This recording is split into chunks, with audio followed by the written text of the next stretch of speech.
Well, good morning. Welcome to the second day of the FY21 Advanced Sensors and Instrumentation Annual Review webinar. My name is Daniel Nichols. I'm the Federal Program Manager for the ASI program.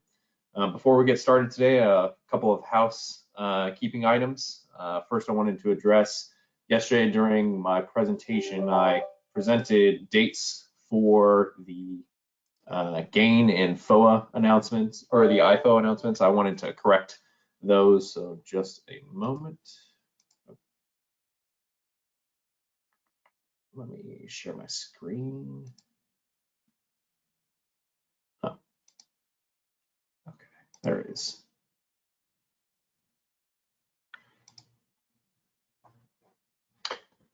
So for yesterday, I listed the GAIN NE vouchers, that there was only one date, May 2nd, 2022. That is indeed incorrect. For the IFOA awards, or the IFOA process, the only proposals are due on May 2nd, 2022. The GAIN vouchers, there are a couple rounds in calendar year 2022, January, May, and August. So just wanted to make the audience aware of that correction. Okay, and then, okay, so heading into today's session, session 2 is Advanced Materials and Manufacturing Methods for Sensor Applications. Mike McMurtrey will be the session moderator, and so I'll let him kick it off. So thank you very much. Great, thank you, Dan.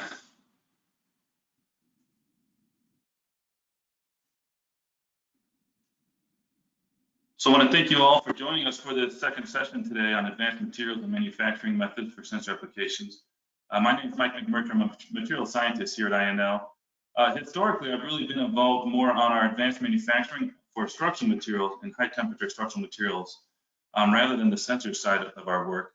So I've been more of a user in the past, and it's been very interesting these last few years to be involved in this program and to understand better the difficulty of manufacturing and applying sensors in some of these harsh environments. I just want, for this presentation, I want to give a quick overview on the topics of this session, and why we're talking about advanced materials and advanced manufacturing with regards to sensors. So when we talk advanced materials, both advanced materials and advanced manufacturing are very broad and general terms in a lot of regards. Advanced materials are those that have been engineered or to have specific properties for their applications. And so when we talk structural materials, this would be a lot of the super alloys or refractory alloys or high entropy alloys, these kind of newer materials that we haven't used as much, but with these new applications, these new things we need to do with them, we had to have these engineered materials for those applications. And when I talk new as a material scientist, we're usually talking within the last decade or so. We're not geologists or astrologists who would cover a much broader term of what's new and what's not new. And advanced manufacturing is very similar, the use of innovative technology to improve the process to create those products. And when we talk advanced manufacturing, a lot of times we talk additive manufacturing, and that's what we'll talk a lot about in this session as well, how additive or 3D printing is used in the sensor field. And so why are we talking advanced manufacturing within the Advanced Sensors and Instrumentation program?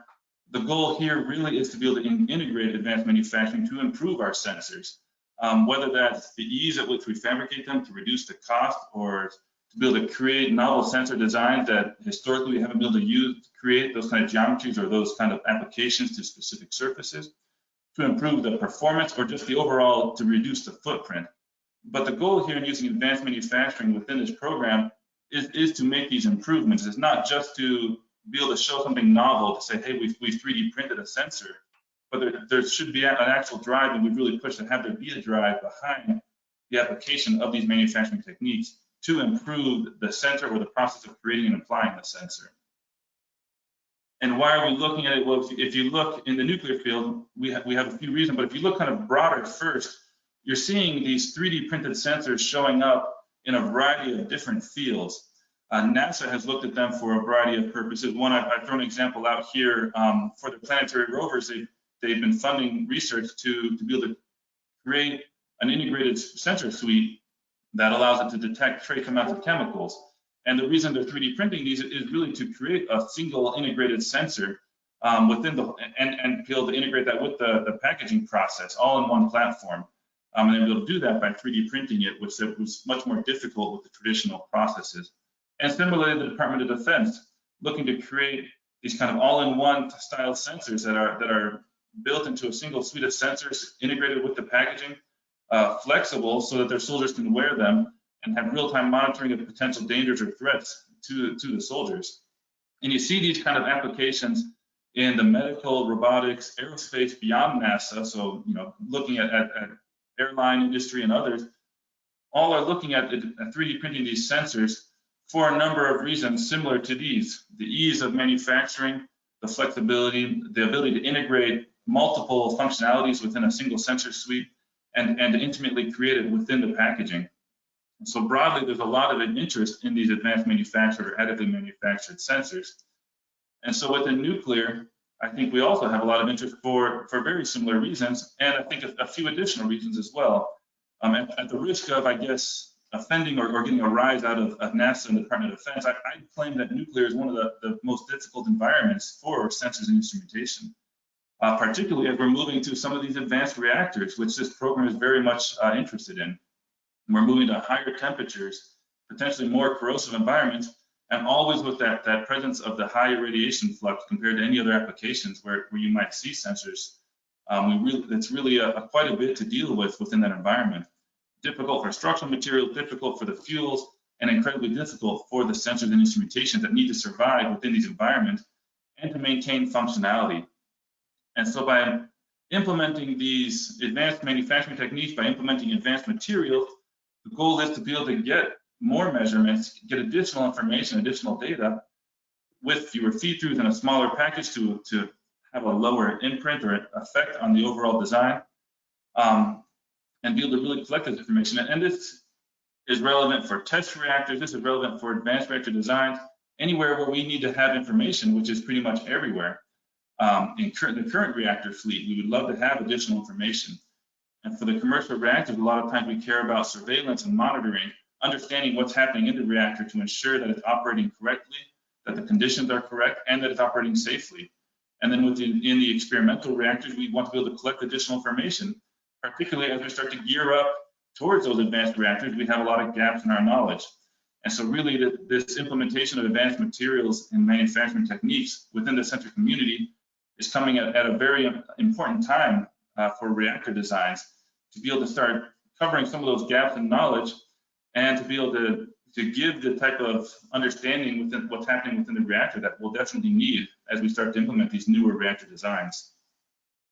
And when we talk about collecting information, there's, of course, a broad spectrum of what we're interested in. I'm showing here on the right kind of a prototypical high temperature gas reactor design. And you can see there's a number of different components. There's a lot of different materials in there, from the fuel to the graphite to the metallic structures, the cladding, the casing, the internals. There's a lot of different materials that all are affected differently by their environment and all have different failure mechanisms we're concerned about, as well as also just the operating conditions. We care about what is the temperature of our coolant, the temperature of our components, what kind of a radiation neutron flux are we seeing, what's the pressure, how's the fluid flow, what is the composition, that's the materials, when we're looking at fission products, but also the coolant, what kind of impurities are we seeing within the coolant. Structural integrity, of course, we don't want if things are starting to break down, and things do break down, whether structural materials or fuel, we see things breaking down, but we want to understand how they are and make sure they're not breaking down sooner or in unexpected ways than we would expect, whether that's cracking or deformation. Particularly creep is very much a new concern for us as we move to these advanced reactors. The light water reactors, we benefited from operating at a relatively cool temperature where we didn't have to worry about this time-dependent deformation. As we move to the 650 degrees C or potentially someday up to 950 degrees C of some of these high temperature advanced reactors, this is very much one of the big concerns for some of these materials. But you also, of course, have swelling from the radiation effects and a number of different things that happen, and we want to understand all of these things that are happening within the operating reactors so that we ensure they're operating correctly, and within the experimental reactors like ATR shown here at the bottom, so that we're able to, when we do these material studies, we're able to pull out information on what's happening inside the reactor itself. It's very limited what we can get when we irradiate a material and then do all of our examination in the post-irradiation process.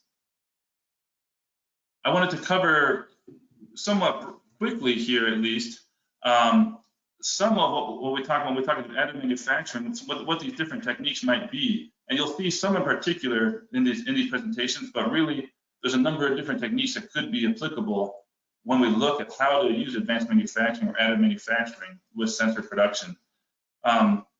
There's, of course, a huge number of equipment manufacturers and different styles of machines. But when you look at the base definition, we essentially divide these up into 7 different categories shown here. And I'll touch on these quickly. I'll skim over some of the ones that at least from my view, they're not as applicable to the sensor community, but we'll try to at least hit them all briefly. Binder jetting is essentially the process where you have a bed of your material and you use epoxy or glue, some sort of binder, from a nozzle to glue the parts together as you would need them designed. And then you burn out the binder, sinter the particles together, and end up with your final piece. And so this is something that you could possibly use for something like the structure around a component, so like the casing of an LVDT or somewhere where you would need a packaging around the electronic sensor. And it's very broad in what type of materials it can do. Since it's not relying on a melting process or anything like that, you can really do almost any material in there as long as you can sinter them together afterwards. Powder bed fusion is, at least from a metal standpoint, this is one of the most common techniques we see, where you have a bed of powder and you have an energy source such as a laser that is then fusing that powder together into the shape that you'd like. And this is one that we see a lot on the structural side, but not as much really on the sensors and instrumentation side. It's not quite as fine resolution as some of these other techniques, although it is finer with a better surface tension you might see in something like direct energy deposition, but really seen more on the structural side. And again, direct energy deposition as well, very similar to powder bed in its applications. Similar in how it works as well, but instead of having an existing bed, you're feeding material, whether a filament or powder, into the energy source. So creating a melt pool typically, and then flowing powder or extruding filaments into that source. Often used for structural materials, a little bit, not quite as good resolution and a little bit more coarse or rough than some of the other techniques. Material extrusion is the most common.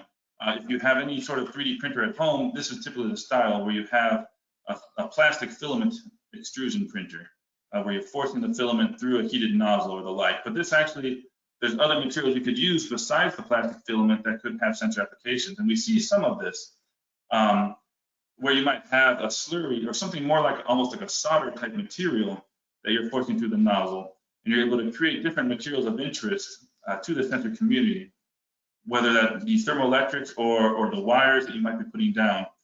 We do see some of this, although what I think we've covered the most, particularly in this section, is more in the material jetting. And this is in part because of the finer resolution and the more complex designs and geometries we can get with material jetting.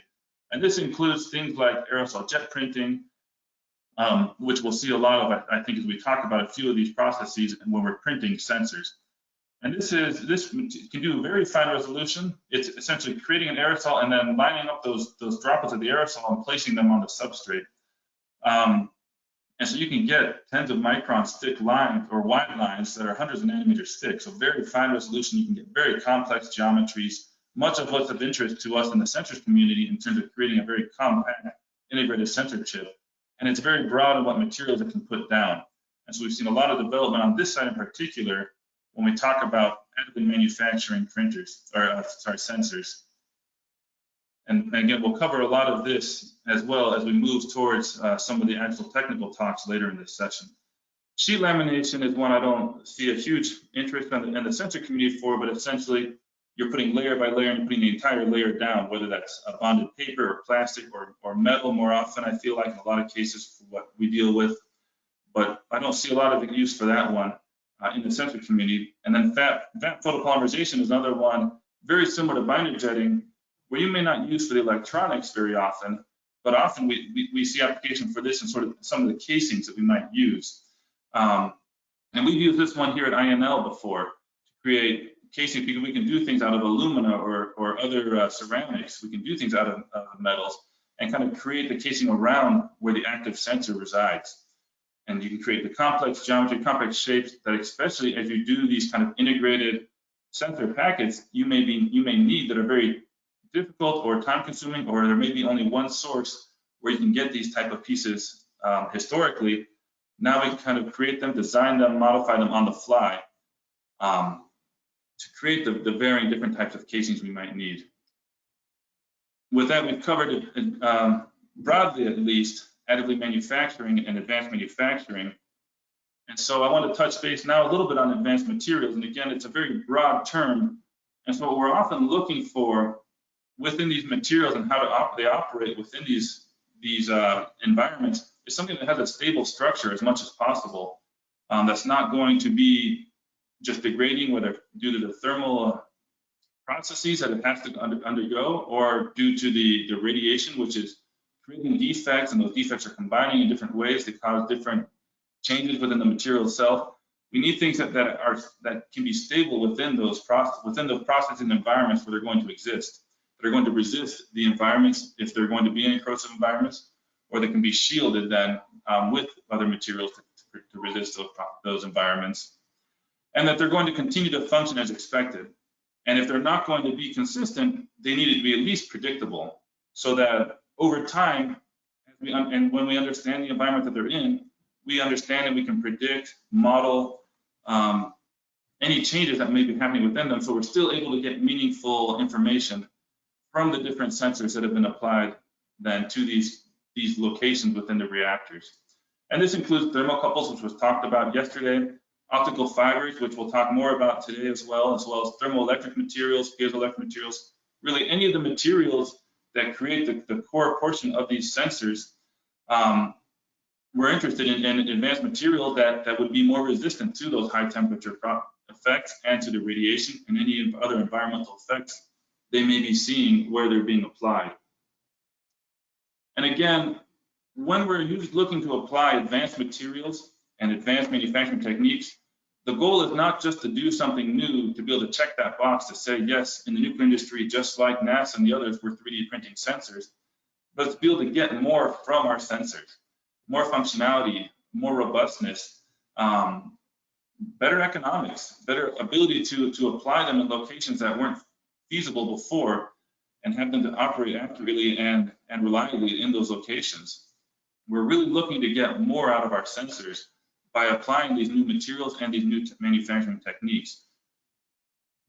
And some of that may come in ways that weren't possible in other ways through traditional means, in terms of the size we're able to make these sensors now, to reduce the footprint, to reduce how much area they're covering. Because if you talk to the neutronics people or the people in reactor designs, they don't like to add additional things to their sensors or to their reactors. So the lower imprint we can have, the lower footprint, the better for them and the better for us then. And also reduce the number of feed-throughs, which are very challenging and expensive within reactors. And so with that, I want to kind of do an introduction then of the specific topics we'll go over. And Patrick showed this yesterday, but we have a number of different topics, both within the ASI program as well as funded through the NSUF irradiations. And then also some of the small business projects. We'll cover these today. And so I'm throwing them here, and then I'll touch on them in the following slides, just a high-level overview by means of introduction before we start with our first presenter of the day. So we're going to be covering, like I said, we'll cover a lot of aerosol jet printing, and we'll talk about things on the feedstock development side, as well as how do we look at the quality and check the quality of these sensors. Because printed sensors, they're fairly new to us. We don't have a lot of experience with them, so we want to be able to understand how can we determine the quality and reliability of those sensors. We're going to be looking at a lot of high temperature sensors that have application within the nuclear industry, both again for test reactors where we might be trying to just gather information about nuclear materials ahead of time before they're used, but also within commercial reactors where we might be trying to measure surveillance specimens or areas of interest or concern and understand what's happening within those areas. And we're also going to be looking within this session at some modeling simulation as a means to predict the sensor behavior. And like I said earlier, ideally, we don't have sensors changing over time, but if they are going to change over time, we need to understand how they're being affected by their environment and be able to predict that so we can continue to get meaningful results from them. If the signal drifts, as long as we understand how it drifts and can account for that, it's not as big an issue as it is if it's unknown or uncontrolled changes in the material and the signal. We're going to be looking at things that are specific to the test reactors. One of these is methods of doing some structural materials testing. We're looking a lot, and this project is looking a lot at in situ creep. This is, like I said, particularly an area of concern for advanced reactors that we haven't had to deal with in the past. And this is one in particular where post-irradiation examination is very limited in what it can tell us, because irradiation creep is related to the defect and generation and movement from the irradiation within the material. And so if you look at it in post-irradiation, you're not going to getting the same processes at the same time.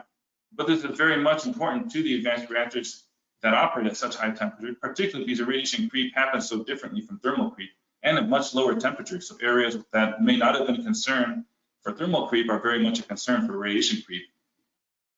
And we're also going to be looking at a number of different sensors. And one of the goals in some of these projects, particularly when we get to the SBIRs, is taking these things that have been demonstrated and getting them to a level where they're actually feasible to be applied and used. I mentioned we'll be looking at both piezoelectric and thermoelectric materials. In some cases, how those are applied, in some cases, just the material itself. And these are of interest to the sensors as the active component within the instrument, but also when you talk about things like thermoelectric, the potential to self-power sensors and to be able to get the energy we need without running a feed through to provide them. So we'll have a few presentations on these topics as well in this session.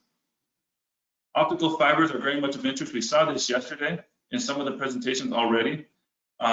Different ways we can use the optical fibers to image or to take measurements, whether temperature or deformation, or just to be able to kind of get a visual on what's happening within the reactor.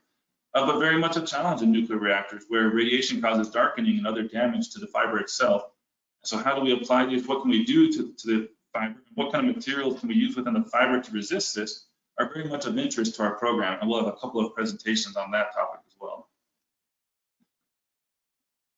Finally, we'll have a few presentations on very specific sensors as well that have been developed and are moving forward now as well, that allow us to take different measurements within the reactor that we've been kind of discussing. So we talked a little bit on kind of the lower TRL level in terms of where we'd like to go, and we'll have a few presentations that have already gone through this process and now are creating sensors, creating these ideas for these products, and now moving them forward to create them, make them commercially available products that could be used in different reactor applications. And so with that, we're pretty much at the end of my time. Here's an overview of the session. Hopefully everyone has the agenda already anyways. We'll start with Kyo and Ame will be joining her for that presentation as well, talking about some of the work being done here at INL through the ASI program. And I'll move through this agenda as follows. We won't really do an introduction of each speaker individually. I'll leave it to the speakers to introduce themselves and their projects in more detail than what I've done here. But with that, I think we have a few minutes for questions. I'm not sure if there will be questions on this where we haven't really covered very much technical detail of what's new, but it's been more of an overview. But if there are things you want to bring up now, now's a good time for that. I'll also comment to the presenters. I'll be tracking time. When you have about 5 minutes left, I'll turn my camera back on. So if you see my face come back up, that means time is coming close to an end. And then if we're coming to the last minute or two and you're not wrapping up, I will jump in and I'll say something. I don't want to interrupt or disrupt the flow of the presentation, but I do want to make sure that we maintain the agenda and stay on track through this session. And then as well, at the very end, we have that bottom bullet there, the moderate discussion. This is open to anyone who really wants to jump in and share thoughts. Any additional questions you may have that you don't feel were addressed during the session, this is a good time to bring those up, or just thoughts on where you think this program should be going within this topic of advanced materials and manufacturing. This is a good time to discuss those as well. If you would like to participate in that, please just put a comment at some point in the chat saying that you would like to participate, or in the questions, I guess is probably how it shows up. and we'll make sure that you're elevated to the point where you can unmute yourself, because as a general participant, you won't be able to unmute yourself. You're muted by the session organizer. But we do want to have participation in that final 20 minutes or so that we'll have. And so if you do have anything that you'd like to say there, please let us know. We'd love to see participation and have a real discussion on the direction this is going and what we should be doing within this program. I don't know, I'll see the questions they pop up. I don't see any, at least on my screen right now.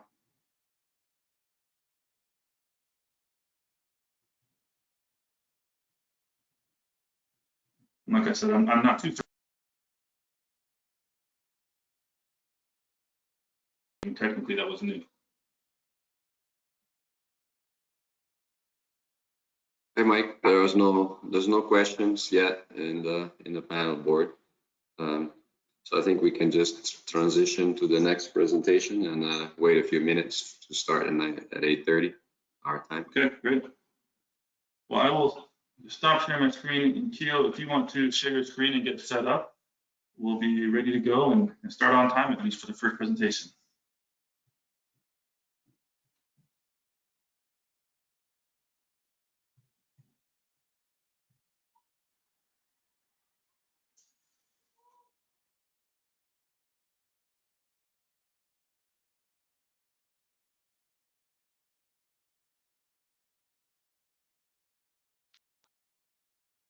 Alrighty, do you want me to go ahead and start? You can go ahead and wait a few minutes just in case people were joining specifically for your presentation. Okay. We'll take a few minute break, I guess. Sure. Start right at 10:30. Okay.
Okay, Keo, I think we're pretty much at 8:30 now, so if you want to go ahead and start.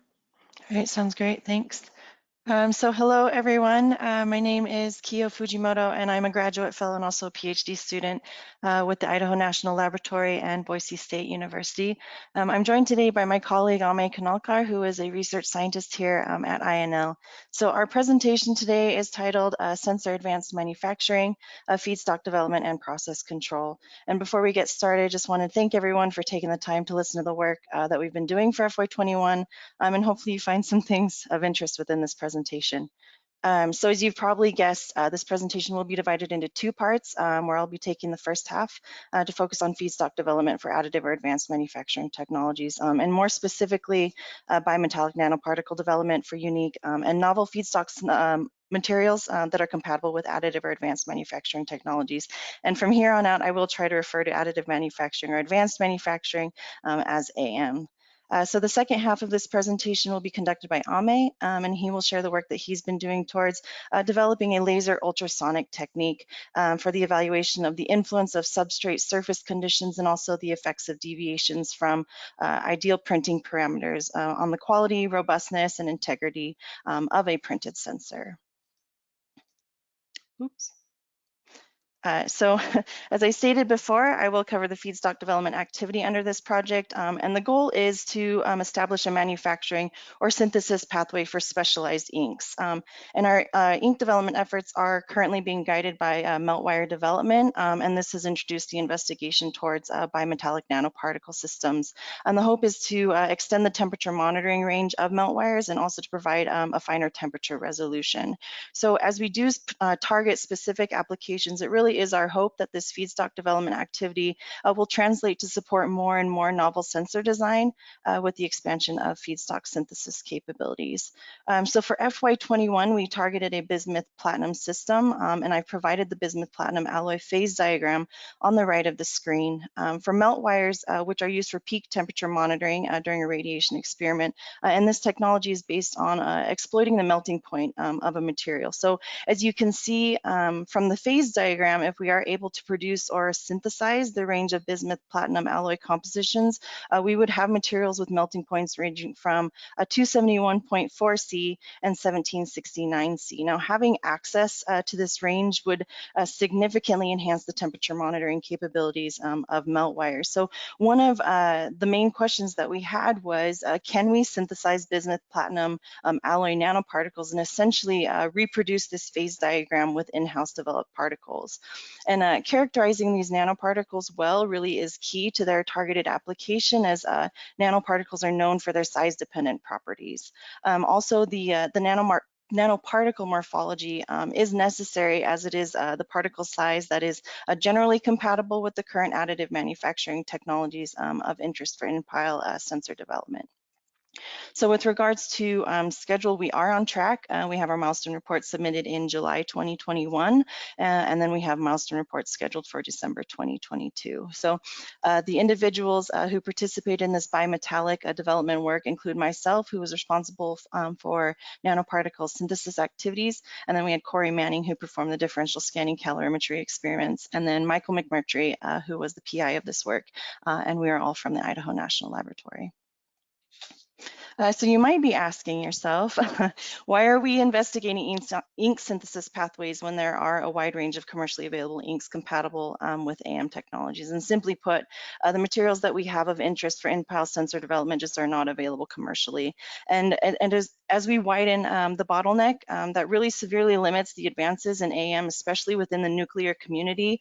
We'll be increasing the availability and accessibility of nuclear relevant materials for AM processes. So being on the pointy end of the sphere in terms of incorporating AM methods for in-pile sensor development has really forced us to focus on the front end of the AM process. So as stated before, this activity provides the necessary pathway towards incorporating AM methods for in-pile sensor development and fabrication by expanding on the library of commercially available feedstock materials to encompass more nuclear relevant materials. So this technology directly supports the nuclear energy industry through the targeted customer base of really any of those conducting irradiation experiments and MTRs, as these technologies are really guiding feedstock development efforts are those that fall within the in-pile sensor and instrumentation categories.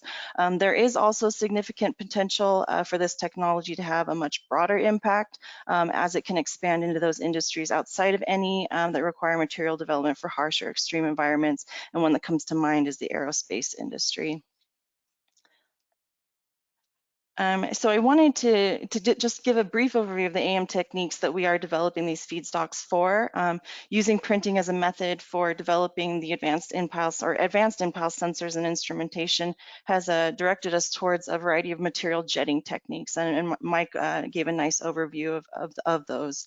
So these are attractive methods as they are capable of producing very fine features, and they can accommodate a wide range of materials and substrates. Now, as the AM space is constantly evolving, we won't limit ourselves to these techniques, but currently between INL and Boise State, feedstock development is geared towards inkjet printing, aerosol jet printing, plasma jet printing, and microdispense printing. So each of these methods has their benefits and limitations, along with requiring different rheological properties for their inks. So one thing that they do have in common, though, is the need for small particles as feedstock materials for their ink development. And so the idea is that the development of nanoparticle feedstock materials would then support ink development efforts for a variety of AM methods.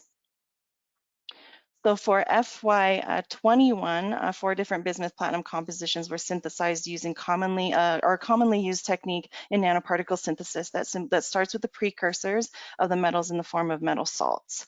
We then use a strong reducing agent, and the metal ions are reduced to a 0 valence state, and then this facilitates the formation of nanoparticles.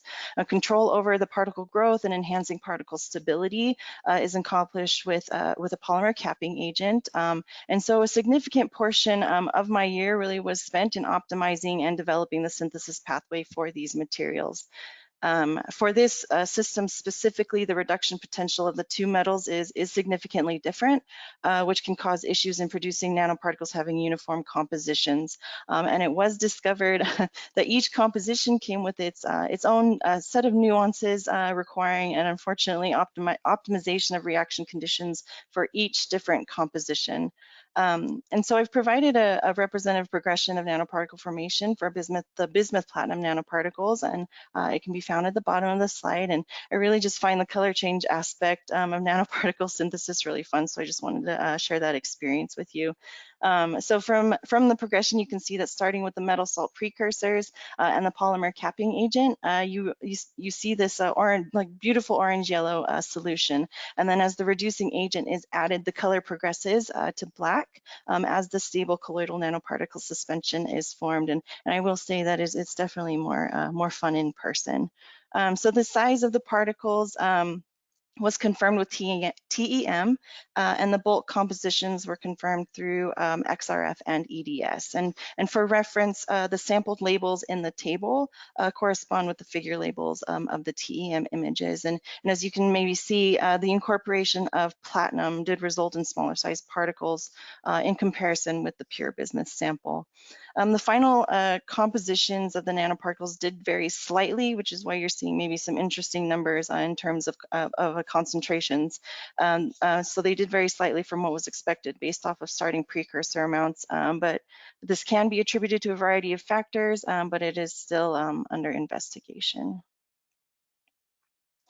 So as stated before, this particular feedstock development effort was guided by the desire to enhance meltwire peak temperature detection capabilities. And the idea here is that if we can control the composition of the bimetallic feedstock in the inks used to print meltwires, we can essentially tailor the melting point of the meltwires across that temperature range of the bismuth platinum alloy phase diagram. So for this study, differential scanning calorimetry, or DSC, was used to evaluate the melting point of the synthesized bismuth platinum nanoparticles. So the table provides a summary of the expected melting point, which was pulled from the phase diagram, and then the actual melting point that was obtained from DSC analysis. And for DSC, the melting point of a material is determined by the onset of the phase change, which is calculated through software. So from the table, it's apparent that the melting point of the as synthesized compositions were lower than expected, which really could indicate several things. There could maybe the presence of impurities, which might lower the melting point, or we could simply be looking at novel melting points just due to the fact that we're sitting in the nano regime. Or we could simply have a synthesis method that just lends itself towards bimetallic nanoparticles that contain more bismuth. So if you do recall earlier, the XRF analysis analysis provided us with insight towards bulk composition of the powders and not the individual nanoparticles themselves. So this is still something that is under investigation. But even with these deviations, the results are promising, as these initial compositions show that just varying the bismuth platinum compositions, the melting point also varies. So this work provides not only the synthesis pathway for these unique feedstock materials, but also an avenue by which we can potentially tailor the melting point of melt wires. So as with most research endeavors, this one did not occur without some significant challenges, and ultimately these challenges just resulted in a decrease to the sample size that we had to work with. So to start, the synthesis method for this multi-component system was guided by literature. However, there wasn't the option to mimic a process for the bimetallic development. So there were several variables to consider in developing a proper synthesis route, and each of these different compositions, like I stated before, did require slight tweaking of each of those variables. Another challenge was purification, and this is important as any additional additives could alter the melting point of the material. And then finally, we had a significant challenge that needed to be addressed in oxidation issues through DSC analysis. And this was something that was extremely surprising to us, but we were able to get that solved with the addition of an oxygen scavenger during the experiment. So to conclude, we have a pathway that was demonstrated for multi-element nanoparticle synthesis with the use of a strong reducing agent and a metal salt precursor that resulted in 4 different bismuth platinum compositions. And then DSC evaluation showed that the different compositions did actually have different melting points. And then for future work, our plans are to use TEM combined with EDS to perform particle mapping to evaluate the composition of the individual nanoparticles that are formed. We've also started work towards developing indium platinum and silver platinum bimetallic systems, and this is to address the issue of bismuth being readily oxidized. And so we're hoping that this transition to these materials may minimize any oxidation concerns. And then finally, we do aim to synthesize the different materials into inks compatible with the AM techniques that were mentioned before. And so with that, I'd like to turn the time over to Ame. Thank you. Yeah, thank you, Keo. So the next activity within this work package really focused on understanding the durability and robustness of in-pile sensors. So in addition to expanding the library of feedstock materials and developing new bimetallic inks, another focus really is understanding how these sensors perform, how robust they are under extreme environments that they're expected to be put in terms of temperature and radiation fields. Now, like we know, advanced manufacturing based on direct write techniques have shown potential in overcoming the technical and economic barriers for fabricating sensors and micromechanical devices on a large scale. So these could be, like you mentioned, passive sensors that include melt wires, or to be active sensors such as shown on the right there, aerosol jet printed electrical sensors for strain gauge or strain measurements.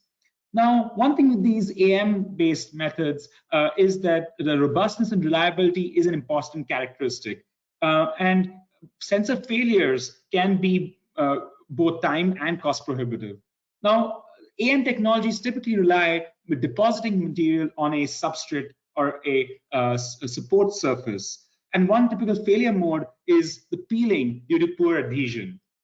Current test methods that are often used involve an American Society of Testing and Materials standardized test, what's known as the peel test, where sort of a commercially available tape is applied on the thin film, and you sort of apply pressure and look at and measure the peel force that's required to detach the sensor or the film from the substrate. And there are limitations associated with these standardized tests. They can often be unreliable. They depend on the type of tape being used or the amount of pressure that's applied. And they're also destructive. This can involve removal of centimeter-sized regions of printed material. And therefore, understanding and developing rapid and reliable, preferably non-destructive or locally destructive sensor adhesion quality measurement techniques is critical for the continued development of AM in pile sensors. Next slide, please. So one of the focuses that we're looking at is developing laser-based techniques for advanced manufacturing process control. These could be laser techniques such as laser-induced spallation, laser ablation, and laser ultrasonics. So in laser spallation, typically, the image you see on the left, we look at the tensile forces created by a laser-generated shock wave that's used to separate the substrate from the test film. Laser-induced ablation is another technique that we've explored, and that involves separation of the test film via thermoelastic expansion or ablation mechanisms.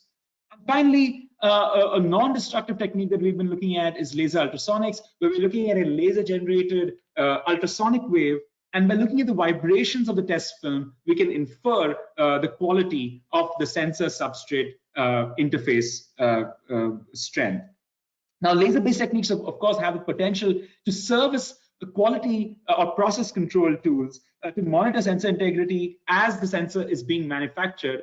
And we can look at to determine the combination of factors that really affect sensor durability and sensor substrate adhesion. So these could be substrate surface energy or substrate surface roughness. So these are substrate surface parameters.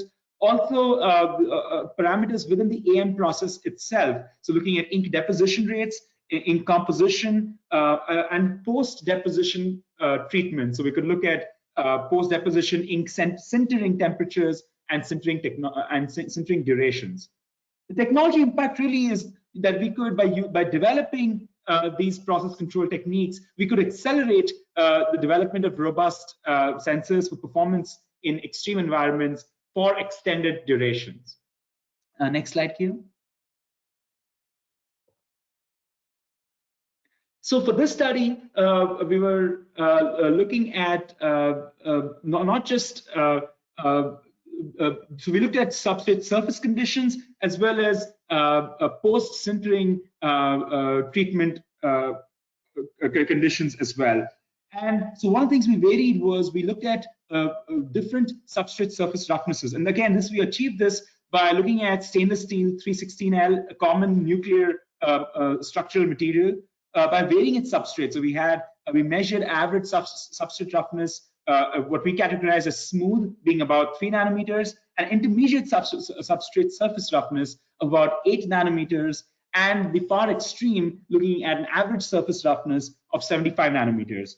We also modified the substrate surface energy by plasma treating in oxygen plasma the substrates. So we had 3 levels there with no plasma treatment, a short plasma treatment duration of 2.5 minutes, as well as a long plasma treatment duration of 5 minutes. Again, the plasma treatment with oxygen plasma is expected to change the surface energy, which in turn changes the work of adhesion that would affect the adhesion strength between the sensor and the substrate. And finally, we also looked at post-printing ink sintering temperatures, looking at 250 degrees C or 400 degrees C, as well as the duration, either half an hour or 1 hour for the sintering time. So by looking at, so we adopted what's known as a factorial design of experiments. We had 3 levels of surface roughness, times 2 levels, or times 3 levels of surface energy, 2 levels of ink sintering temperature, and 2 levels of ink sintering duration. So that gave us a total of 36 samples that we looked at. How we manufacture these samples, so we looked at stainless steel 316L as a substrate, and we used aerosol jet printing to deposit silver nanoparticle inks for our sensor manufacturing. So before we looked at adhesion, we were also interested in how these factors affect sensor morphology. And in general, we looked at SEM images of these sensors, and they showed us that the SEM images revealed that the silver nanoparticles appear as fused into continuous films with low porosities for both the 250 degrees Celsius sintering conditions at 30 minutes, as well as the 400 degrees Celsius for 60 minutes. So there really was not an apparent difference in the appearance of the porosity there.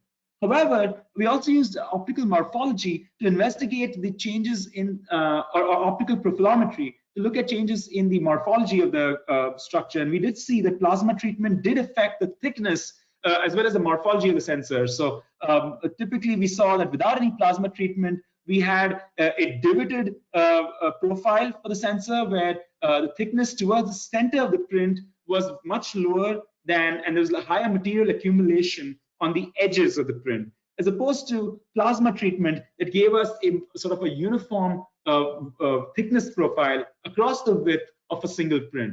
And this again, we attribute this to potentially the contact angle of the droplet of the aerosol jet printer. Typically, we'd expect a smaller contact angle in a hydrophilic substrate that would typically be achieved by plasma treating for a longer duration, as well as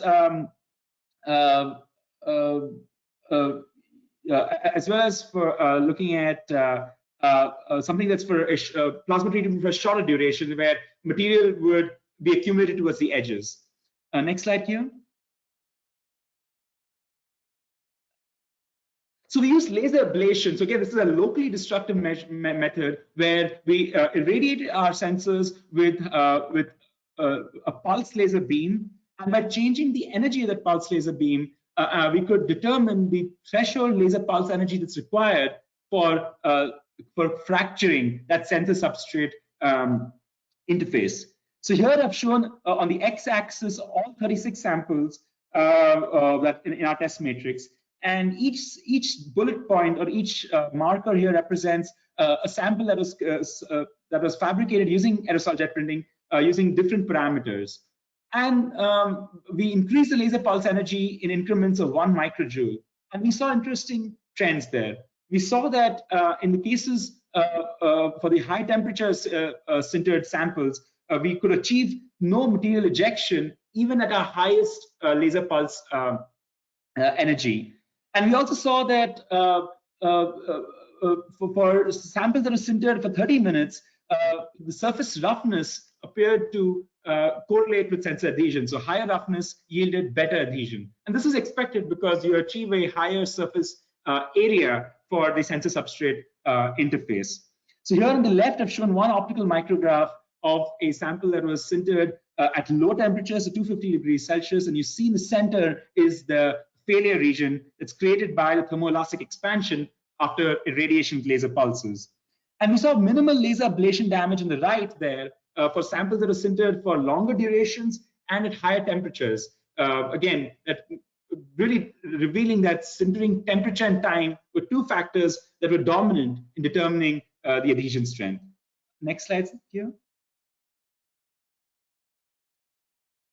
So this technique of laser ablation, like I mentioned, is what's known as a locally destructive technique. We can achieve sensor fracture regions to within 200 microns.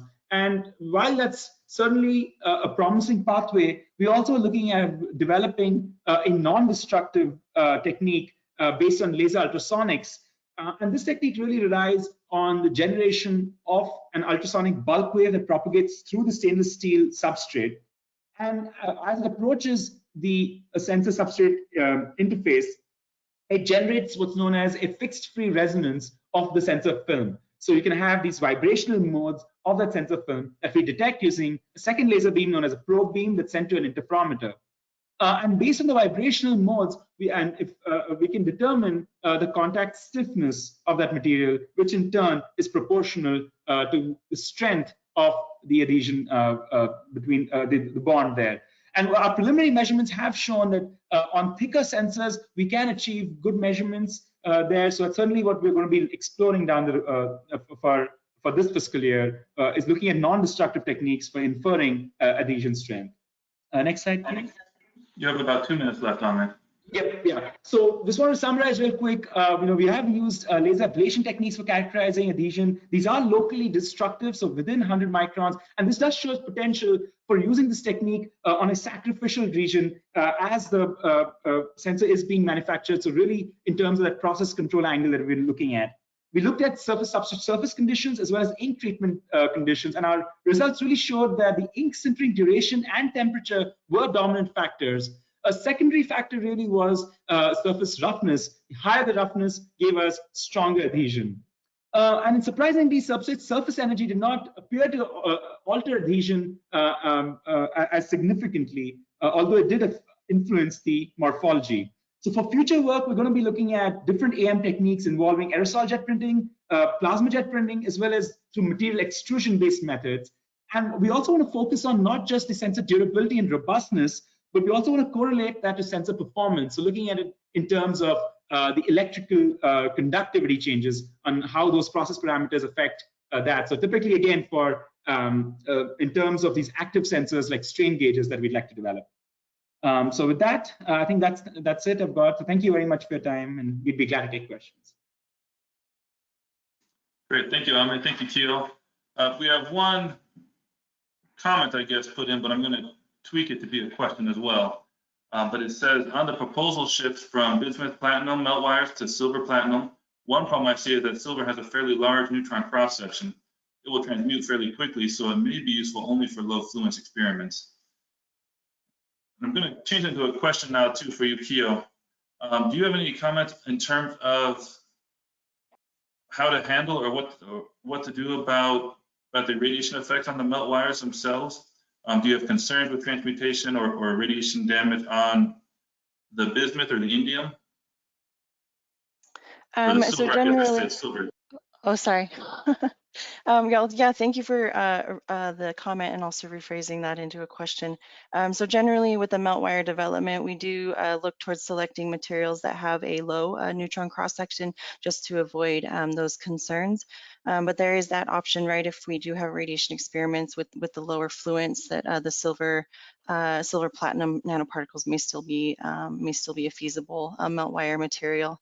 And just in addressing that, really, we just, as I stated before, just in material selection, we do try to choose those materials that have a lower neutron cross section. And then with bismuth, not as much of a concern. That is a melt wire, or that is a material that is currently used for melt wire materials.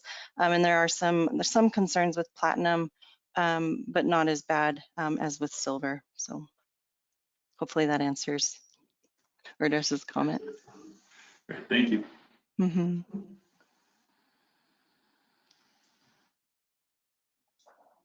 I'll give it a second to see if we get more questions. I'll throw one out. And it's always a little awkward, I guess, asking questions when you're involved in the work as well.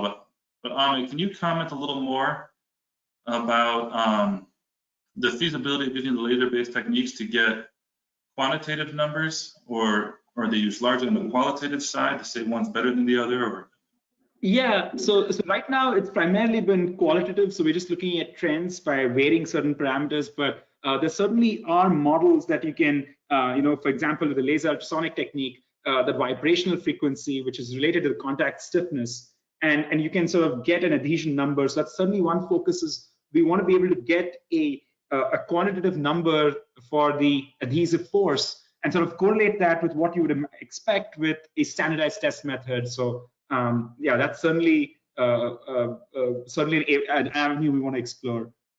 But for this past work, that has been primarily just looking at relative trends by varying certain process parameters.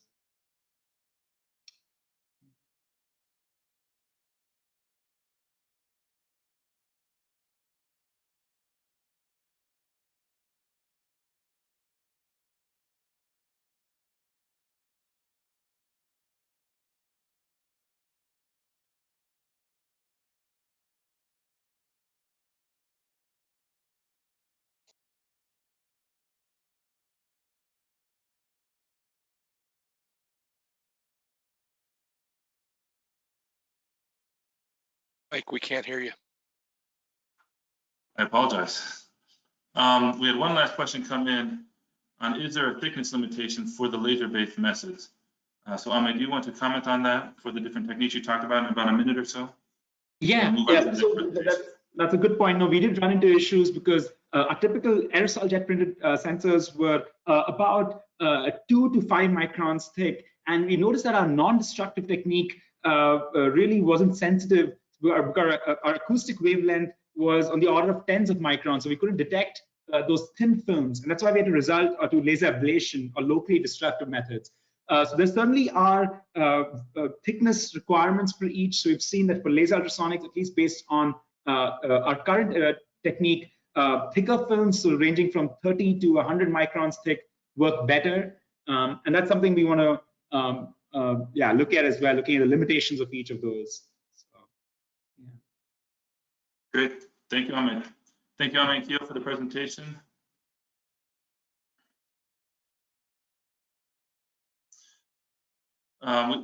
I guess we have 30 seconds more for this last question that just came in. What tests are envisioned for these sensors, and at what conditions to provide information on the performance? So if you want to comment on that, Keo and Amit, and while they're doing that, Paran, if you want to go ahead and load your presentation. Yeah, I guess certainly in terms of performance, we want to look at is the electrical resistivity, since porosity in those printed sensors can affect that, and we're looking at it from the active sensors point of view, so looking at strain gauges, but certainly I think in terms of performance, we could also look at melt wires as well, so looking at how sensitive they are to temperature. So both active and passive, although the focus primarily would be more towards the active sensors. Yeah, Keo, I don't know if there's anything else you'd like to add to that. Well, I agree with what you said. And we can jump into that in more detail in the moderated portion of this at the end. So thank you again, Amit and Keo. And we'll go ahead and move on now to our next presentation given by Paran Joshi at Oak Ridge National Lab. So Paran, go ahead. Thank you, Michael. Can you see my screen? Is the presentation visible or no? It's visible, it's not in presentation mode. Okay, I see. So I'll go there.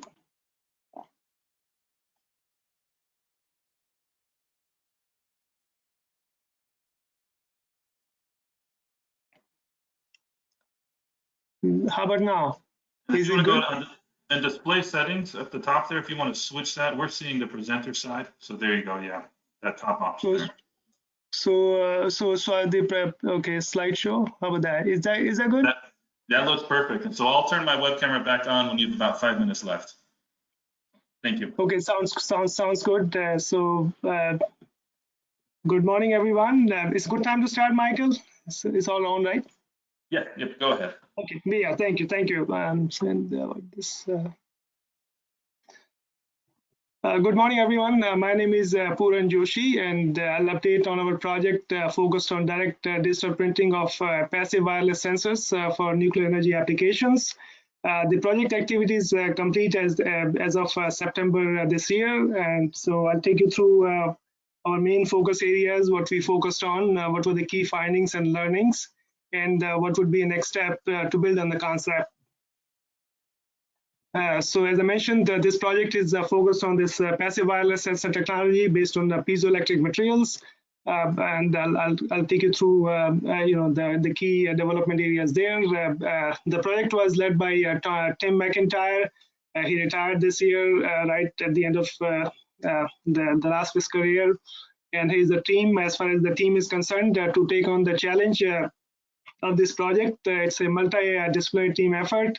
It brings together expertise in materials, process technology, sensor design, sensor system integration, RF communication, and additive manufacturing. Hopefully you can see as I'm rolling the slides, it's not freezing on the first slide. If that is the case, please let me know. And looking at this project, of course, we are focused on passive wireless sensor technology. If you're thinking about any sensor system development, of course, these three words are very, very attractive, right? Multifunctional, passive operation, and wireless communication. And to achieve these goals of coming out with a very robust sensor system for nuclear applications, we focused on piezoelectric materials. And the basic aim here is to explore the electroacoustic effect and enable different sensor modalities. As far as the passive is concerned, of course, no battery is required. And that is that is a critical aspect of any sensor system, how much power it needs.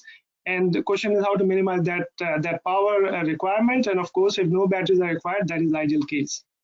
Wireless communication, if you talk to anyone who is building the sensor system, they all say wireless communication is the way to go if we can achieve the desired bandwidth, range, right, and the power requirements are met. And for any sensor node, the wiring accounts for about 50% cost of the sensor node.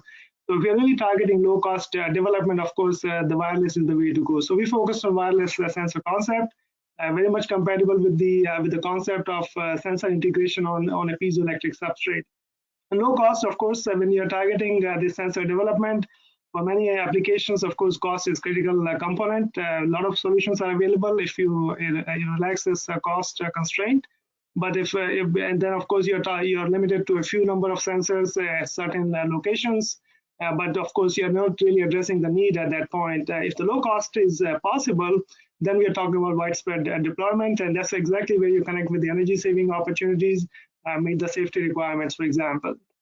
So how do we take on this challenge, or what are the components that we focused on in this project?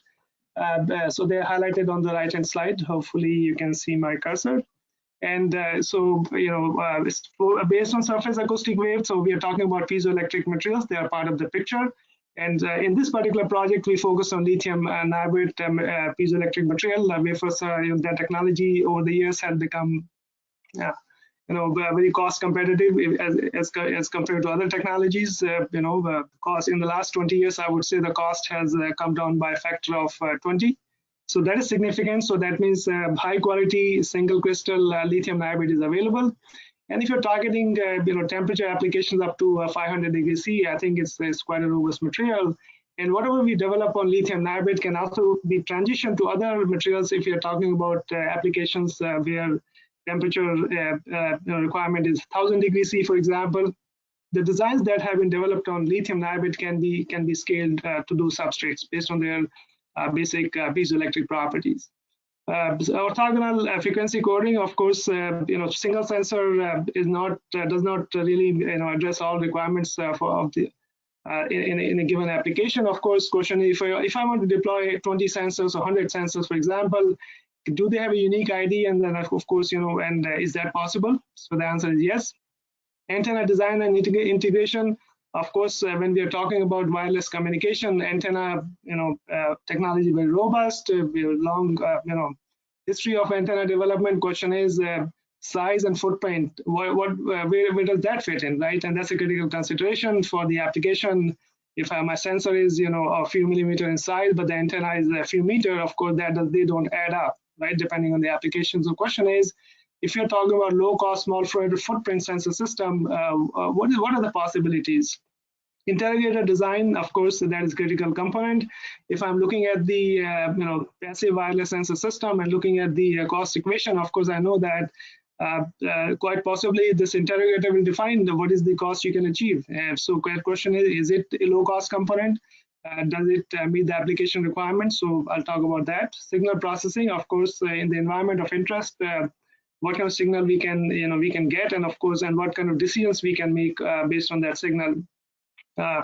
Functionalized codings, of course, based on this passive platform that is available on the piezoelectric substrate, what many different sensor modalities can be part of the picture, and that's where the coatings come into picture.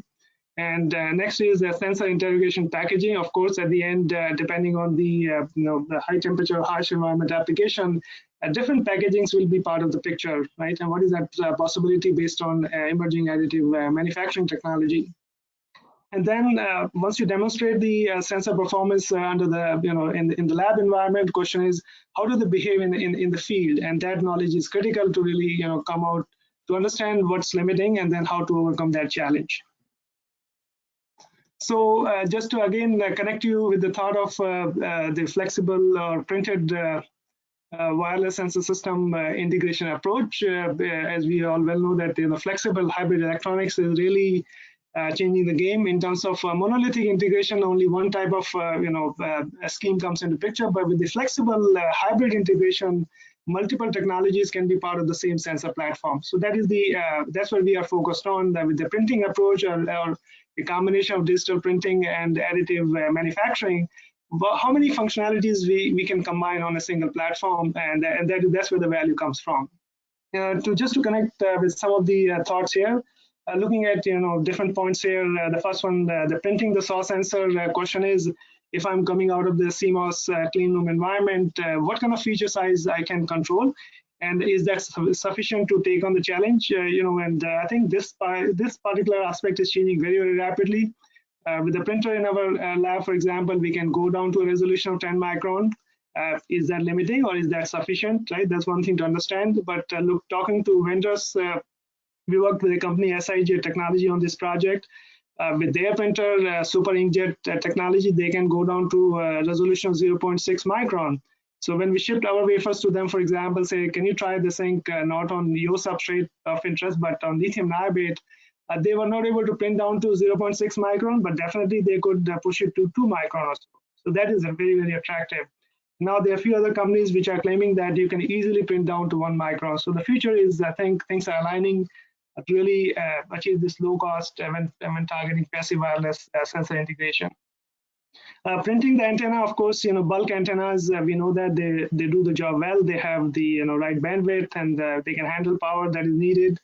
But with the printing approach, with the ISM bands of interest, for example, for this particular project, what we identified that if we can map out the range from 433 megahertz to 915 megahertz, I think that's the first step. And if we can establish the performance and the reliability of these sensors, then we can think about going beyond, for example, 5.8 gigahertz, the ISM band, for example. But as we know that as frequency keeps on increasing, the antenna size keeps on decreasing. So yeah, if we can demonstrate at 433 megahertz or 915 megahertz, the path opens up for scaling up the frequency because that's where you get wider bandwidth. Printing the functional coatings, again, if you're talking about sensor integration on a piezoelectric substrate, and based on the IDT pattern we have, the reflectors we have, for example, based on the space that is available, how do you really print or integrate this sensing element? And I think that's where digital printing is very attractive, based on the nanoparticles and 2D materials that are emerging. As you look, every month, there's some new ink out there in the market. So that means many more materials are becoming part of the printing platform. Can we gain from that? That has been our focus. And sensor packaging is also a very, very important aspect. Of course, on this project, we did not really push very high temperature, aspects of it, but definitely we did pursue a packaging and embed the sensor in a 3D printed part. But down the line, for high temperature and harsh environment applications, a large number of materials are emerging, which can work, say, at 500 degrees C or under radiation environment. So definitely packaging becomes part of the picture. Again, packaging can also account for 20 to 30% of a sensor node. So we really have to come out with the robust packaging scheme down the line for sure. So looking at the technology impact, of course, I try to touch base on those aspects, and the audience here very well connects with it. Passive wireless sensor concept is attractive, no matter what application. Question is, of course, concept to manufacturing. Is there a path available once we demonstrate performance and reliability at the lab level? Can we manufacture these, right, in large scales and at cost levels which is compatible with the application demands? And then wireless interrogation, of course, we can always connect wires and get the job done, but I think that's also limiting in many applications. Question is, can we achieve wireless functionality? And looking at this particular project, right, main of the focus areas, it's focused on low cost is a critical aspect of it, and passive, as I mentioned, and highly reconfigurable. This is the important part. How many different kind of sensors we can develop with this scheme? Is it limited to just one type of sensor and then you're done? And then if you want to develop any other sensor, you have to look somewhere else. So that is attractive. I'll try to highlight some aspects of that. And of course, for nuclear application, again, as I mentioned, of course, we are talking about low cost, but radiation tolerant, that is very important, right? And the batteries in some of the areas, as we talk to Southern, they don't want to visit that every few months to look to change batteries, and that is very cost intensive. So of course, it aligns to any sensor platform in general, but as is the focus of this project, it's very much aligned with the DOE mission of resilient, reliable, and cost-effective energy supply for the nation. And we are working, over the course of this project, last 3+ years, we worked with the Southern company, EPRI, discussed with EPRI on their need, Duke Energy, and then of course many other companies try to understand in the passive wireless domain what more is possible and what are the critical requirements. And of course we align with the DOE nuclear energy research mission, for example, right, pushing the state of the art for applications of additive manufacturing. So what will it take if you're thinking about such a passive wireless sensor system? What will it take? So a few elements here. There's a lot of information here, but hopefully I'll do a good job of conveying the thought here. Of course, on the left side, I'm talking about high gain, big size antennas. Of course, if you design a sensor system, does it work? So we tried to establish that upfront. We said, okay, let's not think about antenna size and and then use antennas at both ends of the spectrum, right? Connect to the SAW sensor, which is at 100 feet from the interrogator, which also has a large antenna. So, using a 250 milliwatt interrogator transmitter, right, large Yagi antennas, yes, 100 feet they work. So same sensor system, which in some conditions I might find that it works only up to 10 feet, but it is the performance or the range is not limited by the sensor design itself. It's limited by the communication scheme. And using relaxing the antenna requirement, we were able to make them work at a range of 100 feet for sure. That's what we tested in the lab condition. Now the question is that once I have demonstrated it, how do I change the game as far as the antenna for wireless communication is concerned? So first we tried that, okay, I can go to the clean room and develop this chip on the this lithium niobate chip, which has for example, temperature sensor on it. Then can I print this particular antenna? And we tried that on a PCB substrate. We tried to print these antennas operating at 915 megahertz, and then of course, as far as the chip is concerned, if you go to a clean room, right, with the mask aligner, you can achieve a resolution of 0.8 micron, and that's critical. If you're targeting 915 megahertz, you need a resolution of 0.8 micron. So that's something to think about, right? So that means when I'm looking for printing technology, also I'm looking for, can I achieve a resolution of 0.8 micron? Because the design, is fixed. No matter whether I go to clean room or I use a printer, for example, the design is fixed. I need to achieve a resolution of 0.8 micron. So it can be very well done. So the chip fabricated in the clean room and antenna printed on a FR4 board, we achieved the performance we were looking for in an initial target of 30 feet. They work very well. Then the question is, of course, can I take the idea of printing this antenna from FR4, which is a rigid substrate, to a flexible polyimide substrate, for example, which can survive a temperature of roughly about 300 degrees C. So in environments where the application is limited to 300 degrees C, this can be part of the picture. And then, of course, the ideas can be transitioned to other dielectric substrate down the line, depending on the temperature requirement, right? So for example, 1000 degrees C. So we were able to print these antennas on flexible polyimide substrate. Again, the chip embedded or placed on this flexible substrate using a flip chip approach. And again, we also tried this, maskless laser writer is also available. If you want to go to clean room and you don't want to go towards additive or subtractive integration, these maskless laser writers are available, which can also achieve a resolution of 0.6 micron, and you can directly pattern the substrate without using a reticle, for example, right? So that is very much possible. So a few things are aligning. Even some of the clean room techniques are aligning with the printed electronics world, try to meet their requirements, because those techniques are already high throughput. They can give you the critical dimension control that you need for advanced sensor and active or passive component design. Yeah.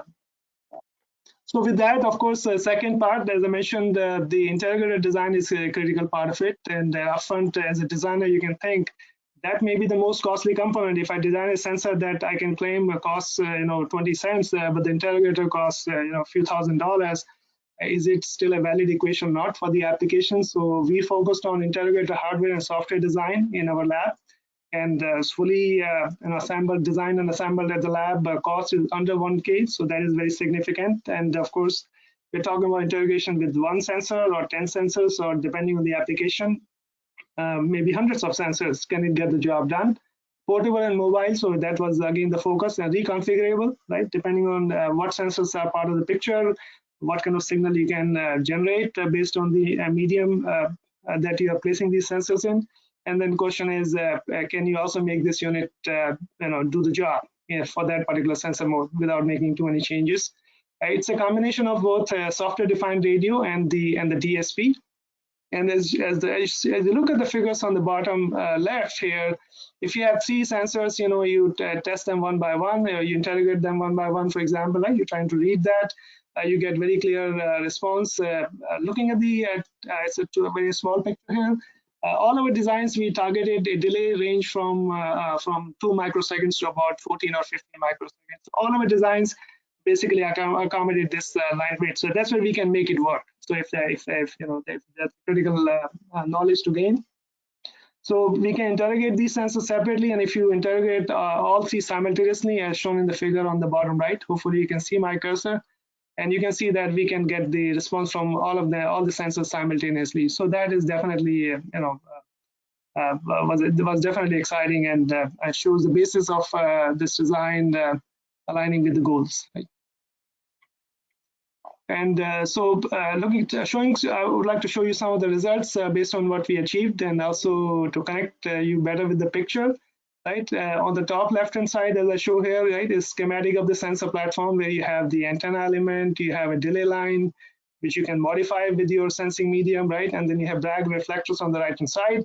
How it looks on the chip is the figure here, and on this figure again you can see this IDT patterns, right? That's your RF link or interface.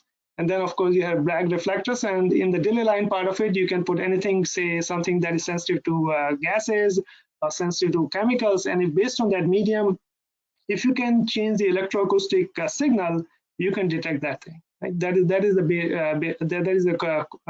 the concept here. And this figure on the bottom left side shows the integration of this chip on the flexible polyimide substrate. You saw a picture earlier, just to get an idea of this whole thing. You can integrate on a 4-inch by 4-inch substrate, and it is flexible. It has some flexibility in it, and we have done it on Kapton, but depending on the application, substrate can change and designs can be accommodated for that substrate.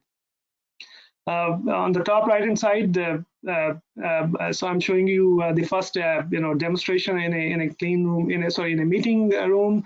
We deployed 4 sensors, and from all the 4 sensors, we were able to get a very discrete signal and very sensitive. And then, of course, by designing a hydrogen sensor, by placing a hydrogen sensitive film in the delay line part of it, we can easily detect hydrogen down to levels of 0.1%. Moving forward, the question is critical knowledge we gained in this project is from single sensor, multi-sensor deployment is critical. We demonstrated that at the lab, and then of course field demonstration at the commercial partner site AMS. We visited them, and again based on in the environment, we found some something exciting out there, right? For example, where an array of 10 sensors was tested in the lab environment, right, in the range from 6 feet to 26 feet, right? We were able to read all these sensors simultaneously, right? And additional testing, indicated need for increased number of chip frequencies, because depending environment, there can be a lot of reflections. You can have robust design works in the open space. You go to an application environment, suddenly a lot of reflections take place, and the game changes. So that's where there's room to further improve these designs, so that you can place tens or hundreds of sensors in the application environment while still meeting the cost requirement.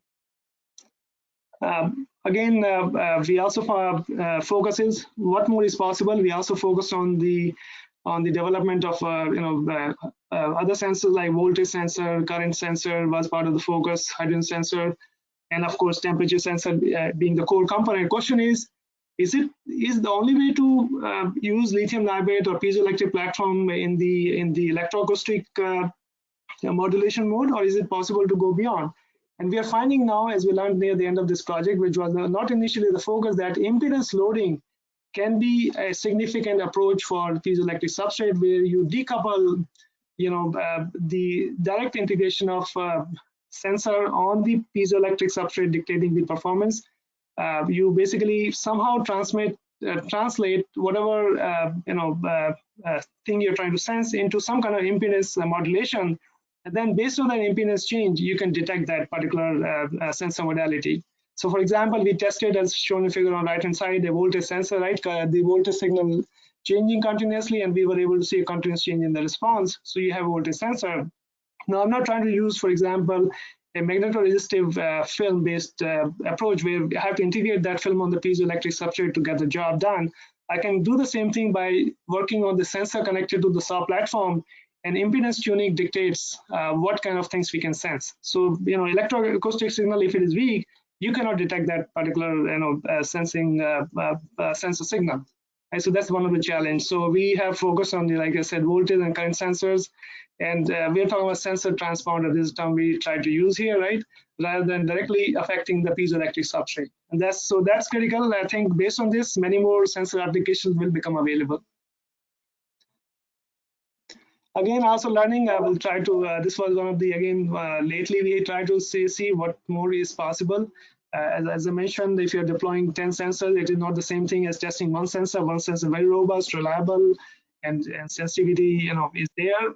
But the question is, when I'm deploying large number of sensors, we need to modify designs. And for example, 8 chip saws were designed, and based on those things, we were able to simulate them well, and at the same time, we were able to, get signal very cleanly. And as you see here, it maps out a range from 865 to 965 megahertz, right, for 8 chips here, for example. And based on that, we can, for example, this is the case for a temperature sensor. We can extend it beyond to other sensors. But when we have this flexibility, I can deploy a large number of sensors and discriminate between them. But that is critical. Right, about 1 minute left. All right. Thank you, Michael. I think I'm on the last slide. Yes. Yes, so in terms of conclusions, broadly, of course, what we have learned so far very exciting, and that will also shape our thinking moving forward. Passive wireless and sensor concept is very practical for the temperature sensing. We have seen it works very well, and concept is scalable, and not that what we learned on lithium niobate, which will walk up to 500 degrees C. We can go to higher temperatures by changing the substrate, which can handle high temperatures, and then implement the same design schemes and achieve the performance. Right, and of course, from single sensor, as I mentioned, what we learned, multiple sensor deployment is not the same as single sensor. When all the sensors work separate individually, they may not behave the same when we deploy them in large numbers. So we have learned few things along the way that it is possible to interrogate them simultaneously, get a good response. Additive manufacturing will be critical. Packaging was not the big focus of this project, but down the line, of course, for practical applications, the additive manufacturing opens up the path for robust packaging in custom 2D, 3D shapes, which is not possible with the conventional methods, right? And then we can talk about surface sensors or embedded sensors. That path opens up, and and of course, as I mentioned, in the delay line part of the sensor platform, you can put any functional coding, and that coding can modulate the electroacoustic signal. You have the corresponding sensor. We have one publication at this stage on this concept, one invention disclosure. With that, I'll conclude. Thank you very much for your time and attention. Great, thank you so much, Ron. We have a couple questions that came in. First one is, what temperature range can it, and I think it's referring to these printed SAW sensors, wireless SAW sensors, can it perform? Lithium niobate have a tendency to stop performing well above 350 degrees C unless surface is protected / passivated. Yeah, Michael, hopefully I remember all the questions. So yeah, so I'll start with the last one, I guess. So lithium niobate, of course, the Curie temperature is very high. We know that, right? But yeah, right, practically, we haven't tested, pushed the limit to testing limit to 350 or 400 degrees C. But based on the very high Curie temperature and the stress that can build in this at high temperature, I think what I've learned so far that it can survive up to 500 degrees C. But testing must be done to really establish it. Yes. But as far as the basic material property is concerned, I think it should survive that. Yes. Okay. And then the second question that came in is, how do we distinguish between individual sensors when using multiple sensors within the same areas? And I think this question came in before you talked about, but you talked about you read 3 different sensors. So can you tell us a little bit about how you read the different sensors when they're all kind of together? Yeah, so yeah, just quick thought on that one. Of course, we can discuss a lot more into it. For example, I think you're talking about this figure, right?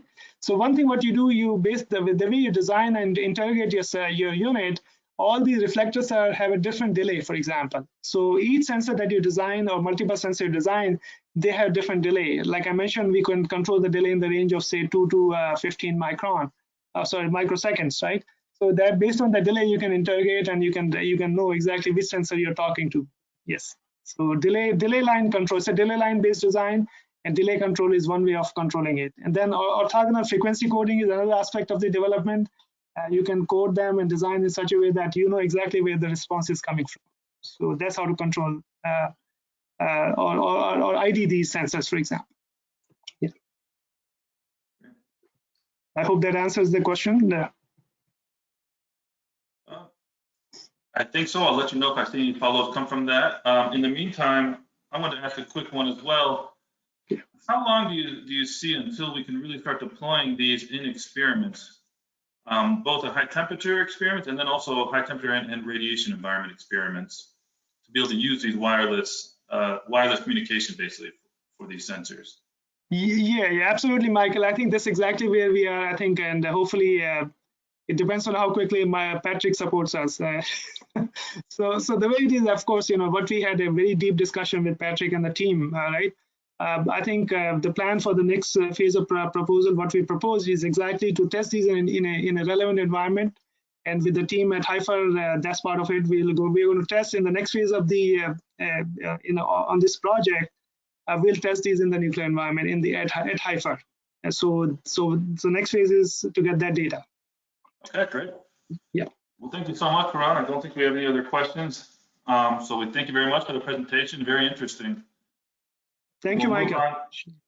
We'll move on now to the next presentation with Brian, Dan, and Dave, all from Boise State University. Brian, are you kicking us off on that?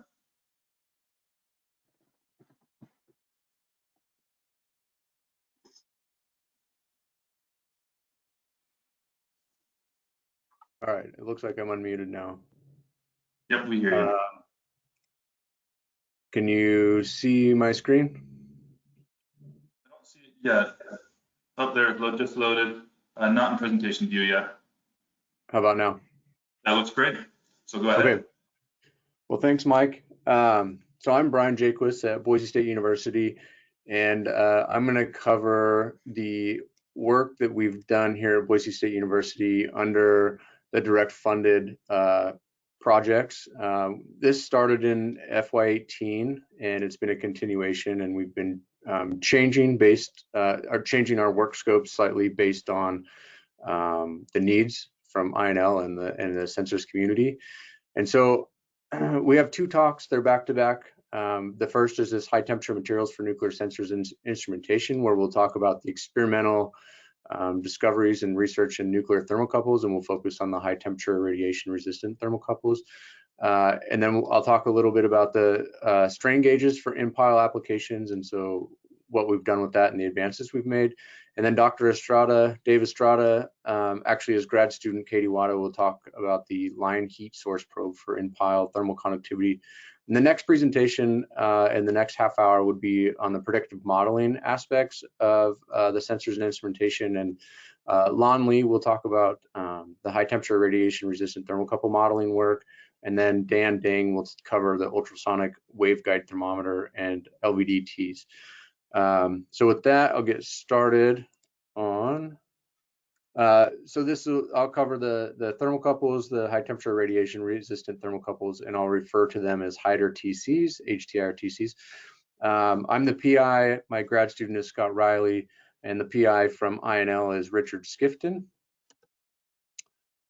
So to start, what's the impact? So we want to develop these HIDER TCs to have these high temperature performance to satisfy the VHTR outlet temperatures, which can be in excess of 900 degrees C. And so if you look at the plot on the right, you can see the drift and the radiation tolerance due to radiation from the HIDER TCs, and then the other type K and type N, which are common nuclear grade thermocouples.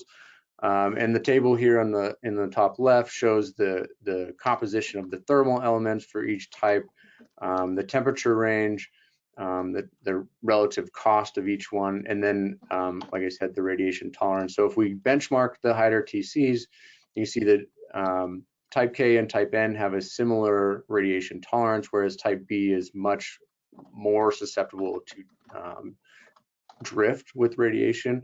And so the idea here is that the HIDER TCs can combine the high temperature of the type B thermocouples with the radiation tolerance of type N and type K. And so the focus of our work is really to understand the mechanism behind that. And as you can see on the left, that image is a cross section of a typical HIDER TC build, where you have a niobium or a niobium zirconium sheath, alumina insulation, and a niobium thermal element and a molybdenum thermal element, and they're both doped. The niobium is doped with phosphorus, and the molybdenum is doped with lanthanum. I won't go into how the thermocouples work. I think Richard did a great job of that yesterday. And so essentially, there's two aspects that we need to understand, and one is we have to do the stabilization heat treatment so that the thermocouples perform how we expect them to perform. And if you look at the plot on the right, this shows before and after a typical stabilization heat treatment, and it shows that once it's stabilized, we get constant EMF, which, sorry, I'm getting some feedback. Somebody's got their mic on. So if you don't stabilize it, you have this drift in the EMF, and if you stabilize it, you have a nice constant EMF, which is necessary to get accurate temperature measurements. But during that stabilization heat treatment, we've noticed that the thermocouple that build themselves become embrittled and make it hard to insert into a test. And so the first step we wanted to look at was how does the effect of oxygen during a heat treatment affect the ductility for the different builds. And so what we're showing here in this plot is a niobium zirconium sheathed thermal element or thermocouple and a pure niobium sheathed thermocouple. And you can see the niobium doesn't perform well and is semi-insensitive to the amount of oxygen. And the niobium zirconium, after this 1450 degrees C for 6-hour heat treatment to stabilize, if we have just 8 ppm of oxygen, we reduce our ductility significantly.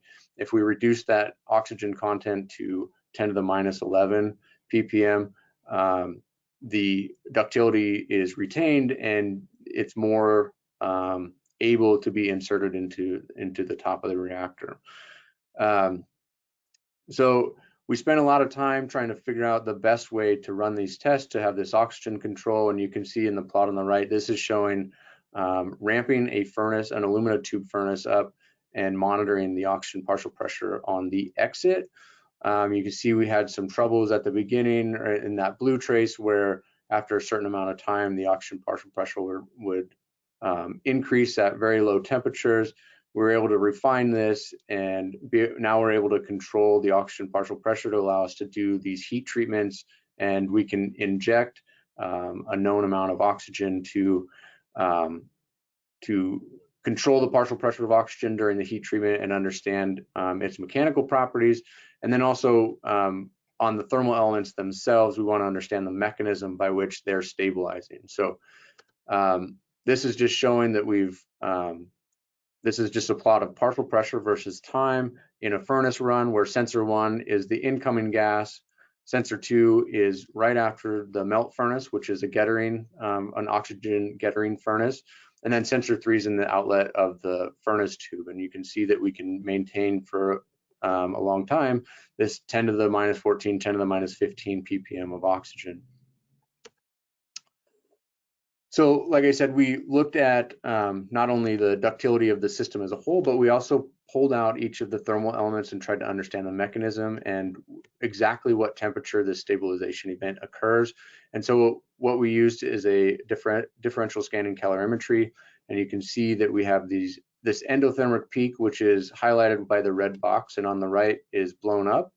And you can see that we have a peak onset of approximately 975 C and it ends about 1300 C. And this is indicative of the stabilization event. And that event, I call it an event because we don't fully know what the event is, and that's something that we're continuing to look at. But this was experimentally observed by Richard Skipton at INO. So we also looked at these thermal elements, and we focused in last year, we just looked at primarily the moly or the lanthanum doped moly thermal element. And so this is showing EBSD, which is a way that we can look at crystal orientation in a structure. And so EBSD on a non-heat treated, and we looked at the swage versus non-swage. And you can see that we were able to index the non-swage. So indexing, if it's black, we weren't able to index it because it's not matching the pattern for the diffraction. And so we weren't able to index the swage, which is likely due to the defects and the strain, the lattice strain. So after heat treatment, you can see that what we could index before is about the same orientation, which is that 101 type direction, and it matches closely with the non-swaged. So this is just showing how before and after heat treatment, we go from an unindexable microstructure to an indexable microstructure. But our conclusion with this is that the thermal element is not recrystallizing during the heat treatment, but yet we're annealing the residual stresses and reducing the defects that were brought about during the swaging process. So that's one mechanism that we're considering moving forward. Then we wanted to understand how the electrical properties of the thermal element changed. And so we did this in a Linsius-Seebeck and electrical resistivity measurement tool, which is the schematic on the top left. And so the curve in the middle is a resistivity versus temperature, and it shows we have a good linear trend with little to no hysteresis on the heating and cooling ramps of this thermal element. And then on the right, we look at the Seebeck coefficient. And so this shows a little bit of hysteresis.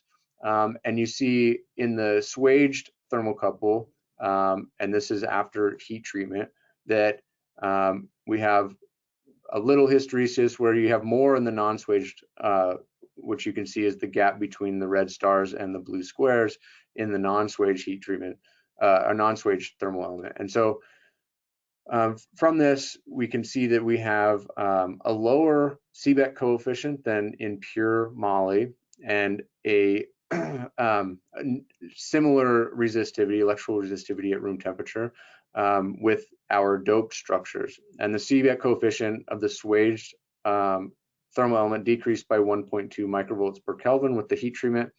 But what we need to do is increase our temperature. As you can see, we can only go to 325 C. We just got the new parts to take this to 600 C to better understand the effects of swaging and heat treatment on the electrical performance. So in summary, on this part of this aspect of the program is we were modified and repaired some equipment so that we could precisely control the atmospheres and reduce the amount of oxygen that's in the system. We showed that the thermal element microstructure during recrystallization heat treatment, recrystallization wasn't observed, but residual stresses were annealed out and reduced in this decrease in Seebeck coefficient. So we're going to continue to characterize the chemical stability, grain morphology, and the Seebeck coefficient or the electrical properties as a function of heat treatment, temperature, and swaging, so that how the thermocouples are made, and try to better understand the stabilization phenomena so that we can improve their irradiation resistance. We'll save questions for the end of this talk. I'm going to jump into the strain gauges for in-pile applications, and then Katie will discuss the line heat source. So again, I'm the PI for this capacitive strain gauge project. The two GRAs are Timothy Farrow and Kaylee Novich, and the PI is actually, that's a copy paste error where the PI is Richard Skipton.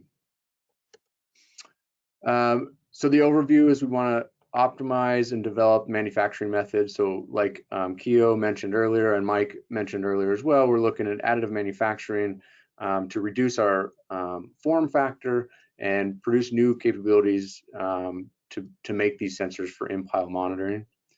I talked about the participants and the schedule. I'm not going to cover.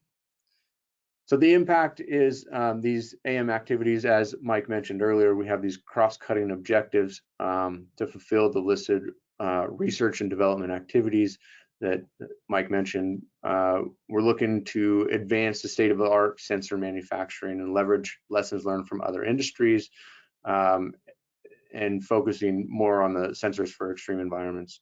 We want to do a non-destructive integration of sensors and fuel to the fuel assembly to accurately monitor in-pile behavior. And then we want to facilitate the production of novel sensors that were not otherwise achievable through classical fabrication techniques. And then obviously, the main goal is to support the DOE NE mission through AM. So this image here is showing that we a printed strain gauge on a fuel cladding so that we can understand different phenomena or events that are happening in the fuel in situ, in pile. So overview of accomplishments, we have 4 bullet points, and I'll touch on each of these here in a minute, where we wanted to ultimately design, fabricate, and then test and characterize the performance of the strain gauges.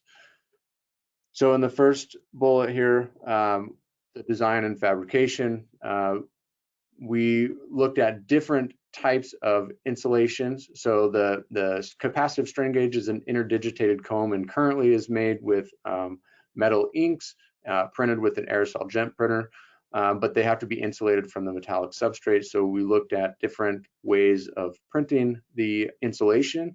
And so in A on the bottom left, you see that this is the printed insulation with the Volterra V1, and it shows an average roughness of 0.4 to 0.8 micrometer, and it's about 20 microns thick.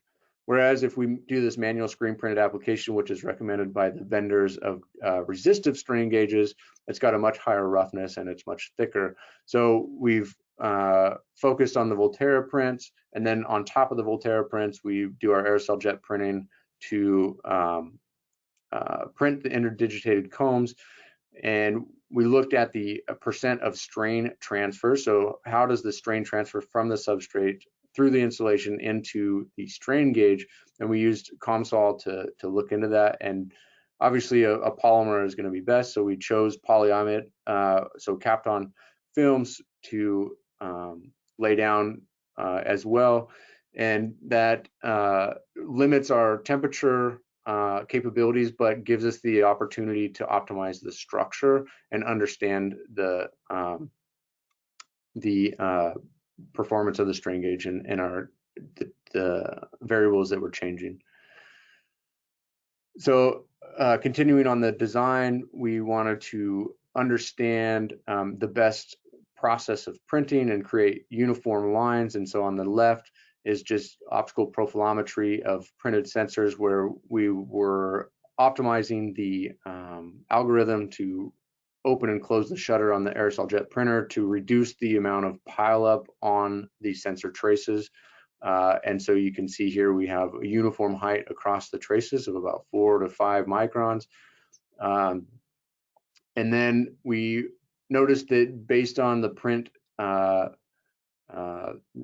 quality, we had a big change in capacitance, and so we did some COMSOL modeling. So at the bottom you see capacitance as a function of the different geometries, and so the perfect print would be the simple geometry, and it shows about a 0.22 picofarad capacitance, whereas adding some irregularities at the surface of the print, it stayed about the same. But then when we added this overspray, it significantly increased the capacitance of the strain gauge. And so the important part here is we don't have good control of the overspray. So one of the paths moving forward is how do we make a nice clean trace? And this was discussed a little bit, I believe, by Ame earlier in some of the prints and adhesion work that he was doing. So the next part of the project is how do we get the signal out? And so we are looking at this heterogeneous integration where we wanted to best understand what the effects of different materials and integration methods are. And so we looked at the capacitance as a function of length, which is the bottom left image, in multi-wire shielded wires and high temperature wire that may be used in these applications, and what the change in capacitance is, and that needs to be accounted for in the performance of the capacitive strain gauge. One observation that we saw is that we have this environmental noise, and if you look on the bottom right, this is acting as a touch sensor. So as the wire is touched, this capacitance changes drastically, where we can reduce that in a shielded and grounded wire. And so moving forward, that's what we've looked at. So this is performance of some printed capacitive strain gauges. And so the idea here is to understand what changes and how it's working, how well it's working. And so we tested up to 300 degrees C, and we calculated the gauge factor, which is the sensitivity of the strain gauge to strain. And so you can see on the bottom, this is just looking at the insulation. So Kapton tape is about 25 microns, whereas the Kapton film is about 50 microns. And you can see that the gauge factor is an order of a factor of 2, which is expected based on the thickness change. So we want to use the thinner Kapton tape as long as we don't get the interaction capacitance of the substrate. And then if you look on the right, this is the temperature testing where we did 20, 100, 200, and 300 degrees C. This was silver capacitive strain gauges on aluminum substrates. And so one of the problems here is as aluminum heats up, it plastically deforms and it changes the performance and it turns into noise. So what we've done more recently is change that to a stainless steel substrate, and we're able to get good gauge factor and extensometer versus strain gauge reading that aligns. We also looked at digital image correlation to validate our request, our strain gauges. And so this is comparing the random typical speckle pattern versus the 100 micron spacing and 250 micron spacing printed by the aerosol jet printing. And you can see we have good alignment on the middle bottom trace where it shows our digital image correlation versus the extensometer in the test frame. We also looked at using COMSOL to computationally validate the mechanical testing. And sorry, it's cut off, but this is showing the microstrain versus crosshead displacement and the extensometer, the model of FEA, and then the corresponding DIC with the 250 micron spacing. And so then we wanted to look at the adhesion testing. We did this first ASTM standard with this crosshatch tape adhesion method. And you can see that we can see where some of the traces have pulled off, but it was too qualitative. So then we developed this pull-off adhesion method, and it's been more quantitative, and we'll integrate with AME on this. So in conclusion, we've improved the fabrication of the capacitive strain gauges. We looked at them in harsh environments and looked at their interconnections, and then tested them up to 300 C. And so with that, I'm a little bit behind, so I'm gonna just go right to Katie. There, Katie Wada, graduate student researcher at Boise State, and I will be presenting on the line heat source probe for impel thermal conductivity measurements. I'll try to keep this quick. Okay, thank you. Thermal conductivity degradation is a key limiter of field performance in lifetime. It drives temperature performance and is a primary concern for the conversion of heat to electricity. Knowing thermal conductivity can also help ascertain possible risks associated with selecting certain fuels, and this is crucial to develop an accurate thermal conductivity measurement for real-time impel characterization of fuel thermal properties. And advanced fuels are of interest in particular for their smaller diameters and higher thermal conductivities compared to the standard uranium dioxide. As you can see in this plot, I've made compiling thermal conductivities as a function of temperature from literature of various highly promising advanced fuels to compare them to the standard uranium dioxide. And as temperatures increase, the thermal conductivity of uranium dioxide decreases, causing overheating of the center line of the sample, causing potential instrumental disruption or damage. Also, a large temperature gradient leads to physical damaging of the fuel. As you can see, there's a lower thermal conductivity comparatively for the uranium dioxide, so that leads to a large temperature gradient. And this picture on the right is an image of the original probe as made by INL. Next, please.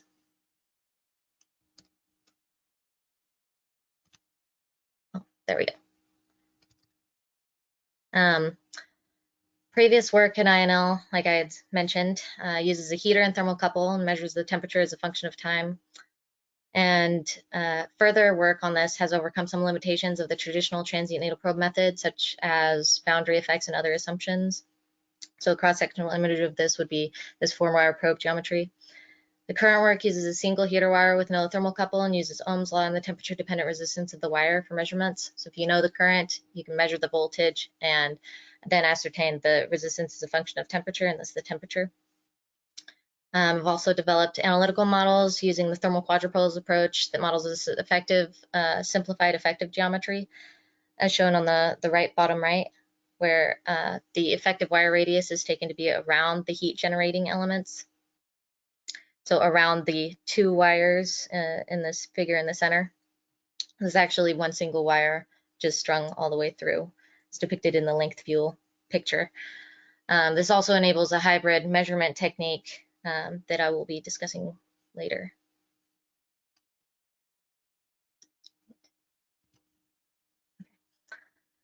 I have come up with this table depicting the project schedule. The developmental stage is the analytical and finite element models, experimenting on this and room temperature, demonstrating it at high temperatures, and then deployment, irradiation, and in-pile testing plan. And the participants are my advisor and PI, Dr. David Estrada, myself, and my NNL mentor and PI, Dr. Austin Fleming. You have about 1 minute left, Katie. Sorry to rush you. Goodness, that's okay, thank you. A standard out-of-pile thermal conductivity measurements leads to a complete loss of information during radiation where significant changes in thermal conductivity occur. This is typically done in a hot cell and requires expensive removing of sample of various burn-off levels, so measurement is subject to sample variations and cannot be monitored continuously under irradiation. A traditional transient needle probe method has developed, it uses a heater and thermocouple and monitors the linear portion of the temperature response of the sample, as you can see in this top right figure. Previous work at ILNL has developed a solution for when a linear response was not established. This is due to a good agreement in the entire time range between the analytical model and experimental measurements. Though it does use a heater and thermocouple, it is a larger package, and at high temperatures, electrical impedance of the insulating material decreases, allowing leakage currents or crosstalk between the TC wires and the heater wires. Next. Hey, Mike. I thought we had 30 minutes, so if you wouldn't mind letting Katie finish, and then at break we can stick around and answer questions. So we don't have, unless I'm looking at an outdated schedule, we don't have a break until 1:40. The next presentation is BSU. I don't know if you're combining times in general. Do you mean your question at the end of the next BSU presentation? Sure, yeah. Okay, we can do that. Okay, thank you. All right, so I have developed 2 analytical models for 2 different probe geometries, an effective that wires the entire probe and uses effective properties calculations, and an explicit or real model, so that's modeling each layer individually for the probe.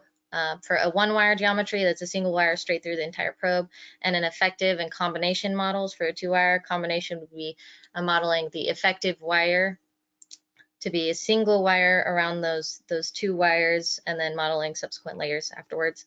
I validated this, some of these with COMSOL multiphysics, as shown in the right here. The solid lines are my analytical models, and the symbols are COMSOL models, so they overlay quite nicely for the 1-wire effective, 1-wire explicit and real using the average temperature solution, and then 2-wire effective. The type K thermocouple was chosen for measurements. This can be modeled as a 2-wire geometry, and the thermocouple doesn't affect the measurement since we're measuring AC. And it's very easy to use. As you can see in this picture in the bottom, this is a type K thermocouple with a micro TC connector that connects to a coaxial cable, so it's very easy to set up. And it's relatively inexpensive compared to a customized, specialized probe to be ordered. I'm currently in the process of deriving the thermal transport equation, so that's why I haven't included it in this plot yet. So the thermal quadrupose approach is depicted here of the 2-wire combination analytical model.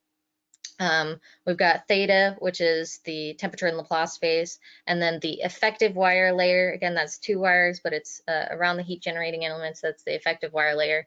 And we've got a thermal contact resistance between the wire and the insulation layer, then a sheath, and then another thermal contact resistance between the sheath and the sample that's smaller than the first since there's more space, and then convection. The insulation sheath and sample layers can be modeled using the first set of equations, A, B, C, and D, of course, correspond to the A, B, C, and D in the matrices. And the effective wire layer uses an average temperature solution with the equations on the bottom right. And it is important to note here that the traditional transient needle probe method completely neglects the entire probe itself, as well as thermal contact resistances. So traditional transient needle probe measurements must start after the probe's temperature response to the heating element. Next. Thank you. Electronic setups were established at Boise State and duplicate one at INL with the help of Dr. Austin Fleming. A complex circuit was devised to increase the signal to noise ratio of the probe. A hybrid AC/DC measurement technique was developed. As you can see in this top right picture, there is the top left of this top right picture, the AC portion, and then the DC portion would be below that. The AC using a function generator to generate a small sinusoidal wave, and then the DC to provide a larger current in order to induce Joule heating in the probe. The AC portion would be measured by the lock-in that's measuring across the R3 resistor. And this voltage divider is employed to both limit the current to the lock-in and also ensure the current is going to the probe for heating. Go back one more. Thank you. PTFE or Teflon and aluminum samples of varying diameters, 10, 20, and 30 millimeters were acquired and measurements have started. So there's an actual picture of the setup on the bottom left, type K probe in PTFE, and then the small electronics in the electrical boxes. And then in the middle, we've got a image from the lock-in amplifier measurement of 10 millimeter PTFE. So the vertical axis is voltage amplitude, horizontal is time. And you can see the temperature is increasing, or the voltage amplitude, it's corresponding, it increases. And then there's that point in which I turn off the DC portion and it drops back down. That's the cooling effect. And knowing R2, R3, the probe's resistance, you could get the voltage through the probe, and using Ohm's law and the temperature dependent resistance, you can ascertain the temperature. So this is the temperature profile for that same measurement. Okay, now next. In conclusion, solutions were identified for the crosstalk and probe size issues. Analytical models and FEM developed. Experimental setups were established, and new measurement technique was developed, the hybrid technique, and samples with a range of properties were identified and procured. A new probe was also procured and used for measurements. Next slide. So next steps were to complete the derivations of the thermal transport equations, and then continue experimentation, publish manuscripts, one on the hybrid technique, and then on high temperature results, and then further testing to get those high temperature results. Okay, thank you. Hopefully that was quick enough. Great, thank you, Kay. Thank you, Brian. And we'll jump right into the next Boise State presentation then with Lon and Dan, and we'll do questions for the combined presentations at the end of that. Okay. I guess that forces Brian and Katie to stick around for this presentation. But Lon, if you can be done at about 25 after, we'll save the last 5 minutes for questions. Okay. Okay. Lon, Brian? Did you want me to share my screen? Yeah, that will be easier. So okay, let's just do it. Yeah. Instead of share, like a switch in between. Great. Can you put on the? Okay. I try to speak faster, and so and then we will save more time for question. And my name is Lon Lee. I'm associate professor at the BSU, and also I'm a case fellow. Next slide, please. And so my work, my group actually the focus on the computational modeling and for the HTRTC. So HTRTC is stand for high temperature irradiation resistant thermocouple, and you learned that from yesterday, and also Brian talks is which normally we use it and to detect the temperature in the nuclear field. And thermocouple and consists of 2 elements, and in our experiments, and we use moly and niobium. You can see in the middle picture, and those 2 elements has a different seeback coefficient, and which is a measure of the magnitude of an induced thermoelectric voltage in response to temperature difference across materials. And so those are 2 elements like moly and niobium, and with a different coefficient, and will give us will produce a voltage and proportional to the temperature difference. And in this middle figure is a T1 minus T0. T1 is the temperature in the nuclear field, and then T0 is the reference temperatures. Next slide, please. Brian? Yes, thank you.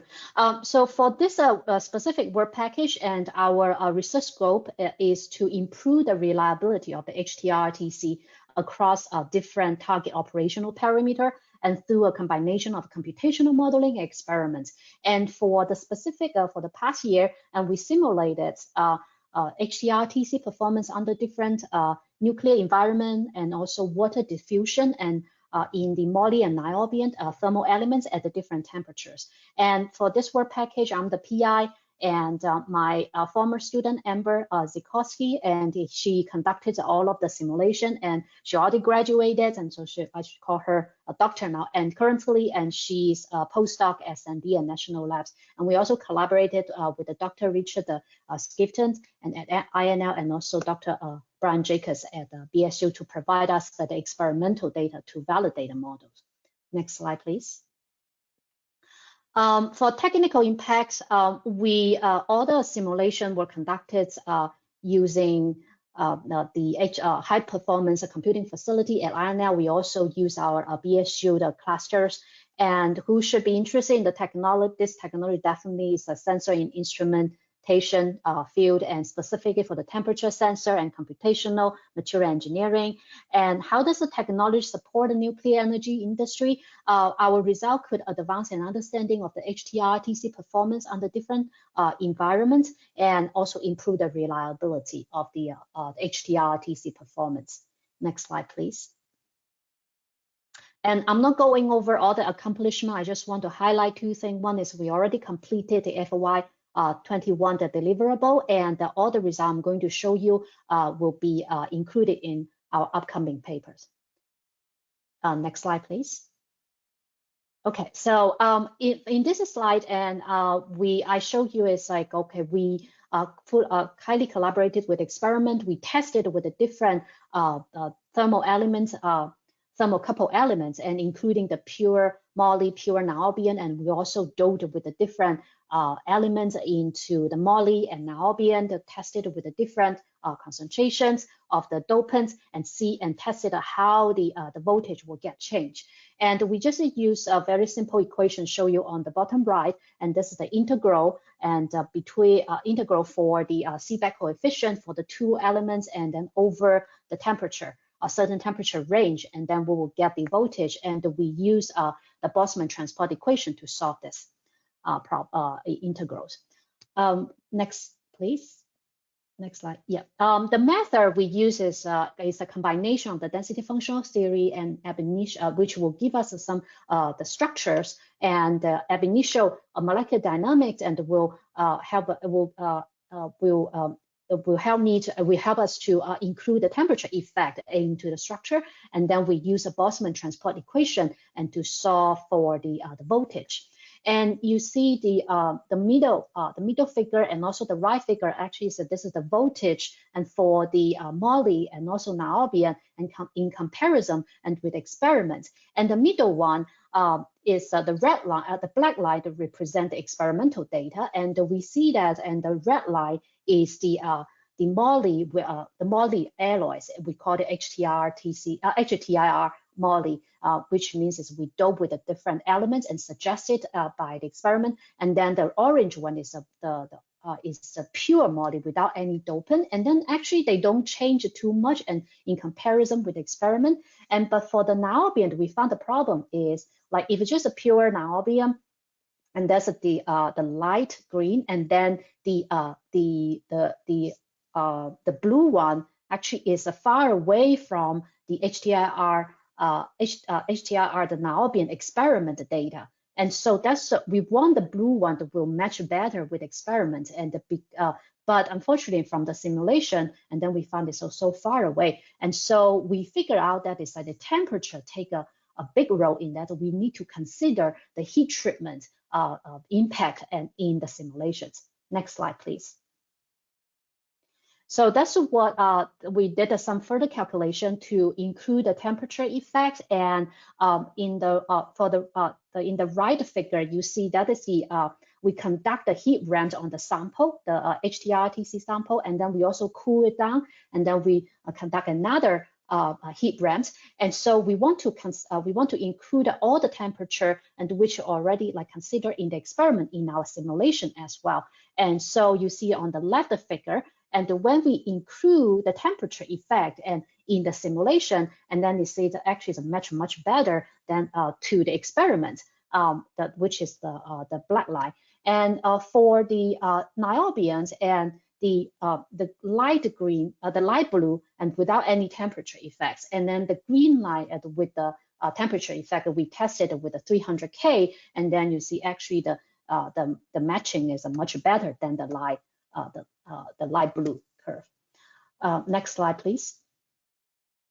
Okay, so the next is we tested with a different temperature and see how it will affect the prediction from the model. And we found that the computational prediction suggested the atomic structure obtained at like 600 degrees Celsius, and for both HTIR, moly, and niobium will represent the closest result into the experiment. So this will give us some suggestion is like the heat treatment and will induce a structural change that lead to a reduction in the voltage occur not only just at the mesoscale level and also at the atomic scale. Next slide. Okay, so and the next deliverable is we focus on if we expose the sample and to the oxygen and also water and how the HTRTC will react. And so we did some calculation and for the diffusion coefficient and see how the HRTC react to like the oxygen and also dissociate the water. I believe those results and can guide experiments and for the better design and for the to improve the corrosion and the oxidations. Next slide, please. And for the computation, and we can take something further down and to see, okay, how the electrons like distribution will be affected and by the dopant and also like by the when the sample exposed to the oxygen, exposed to the water, and also over the time. So those are some of the figures. So because I'm running out of time, and so I'm not going into detail. So those are the figures actually to show you is like niobium, pure niobium with the like a zirconium dopant and the moly dopant, and how they're affected by the oxygen, like in the for the electron distribution and over the time. Next one, please.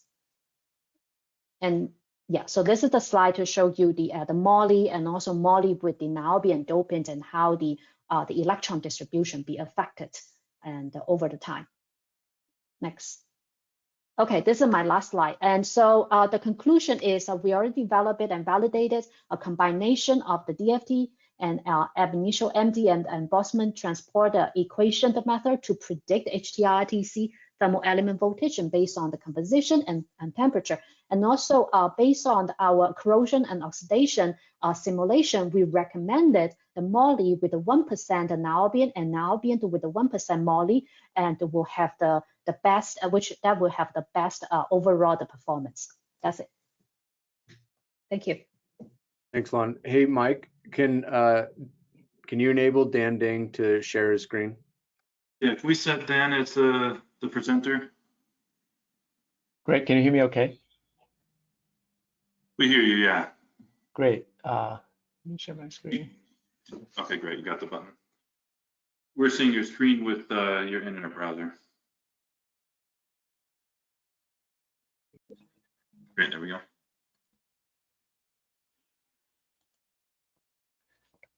Is it okay? Yep, that looks great. Go ahead. Great. Hi, everyone.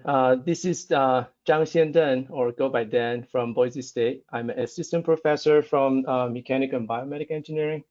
So today I'm going to review all the work that has been done in my group on multiphysics modeling.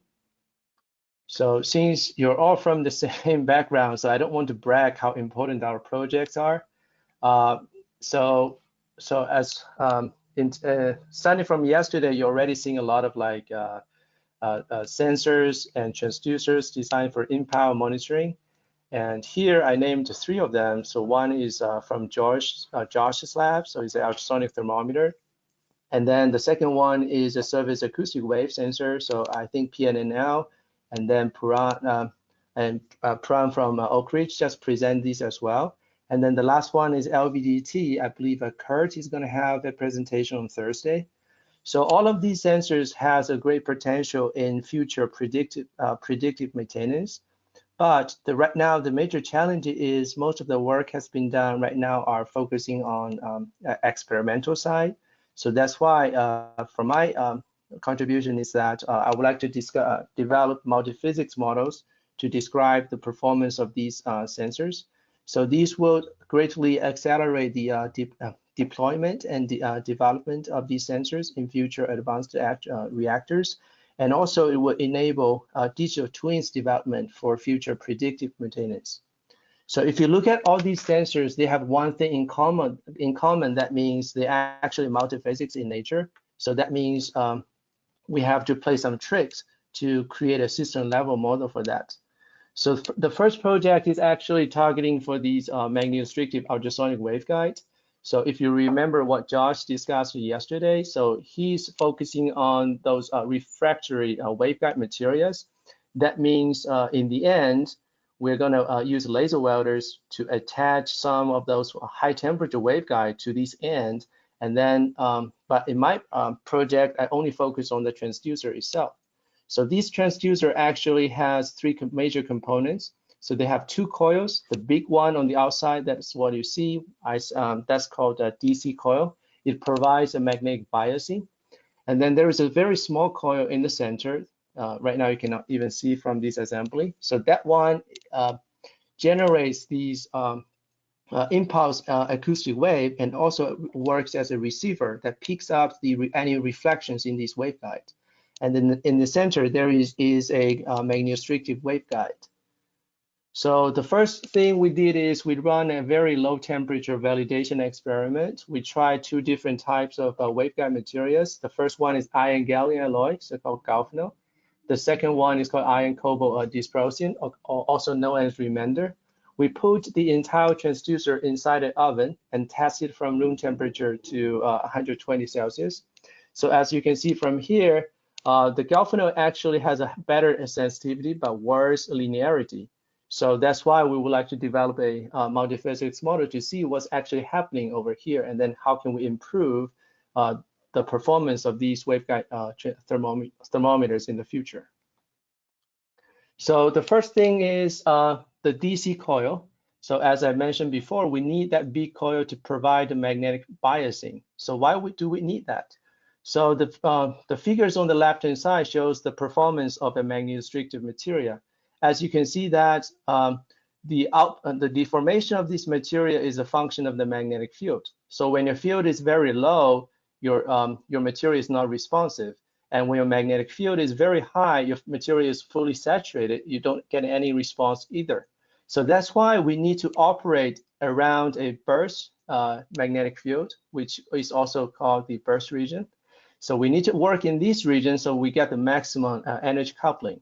So how can we find this? You can do trial and error, but since we have COMSOL multiphysics, it's a FEA tool, we can actually predict how much magnetic field we need to apply. So in this study, what we do is we do a parametric study, try to apply a series of DC current into this big coil, and then measure what's the flux density in these coupling region. So we find out that when the current is about 1 amp, and we reach the burst region, which provides about 0.8 Tesla of magnetic flux density in average. So actually that matches well with our experimental observation. So that means you can actually use these models to predict magnetic field biasing in the future. So the second part is electric excitation. As I mentioned before, we need to use the small AC coil to excite your waveguides. So theoretically, you want to drive your system in the resonance so that you get the best signal to noise ratio. But it's not easy to measure that resonance in experiment. So that's why we create an equivalent circuit model and then put these in COMSOL. And then we predict there is one resonance around 69 kilohertz. And then that also matches with the experimental observation. So in other words, our model is able to predict what's the best electric excitations we should use in the future. So the last part is, oops, is that video not playing. Okay, cool. So the last part is the waveguide location. So in this case, once you, so this AC coil is going to generate an impulse acoustic wave propagating this waveguide. But since we don't have any damping mechanism on this right hand, you're actually getting reflections from both ends. So that's why the location of this waveguide relative to these coils, they matter a lot. So that's why both experimentally and in simulation, we try to tune these LX values to see if our model is capable of capturing these LX variation. So surprisingly, that if you look at these figures underneath, you're going to see that our model is able to adjust for this LX variation. And then eventually we figured out that LX equal to 82.5. That's the optimal performance. Okay, so the last part is there is a lot of challenges in signal processing. So can we use these multiphysics model to guide signal processing? The answer is yes. So what we do is we use wavelet analysis instead of directly tracking those peak locations. So by doing this wavelet analysis, you can actually see a much cleaner peak location in frequency domain. And then what we do is we just cut a cross section across all these peaks, and then measure them, and then plot this 2D plot in MATLAB, and then we just track the distance of these peaks, and then measure the distance between these peaks as the time of flight. And then we compare these experimental results with our simulation, and we see less than 0.33% of error in time of flight simulation. So that means our model is very accurate. But right now, our model only focuses on room temperature simulation. Part of the reason is that we don't have high temperature data available for these magneto-restricted materials. So that's why we have to do some of characterization at high temperature in the future work.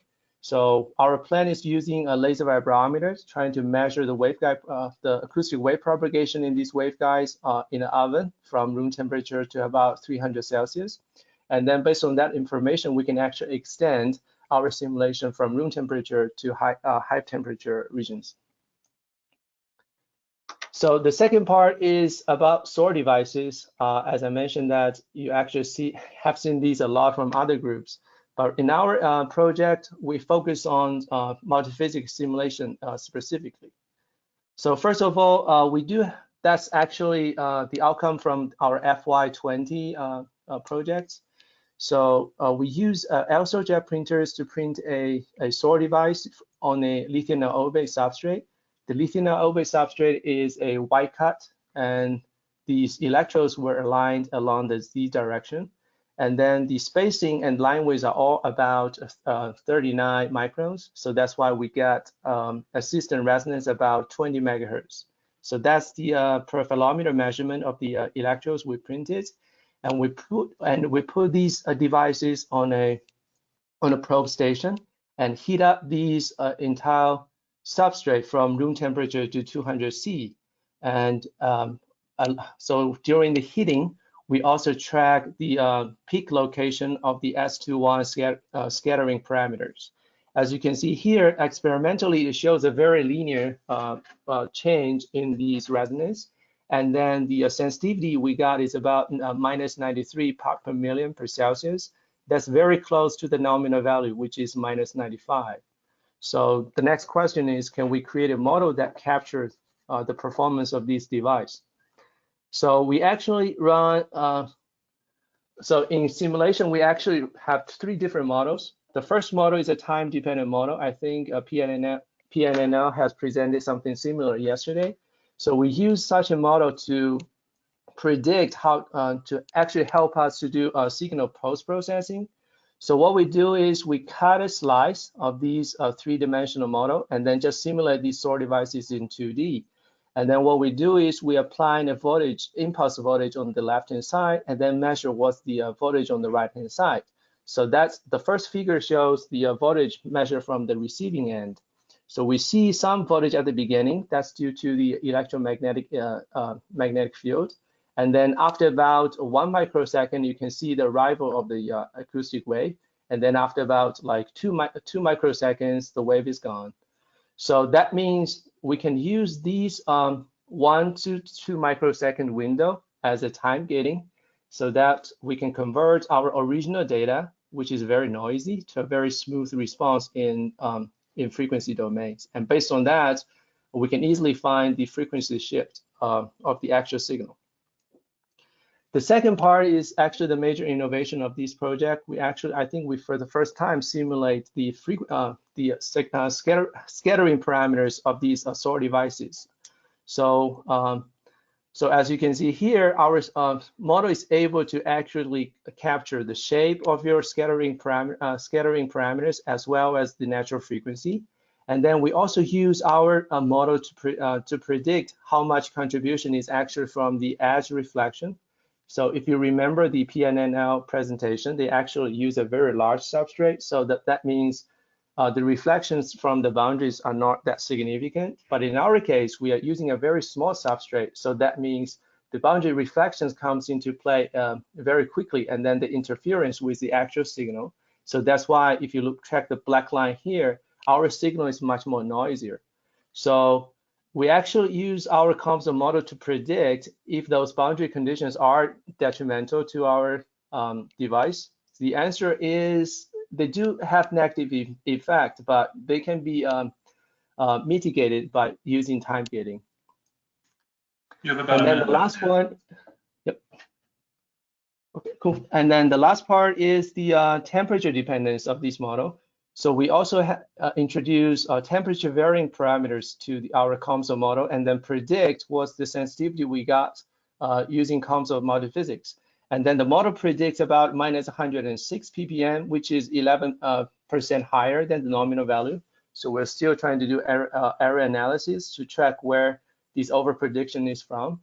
But overall, you can see that the shape of the S21 peak is very similar to the experimental result. And then we do see a frequency drift to the lowest end when temperature increases. All right, so the last project is the LBDT.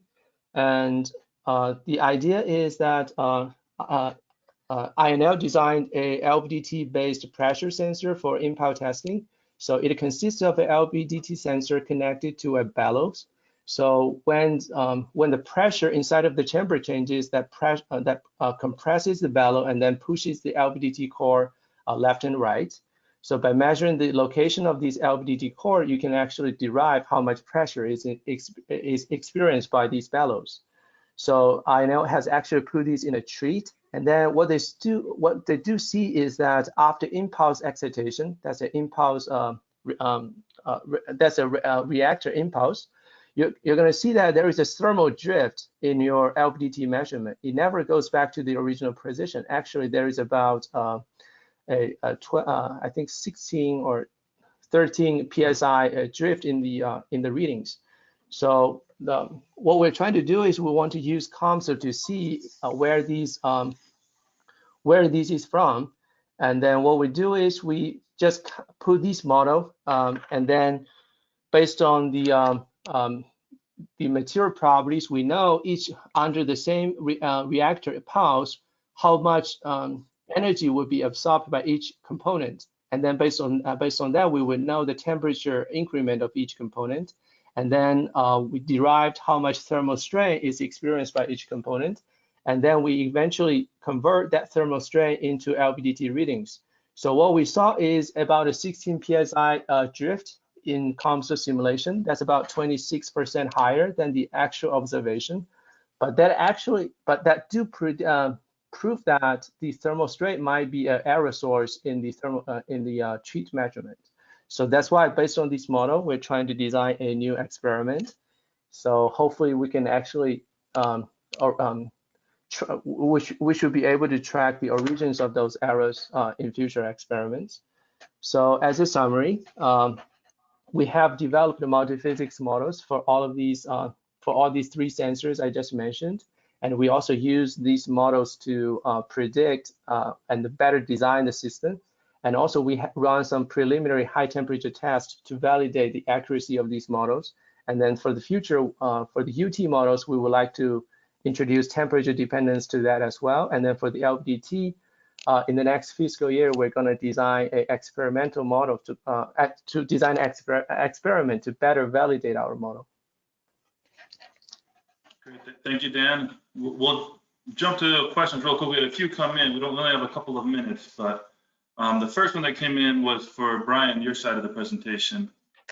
Sorry,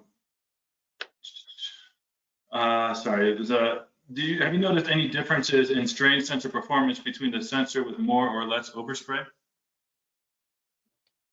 So the short answer is no, we haven't specifically looked at that. We do know that we get more variance with the overspray, and it's hard to control. So that is one path that we're moving forward, is to better understand the overspray, and if we can reduce it and get a finer line and do tests that way. Okay. Second question came in for Katie and Dave's portion. For the thermal conductivity probe, do the thermal models assume that the probe is perfectly bounded to the fuel? The gap between the probe and the sample will likely be at the dominant resistance, and it will be difficult to separate changes in this resistance due to the fuel swelling or cracking versus the resistance. For example, the thermal conductivity of the sample itself. I have included thermal contact resistances, though at this point they're not as accurate as an actual like experimental measurement. So this would just be to model it as close as I can get to the experimental, and if it overlays well, then I can extract thermal properties from that. So it isn't perfectly exact into that, but I do add thermal contact resistance between the sheath and the sample, but it can't be perfectly accurate. Great. And then the last one, Dan, I think was on your side. If you can just give us a real quick answer on this one, then we'll move on to Malvina. How did you acquire the material property data, particularly the mechanical dampening parameters? You mean for the waveguide measurement? I believe so. Okay, so for the attenuation, we assume the logarithmic decrement. So we just track how fast the peak decays, and then based on that, we estimate the loss factor. And then the time of flight, as I mentioned, is a wavelet analysis. So based on that, we can estimate the speed of sound. Okay, we don't have time to go any deeper than that anyway, but if there are follow-up questions from the presenter, please feel free, the people asking questions, to reach out to them specifically. We're going to continue on now to the next presentation given by Malvina. And so Malvina, I'll let you go ahead and start right away and introduce yourself. Thanks. Perfect. Can you see and hear me just fine? Yes. Excellent. Thank you, Mike. So my name is Malvina Wilding, and I am nuclear instrumentation engineer here at the Idaho National Lab. And today my presentation will be covering the status of the creep testing capability for the characterization of the structural materials of nuclear components. And now moving on to a little bit of background, I guess the biggest motivation for pursuing creep testing capability is, one is that Halden boiling water reactor shut down in 2018, and they provided very unique testing and evaluation capabilities for both in-pile creep and stress relaxation testing capability. And unfortunately, there's still no facility currently capable of both capabilities. Another reason is for the light water reactor life extension program. So they really need a basis for assessing materials for degradation, as well as developing aging management practices for key light water reactor components during their license renewal, as well as their basis for economic decisions related to the plant assessed management and continuing their planned feasibility. And finally, the last one is for the advanced test reactors. We want to provide a quantitative demonstrations that show the durability and longevity of your material selected. So now moving on to the project overview. So I guess creep behavior in general is a very critical measurement for safety concerns and longevity of your current and future nuclear reactors, as well as in situ creep testing capability offers really much more control over your experimental variables. It provides much more details regarding your creep behavior, and it gives you also an improved accuracy compared to your non-instrumented test. And this really plays, if you look at your creep testing traditionally done, you have your sample radiated in a test, or I guess in a reactor, and then you do your creep testing and a post-radiation examination. So you can really miss a lot of information just between the two different time intervals of testing.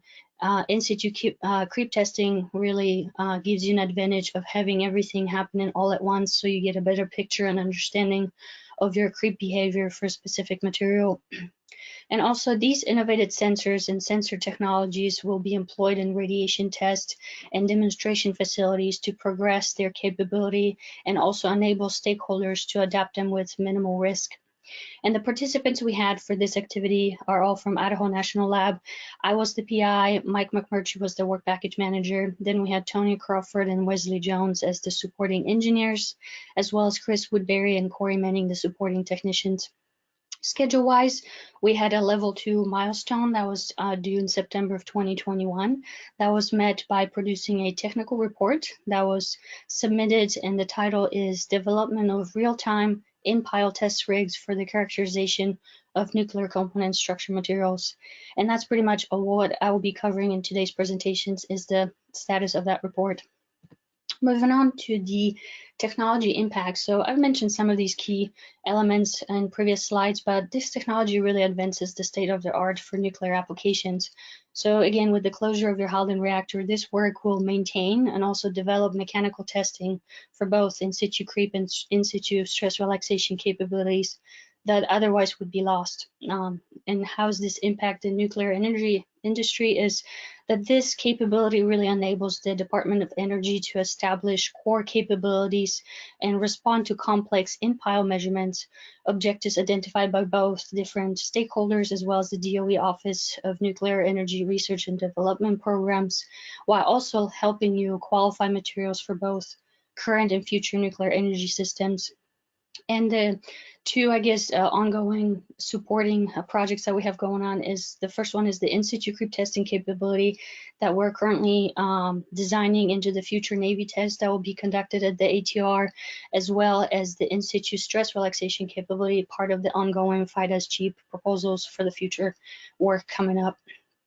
And now I'll start with a little bit of background, or I guess fundamentals, before I jump into the test results. So creep is a very slow time-dependent plastic deformation that occurs in your materials that you subject to a test or stress at a relatively high temperatures. So that's what's called generally a thermal creep, where you have high temperatures occurring. And you can also get creep that happens at much lower operating temperatures. This is usually for radiation-induced creep in reactors. That's a huge issue. Either way, both have a result where your material undergoes a time-dependent deformation that could be dangerous while the material is in service. So common failure tests, creep failure tests, are used to measure your limitations of your material prior to being used in service. So this is why it's such a critical measurement before you used any material. It doesn't matter if it's current material or any new type of material. You want to make sure you know your limitations on that. And another, I guess, limiting factor is on the radiation-enhanced stress relaxation, as well as creep behavior, not just of stainless steels, but a lot of other materials. So because it's traditionally done in a where you radiate your sample in fast neutron spectrums, and then you do your creep testing post-radiation examination, you really can't mimic that when you look at the spectra generated in your light water reactors. So having that in situ capability really gives you the advantage of being able to monitor everything in your light water reactor spectra versus a fast neutron one. And the images on the right give you kind of a general, the top right is your typical creep curve that you will see normally with creep testing. You have strength versus time. Yellow is indicating the primary creep stage, and this is a fairly fast creep stage where it goes into the green, which is the secondary steady state. The secondary one is usually where the longest of your life of your sample or your material will be, and it's the steady state. And you can derive your strain rate, or also known as the creep rate, from that, and that's how you identify your materials from that. And then finally, you go into the third stage where it's also fairly fast right before your sample fractures. So that's how your typical creep curve looks like. And the sample, again, a very simple schematic on the bottom where you have loads applied on the specimen, and your specimen fails somewhere in between the middle part of your sample, which is also called the gauge length. So now I'll talk about the standard creep testing that we focused on. So the creep testing frame that we used is shown on the right-hand side, the top images. The creep tests were conducted using the ASTM E139 standard, and you have a creep specimen that is placed under a constant stress, as you can see in the little diagram on the bottom right. That is placed under a constant stress, and this was applied using the method of suspending weights from it, also known as direct load, and this is shown on the top right picture where you have weights directly hanging from the specimen, and this is commonly used for specimens that use much lower stresses and temperatures, which we were, so that's the method we use for all of our testing in this project. And then you want to contain your specimen in the furnace, whose temperature is controlled by thermocouples. So the little diagram on the bottom right shows only one thermocouple. In this test, we actually use 2 thermocouples on each end of your gauge length, which is our region of interest for measuring purposes, to really get a good average temperature of your specimen. And then the way we measure the increase in length, also known as strain of your specimen, is using very sensitive extensometer, as well as 2 commercial LVDTs in your testing frame. And again, the test results from this creep test were plotted on a graph of strain versus time that we just saw in the previous slide.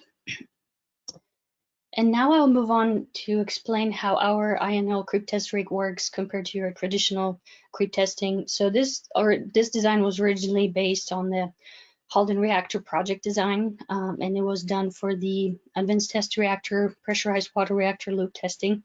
And we've been using that design for our out of pile verification testing. And then you can see on the images on the right, the image on the left actually shows you how compact this design is and how it fits in our autoclave. And then on the right hand side, we have 2 different types of INL test rig designs. So the design is composed really of just several elements. We try to keep it simple. And the first thing is the creep dumbbell specimen. So all of that is highlighted in yellow in all of the images.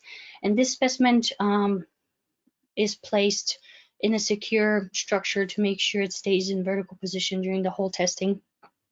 And the way we measure the dimensional changes is actually using an LVDT. So Dan kind of talked about LVDT. So it's the linear variable displacement transducer that is directly attached to a bellow, and it measures your dimensional changes. Our LVDTs used in this in these creep test rigs are supplied by Halden Reactor Project. And the 2 types of assemblies are shown on the right-hand side picture, A and B. A represents our, what I call the static load, and that's because your LVDT is attached to a bellow, and that bellow is directly attached to your specimen. So anytime you apply pressures, your environmental pressures on that bellow, it compresses, which directly puts that stress onto your specimen during your testing. And that bellow contains at the fluidic core that moves inside the LVDT, and that's how it measures the dimensional changes. So very simple testing, and that's commonly used for creep testing. The other design that we have is shown in B. That one has a pressurization tube shown, and that just it attaches to the bellow, which gives you more control over how much stress you're putting onto your sample. So this will be commonly used for either stress relaxation or even load cycling testing if you want. We also have a thermocouple holder that's placed right next to the LVDTs that are all marked in blue. The reason why we have them right next to the LVDTs is because they're very temperature sensitive. So we want to definitely make sure that we know what temperatures we're running our test at in order to be able to calibrate the LVDTs according to that temperature. And again, we have a support structure to maintain the whole experiment in an in-pile environment, a robust one to make sure there's no twisting or bending happening on the sample, as that would just create issues during creep testing. So we want to make sure it stays in a vertical position. And the way we record our signals, I guess, from both thermocouples and LVDTs is using the National Instruments Data Acquisition System. And now I will jump into, or I guess I was going to cover a little bit what an LVDT is and how we use the LVDTs in this specific application, from converting what the LVDT signal is to what we actually are interested in is the strain. So LVDTs are very simple, reliable sensors that convert your specimen's mechanical movement into an electrical output.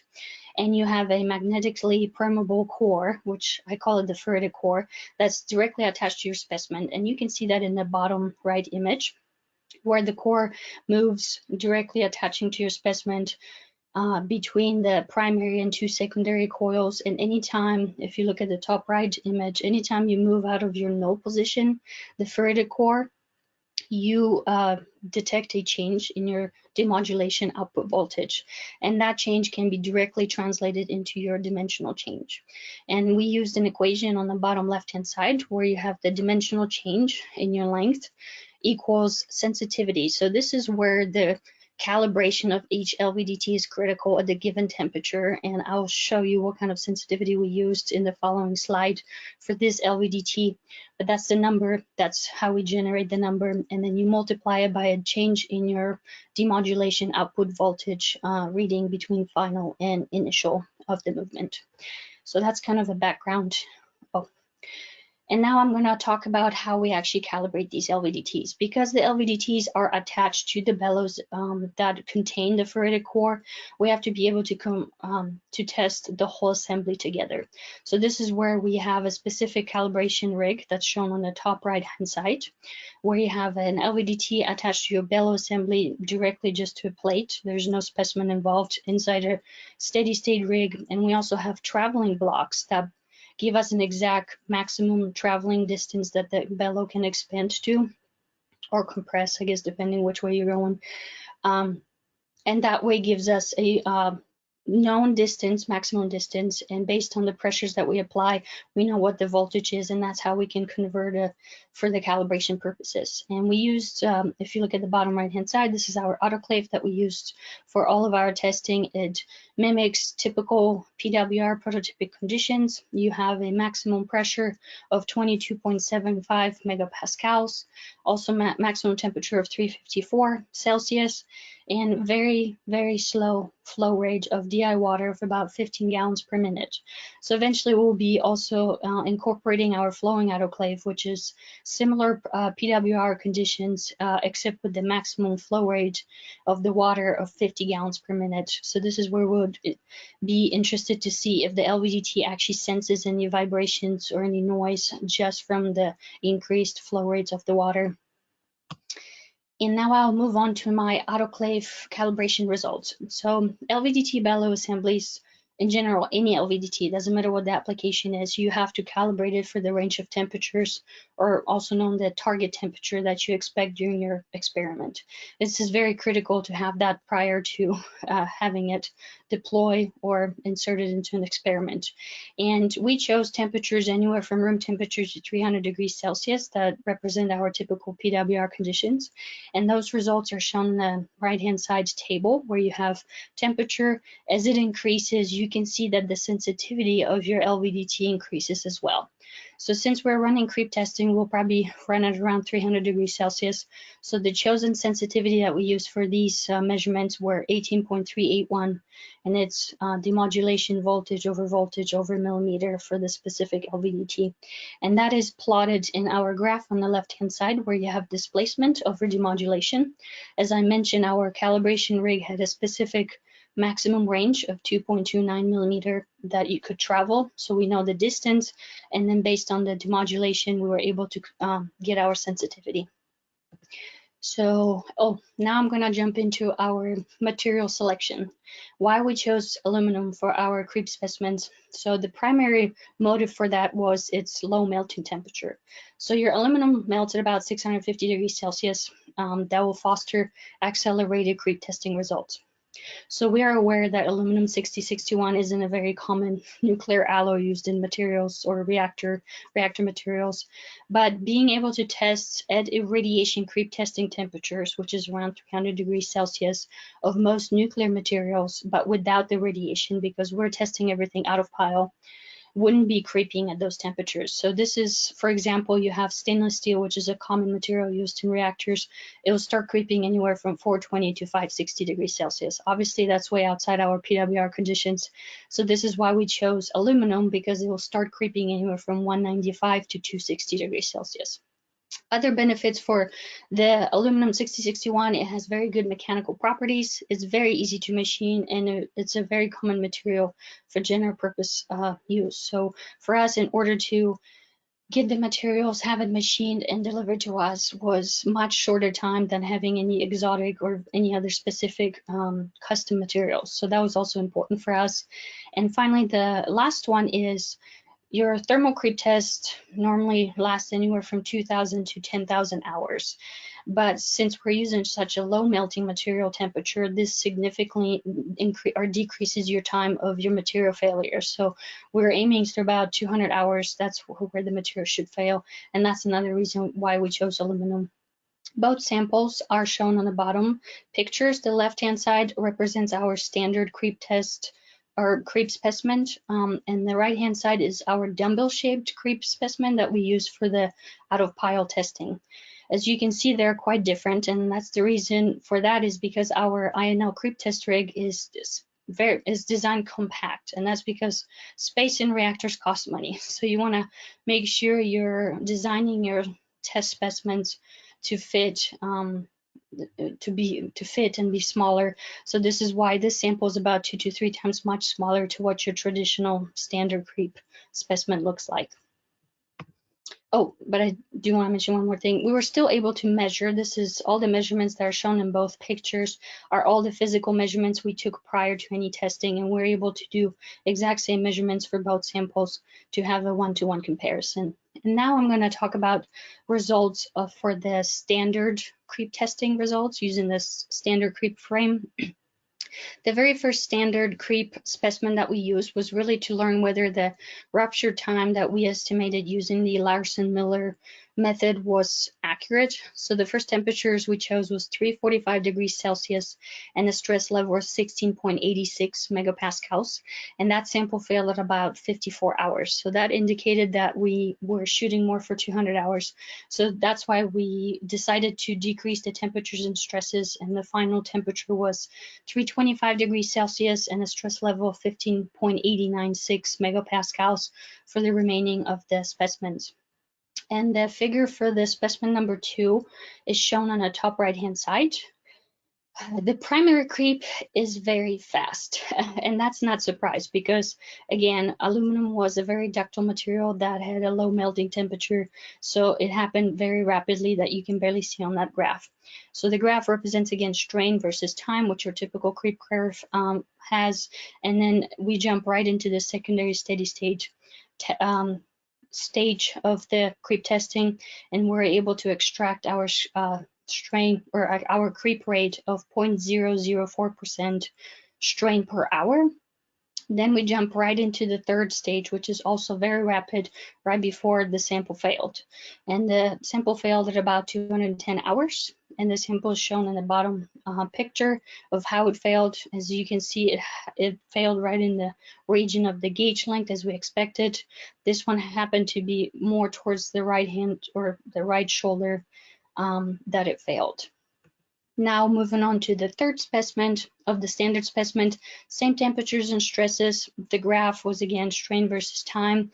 It looks literally identical to the previous one, with the only difference that it failed at about 207 hours. So we had 2 tests, showed exact same results. The only difference is you can see in the picture on the bottom that the sample failed more in the middle of the gauge of the length than from the previous one, but it still failed within the same graph as we expected. And now I will talk about the measurements. So I talk about the physical measurements we took before all of the tests were taken, and we did the same thing after the test. And as expected, I already mentioned this, all of the specimens failed within the gauge length region, which is our region of interest, no surprise there. The only difference again is where the different points within that region, how it broke. The sample on the left, we have where it broke more towards one end versus the other. And also that sample, we had issues. Since aluminum is so ductile, that sample got stuck. The left shoulder got stuck inside the creep testing frame. So we unfortunately had to cut it off in order to remove the sample. And that will give us it wasn't able for us to measure the total length post creep testing measurements. So that data is missing. However, we still had the notch to notch length measurements, so before and after. And that's how we're able to see an average change in total length, or I guess change in length for both specimens. Specimen 2 showed about 12.4 millimeter change in length, and we had specimen 3 at about 16.6. So there's a slight difference, about 4 millimeters, and the LVDTs that we had installed on the creep testing frame measured about 12.5 millimeters for both. So we believe, because there was 60 interval recording interval for measuring the specimens, we believe in those 60 seconds, because the third stage happened so fast before it failed, we might have missed those 4 millimeters measured physically through the LVDTs. And we can see that in this measurements by having a pre and post measurements. Now I'm going to jump in. Okay. Now I'm going to jump into the autoclave testing from our Impile creep test rig. So as you can see, the images, they're not what we expected. Unfortunately, we had to stop the test, and that's because our sample fully oxidized. And you can see that in A and B, as the sample is literally crumbled into pieces. It was no longer intact into the creep test rig, but as you can see, the creep test rig itself is still fully intact. It was still positioned the way I installed it before the autoclave run. So it shows us how robust this system is, and all of the components of the creep test rig were made out of stainless steel, so they survived. There was no issues with that. And we also don't know how fast the aluminum specimen began oxidizing in our autoclave. So this is where the DI water in the autoclave was not controlled chemically to prevent this issue from happening. And another in C image, this is kind of the top image shows you a structure that's made out of aluminum that we had for supporting our cables right at the top of the test rig inside the autoclave, and how it turned out to be after our autoclave testing. So pretty much anything that we had made out of aluminum in that autoclave completely oxidized, and it turned into crumbles. And now I'm going to talk about how our graph looked like. So the figure on the right shows you the creep versus time. Red represents your temperatures. This is steady state at 325, what we expected. And then LVDT signal is shown in black. And as you can see, it makes no sense. None of that looks anything to what we expected. So those are inconclusive measurements for us.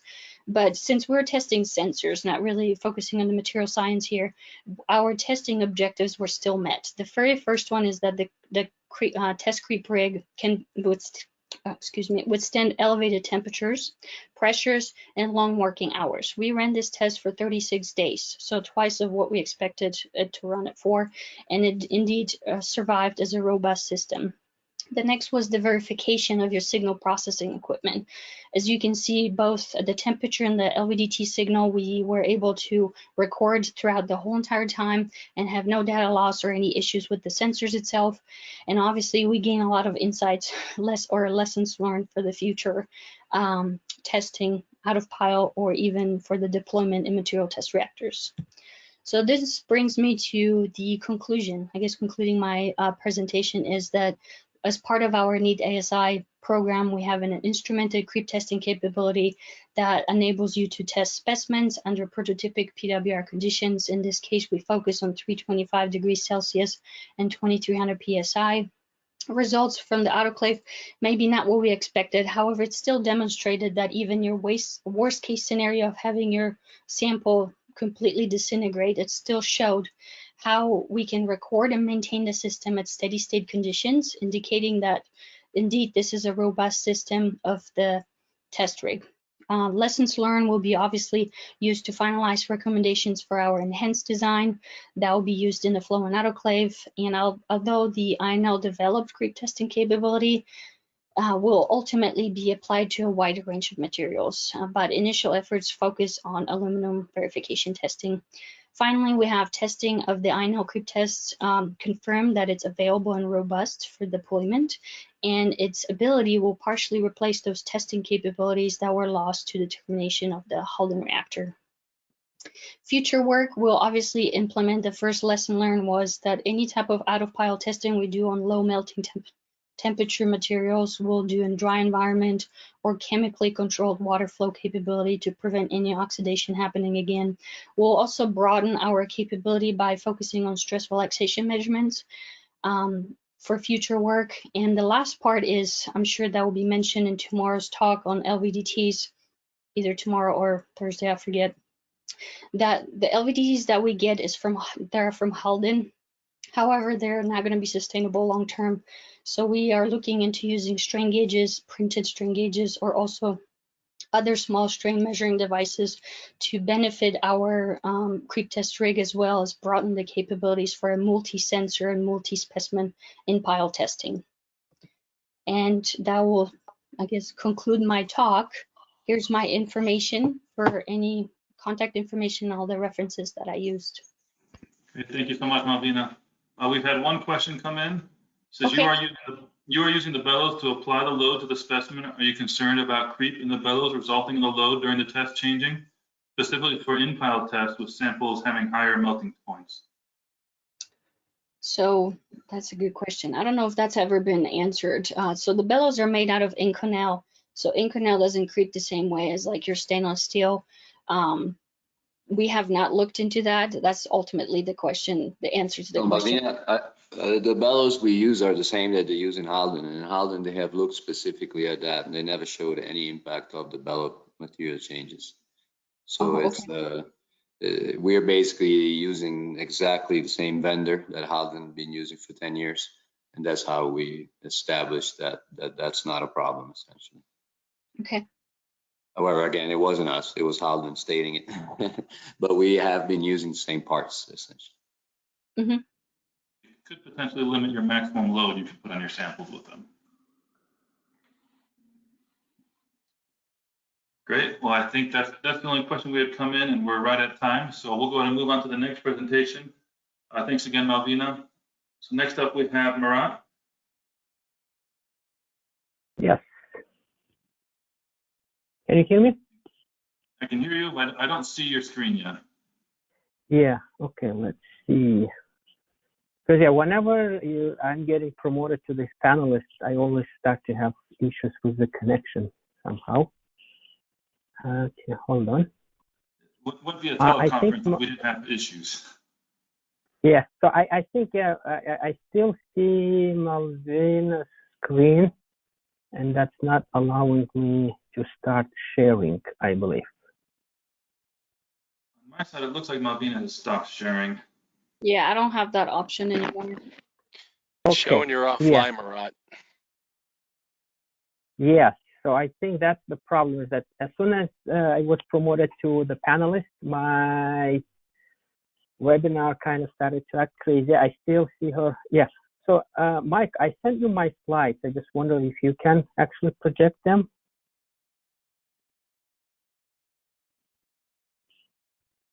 Yeah, let me download those real quick. And then can you see Murat, or do you just need me to tell you what slide number we're on, or I'll just hit next and you say think yeah. I think I'll try to say you which slide that you need to be. Fortunately, I don't think I have the labels on them, but okay, so I think that should be sharing the screen now. Okay. All right, sorry for a hiccup here. So I suppose, yeah, everyone sees now my title slide. Yeah. I think we can jump to slide number 2 now.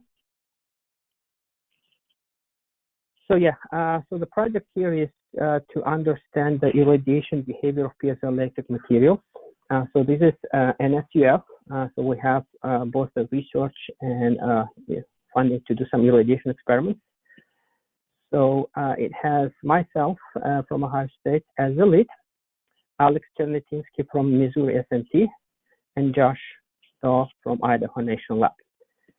So we are using Ohio State Research Reactor as well as University of Wisconsin ion beam. So the project was supposed to end last September, but we received a no-cost extension. Okay, we can go to slide number 3. That says interdigitated transducer. So the figure on the left shows our generation kind of 1 devices that we were using for kind of in situ measurement of the piezoelectric behavior.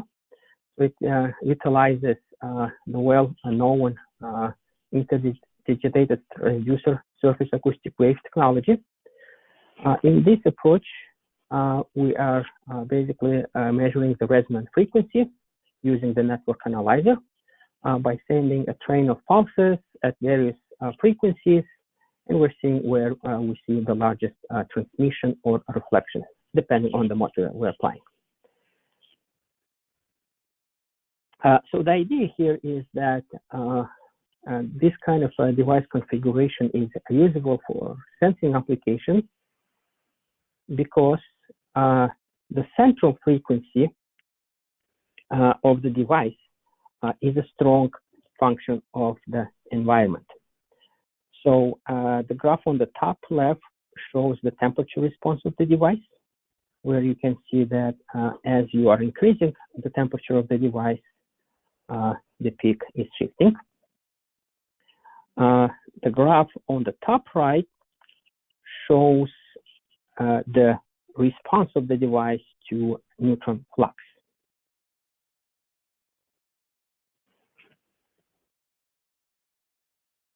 And the diagram on the bottom is just trying to explain the operational principle of the device, which is basically based on the piezoelectric effect. And the critical part here is that we need to know sound velocity of acoustic waves and the spacing between the electrodes that are used to excite and detect acoustic wave propagation. We can go to slide number 4 now.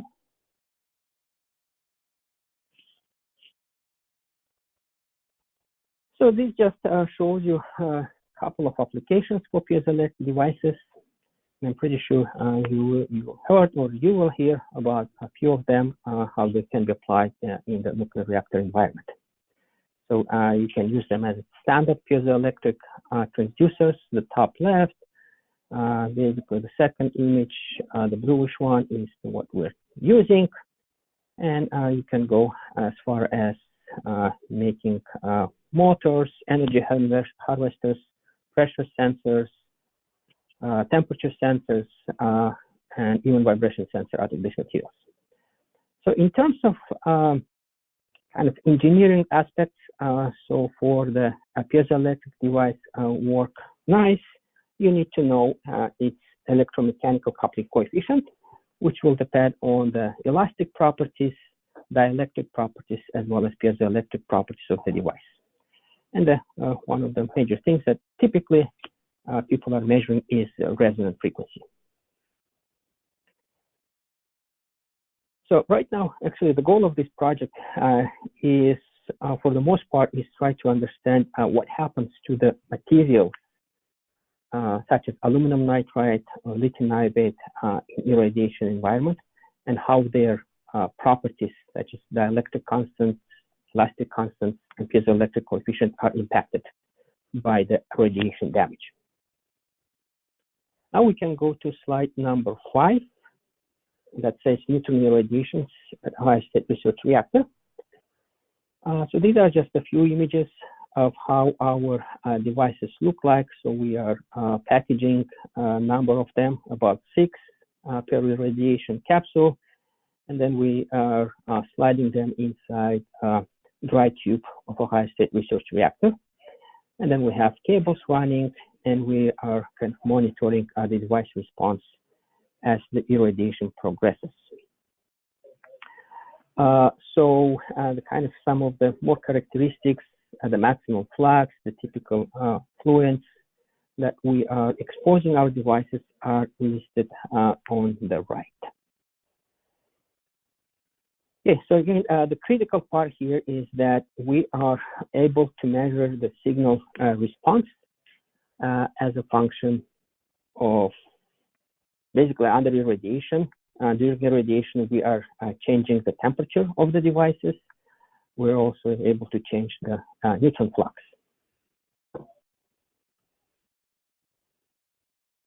So if we go to slide number 6, and then slide number 6 shows the resonant frequency as well the amplitude of the device response as a function of neutron flux for fixed temperature. So basically the blue bars here represent the neutron flux or the reactive power, and the black circles is the device response. So you will see that as we change the reactive power, the device response changes. And these kind of responses are not immediate, so it takes time for the device to get equilibrated to kind of a steady state response.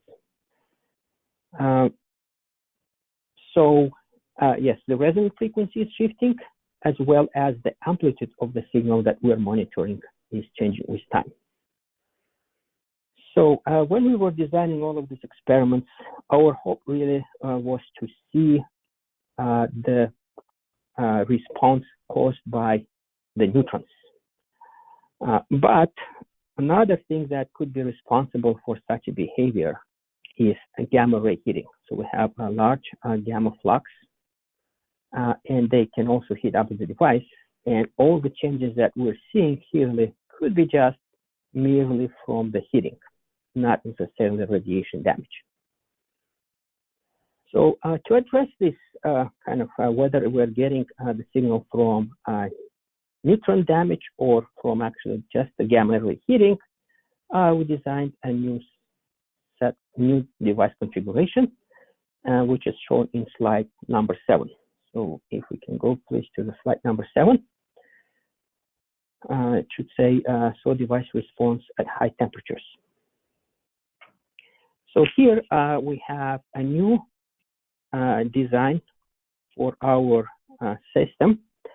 What you'll see here is that we have our traditional source sensor with the parallel electrodes, but in addition to that, we deposited an RTD sensor, basically a variable resistance sensor. By monitoring its resistance, we can tell actually what's the temperature on the device. Obviously, while we're doing all of the irradiations, there are thermocouples, but to really get the actual measurement on the device, we chose this approach. So now the figure on the right shows 3 things. The reddish orange color shows the reactive power. The kind of the grayish color that has a lot of noise in it, it shows the temperature that we are measuring from the RTD, basically just monitoring the resistance. And the blue line at the bottom shows the frequency of the device response. So now by comparing what the readout from the RTD versus the readout of our SAW device, we can see that there's indeed some correlation, is that as we increase the power, the temperature of the device increases. And it almost seems to be, and again, I'm sorry that the figure that I have shown here does not really clearly shows it, but there appears to be some kind of a correlation between the temperature readout by the RTD and the SAW device. But there is like kind of a small nuance here, is that the time it takes for the SAW device to equilibrate and RTD to equilibrate, they are not the same. So perhaps this could be an indication that, yes, we are seeing some something that is not only a temperature or a gamma ray heating response. So this is still kind of a work in progress, kind of this relatively fresh data that we collected, and this measurement in particular was done at 300 degrees C. Now, if we go to slide number 8, it shows a very similar response, but now on top of changing the reactive power, we show how the system response to temperature changes. So again, the coloring scheme should be the same. The blue line should be showing the frequency response, and the gray line should be showing the temperature sensors response. Again, we will see that as we change the reactor power, we see small fluctuations on both the RTD and the source sensor responses. But when we change the temperature, the changes are more dramatic. So kind of overall conclusion here is that it suggests that, first of all, perhaps SOA device can indeed be used as a temperature sensor in these applications. But if one wants to do some other sensing applications with these kind of devices, you have to do compensation. So it's already that people who are trying to use piezoelectric SOA devices for any kind of sensing applications, they do temperature compensation if they want to, let's say, measure pressure. So then, yeah, if one wants to employ this kind of configuration or design for pressure or vibration sensing, then one would need to really take these effects into account that gamma ray heating would impact. And I think those temperature compensations, yeah, whatever they do for pressure sensors, I expect that they will do the same trick here. So I'll just show one slide on slide number 9. So that's what we do on the modeling side. We're trying to understand irradiation behavior of the materials from first principles, density functional theory calculations that are expected to help us explain the device behavior. So this is kind of a really a material science exercise. Eventually, it might have some implications, yeah, whenever wants to kind of correct or understand some kind of drifting behavior for these devices. This information will be useful. And here, essentially, we're showing, yeah, how the various defects impact the kind of lattice constant of the crystalline structure and the elastic constants. So with that, I think I will go to my kind of a concluding slide number 10. Just kind of what we have kind of published, and so we had 2 publications already reporting these observations. Those were primarily focusing on our earlier experiments. Our kind of high temperature measurements are still under kind of processing. We haven't submitted that work yet, but we have been presenting in various conferences. As I said, yeah, all of this should help development of various piezoelectric-based sensors, including pressure, temperature, and vibration sensors.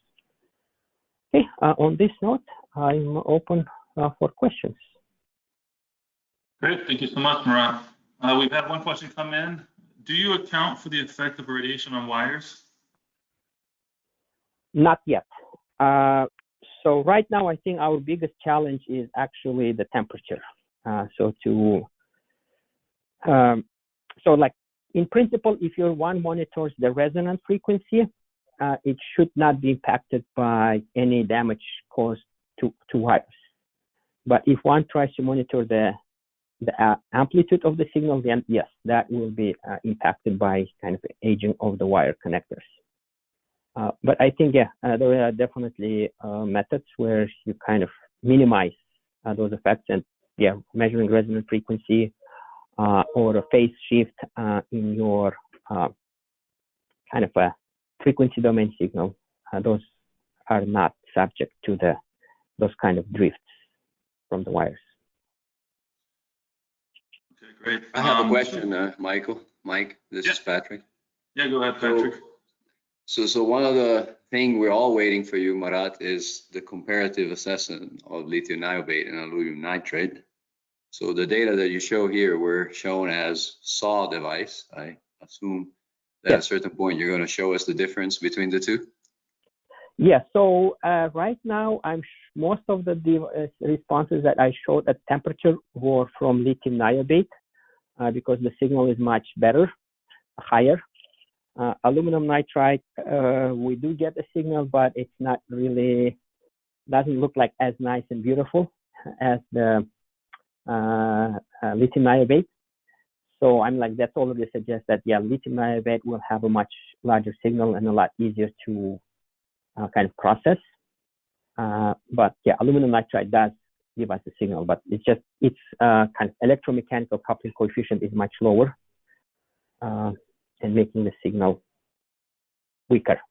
So relatively, obviously, if you can go with lithium niobate, it definitely would be better with lithium niobate. But I'm saying this, but I'm not accounting for kind of long-term effects yet. So that I cannot really judge at this point. Thanks. Okay, I think we have time for one final question here. Can you comment on the source of the noise and the temperature measurement with the RTD? So that I believe would be like something like slide 7. I think we're doing kind of very fine measurements. The actual details, what kind of electronics we're using, I'm not ready to answer that at this point. I think that those electronic signal or the chip that we're using to post-process the signal might be contributing factor here.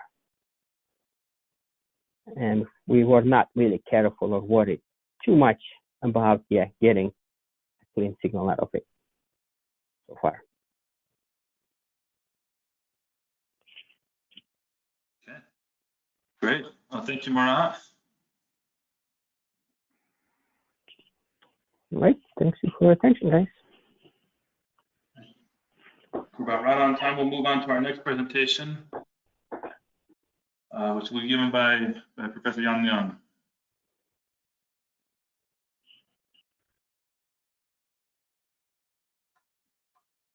Hello. Yep, I hear you now. Yeah. Yes. Okay. Let me first figure out how I can share screen. I'm multi-culinary issue. I need to change my screen setting. So go to meeting. Okay. Let's see.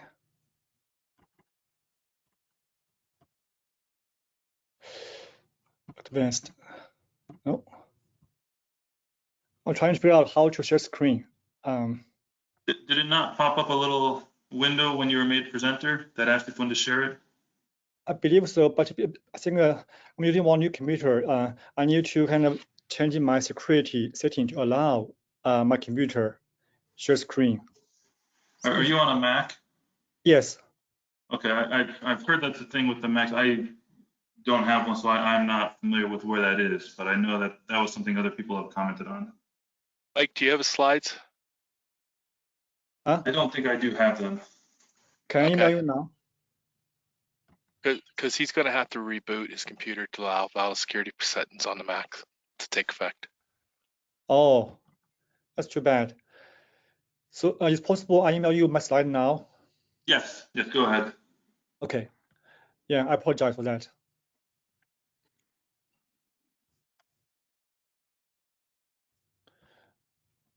Yeah, this Mac is kind of giving me some headache. So let me email you my slide now.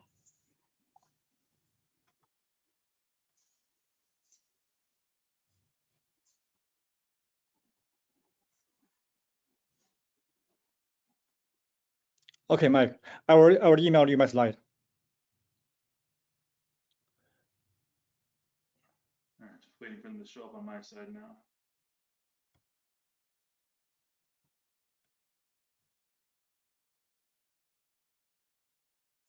May take a minute to get through the INO system.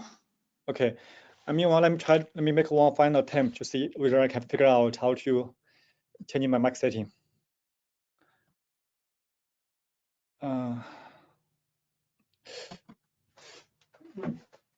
Mouse.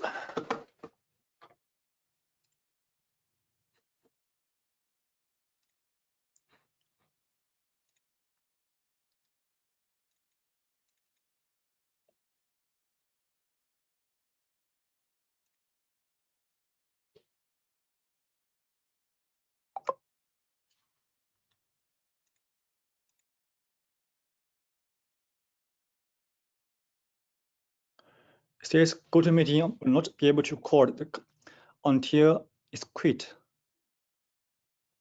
Seems I may have to restart my GoToMeeting in order to share screen. I'm still waiting for the email to show up. It hasn't come on my side yet. How large was the presentation? It's a 9 megabytes. It didn't come through by now. And you didn't send a copy of it to Kara earlier, did you? I didn't. I assumed I could share screen, so I didn't send my slide earlier.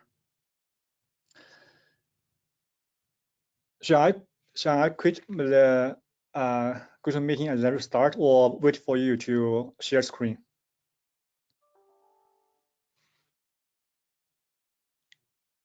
I'm not sure why your email hasn't shown up on my side yet.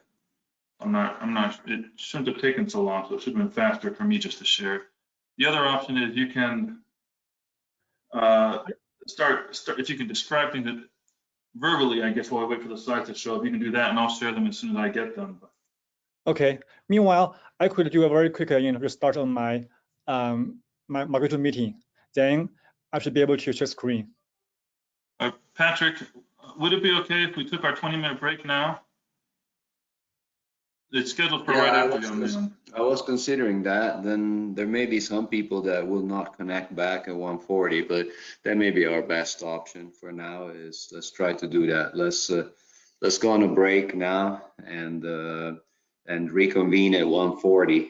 And then if people will rejoin only at 2, that's what we'll have to live with. So yeah, let's take a break now. We'll put a break sign on the screen and reconvene at 1:40.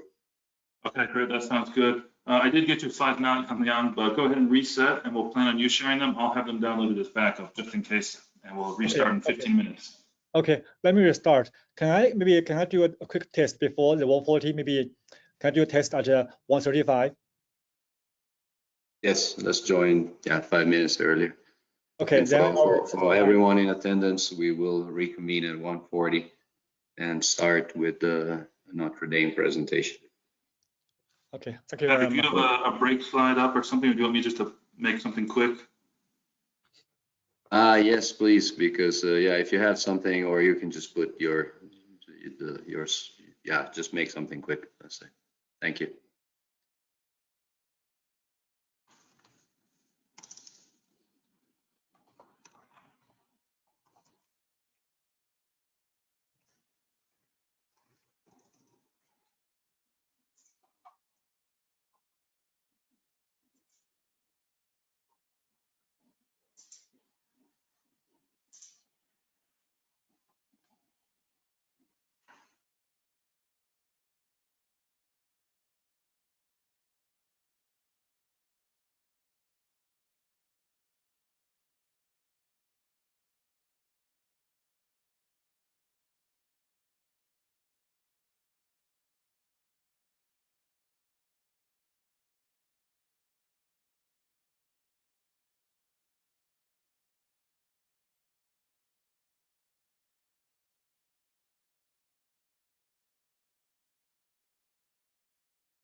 Hello.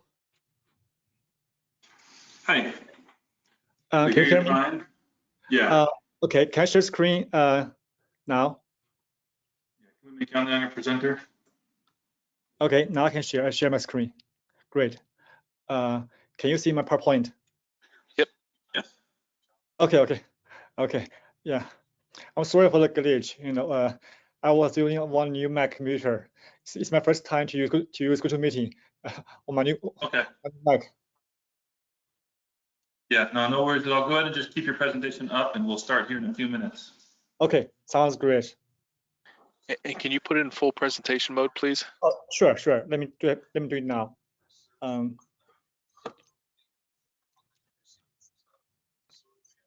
Okay, how about now? Perfect. Yep. And did you want to try your video camera? Oh, sure. Video. Where is that? Share my webcam. Okay. Can you see me? Great. Yep, we can see you, hear you, and see your presentation. We're all ready. Great. Thank you very much. Okay. You're welcome. Thank you. We're ready to go, Mike. We'll just give everyone about 3 more minutes, and then we'll go ahead and start. Thank you.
Great. Well, welcome back, everyone, from the break.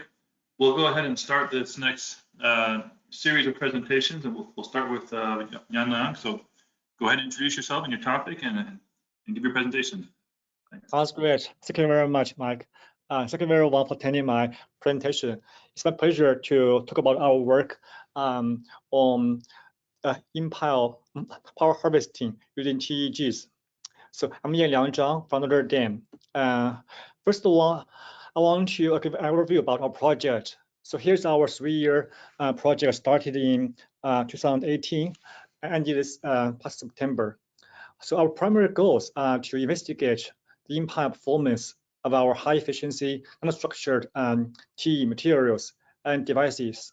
And meanwhile, develop radiation resistant TE generator or TEGs for in-pile power harvesting.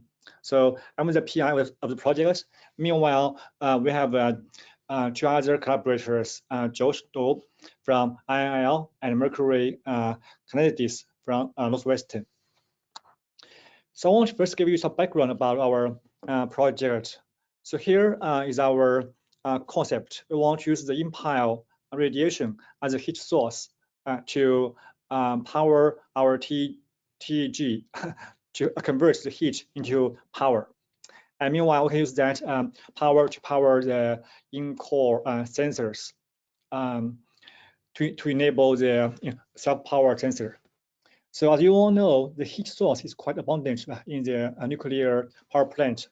We can use the TEGs not only in the core, but also in other locations to harvest the heat source and produce power for other applications.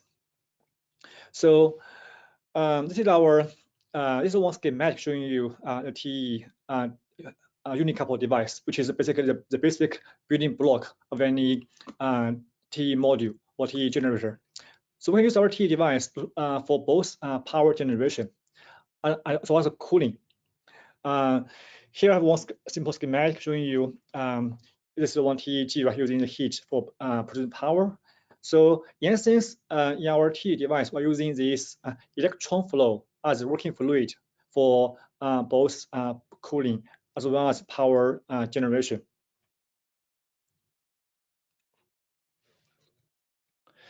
So in TE devices, we use these materials, figure measures ZT, as a primary metric to evaluate how efficient the material can convert heat into electricity.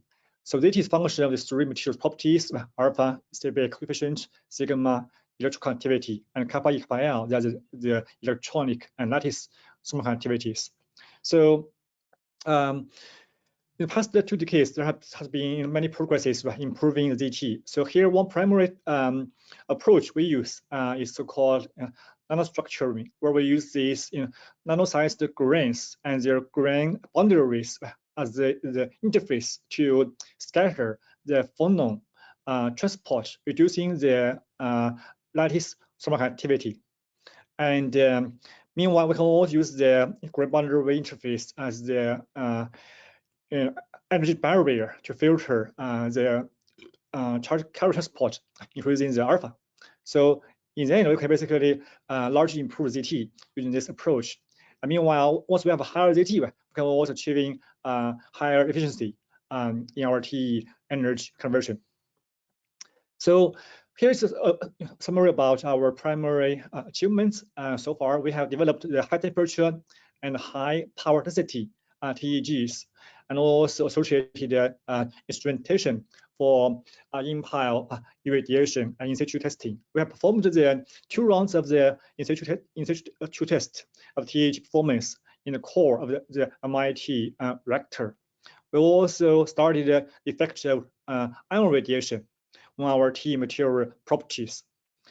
So it's, as I mentioned earlier, this project can have a broad impact in creating power in the nuclear reactor core or other nuclear power plant areas to enable the TEG powered wireless sensors, and also reduce the cost of the sensor installation and maintenance.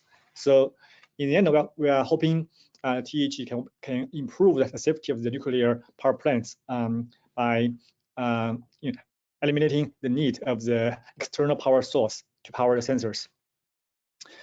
Here I have a kind of one cartoon schematic showing you the concept of our project. It's actually a real picture of our TE generator.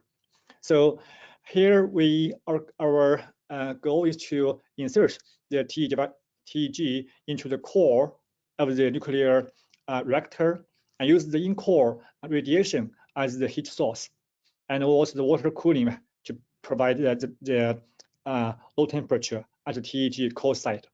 So by doing so, we can have a very small, a very compact generator for in-core power generation. And just give you one perspective, this TEG here is only about 1 inch square in the footprint and a 1/4 inch in the total height. So let's see how much power can we produce. So again, this is our TEG device we developed for this for the high temperature in-core application.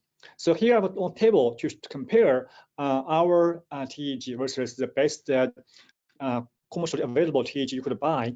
So as you can see, we can obtain over 10 times higher power density.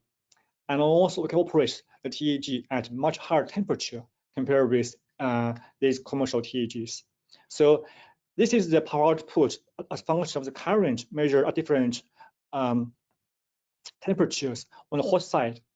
So this is again, it's a very small TEG can produce over 7 watts of power, which is more than enough to power lots of sensors. So here's our capsule we designed for accommodating our TEG in the core. So this is the red part here is the radiation receptor to absorb radiation and provide heat to the TEGs. So in total, we have 2 TEGs inserted into this capsule. And again, this is then we put this whole capsule in the very, very core of the nuclear reactor, receiving the highest possible of radiation affluence here. So then we did the in situ in-core test. So this is showing you the black curve is the TEG peak power measured during the course of the in-core test, whereas the red and blue, they are the hot side temperature and cold side temperature of the TEG device.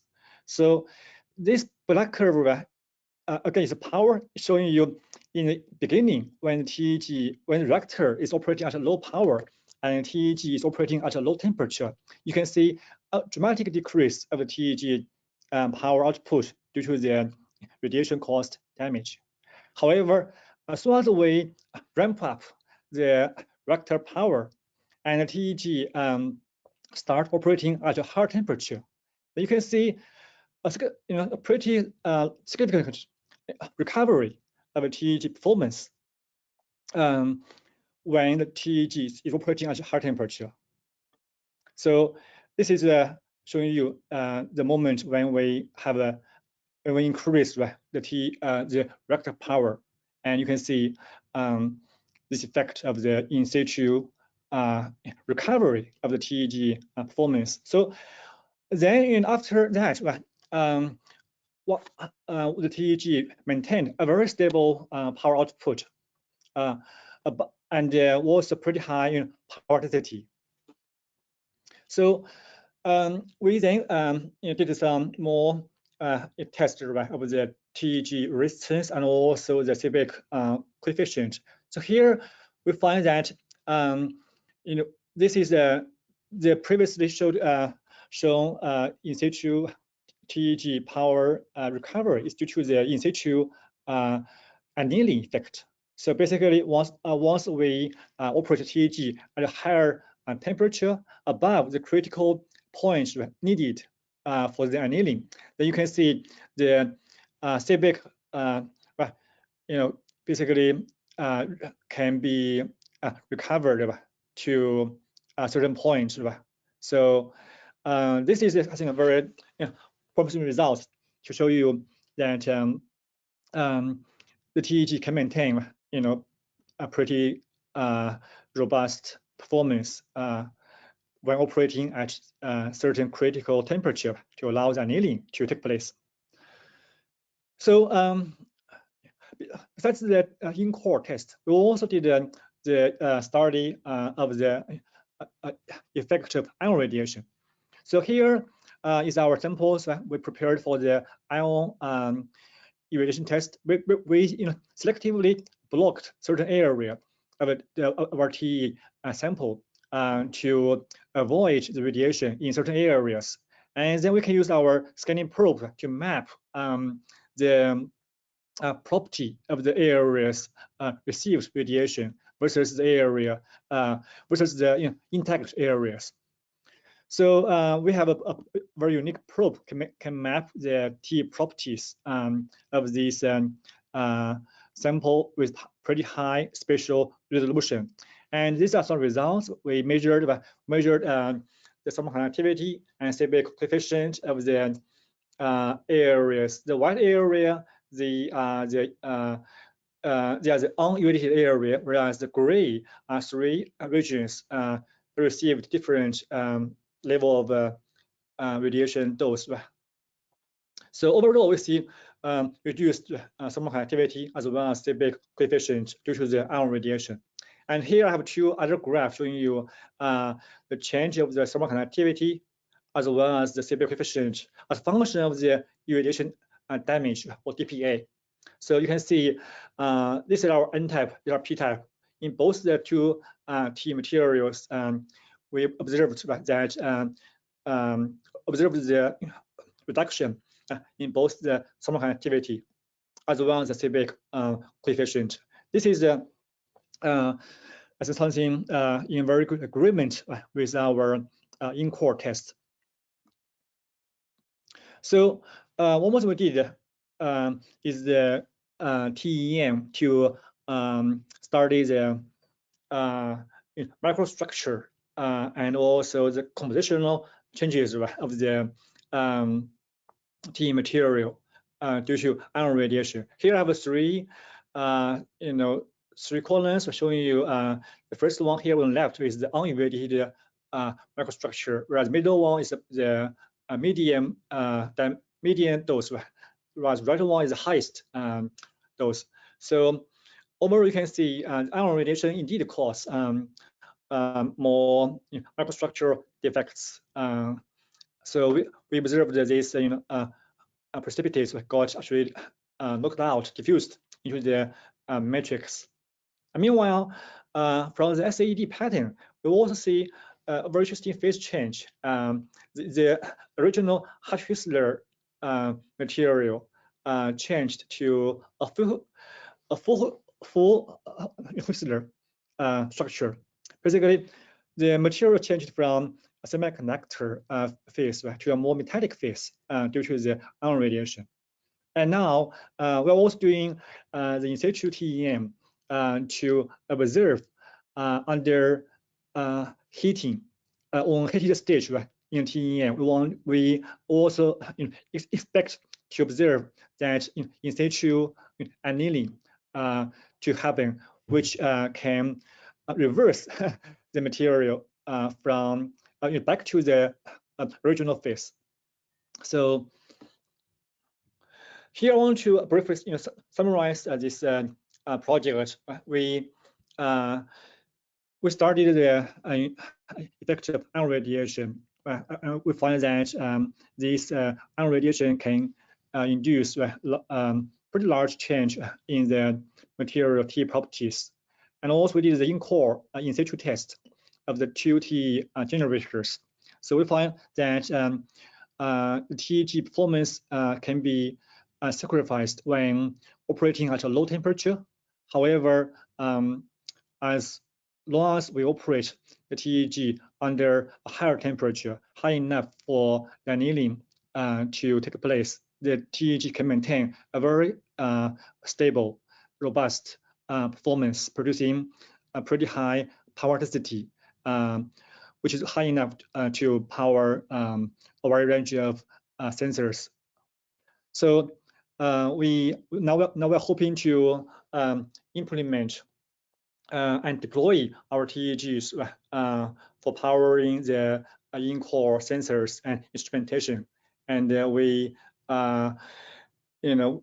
say welcome any collaboration opportunities to apply our TEG technology for nuclear reactor applications.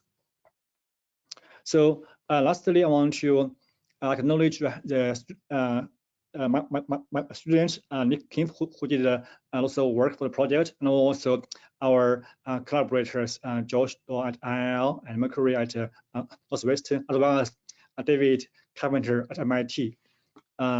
So thank you for your attention. Now I'm happy to take any questions. Great, thank you, Emily. We've had a question come in. If there is a lot of drift in response, then can you trust that these power harvesting tools are for long term? And what is the life expectancy you'd expect from these? Okay, yeah. So our TEG has been used actually for a variety of projects, including project for harvesting waste heat in the car, as well as you all know, for the Mars rover, they use the RTEG. So so I think the TEG performance has been proven to be pretty robust, having a pretty long lifetime, can operate several decades with almost zero maintenance. Of course, in the core, that is something haven't been started so much. I believe we are actually the first one who did the institute test of the TEG in the core. So based on our results, we can see the TEG maintain pretty stable performance during the course of this in-core test.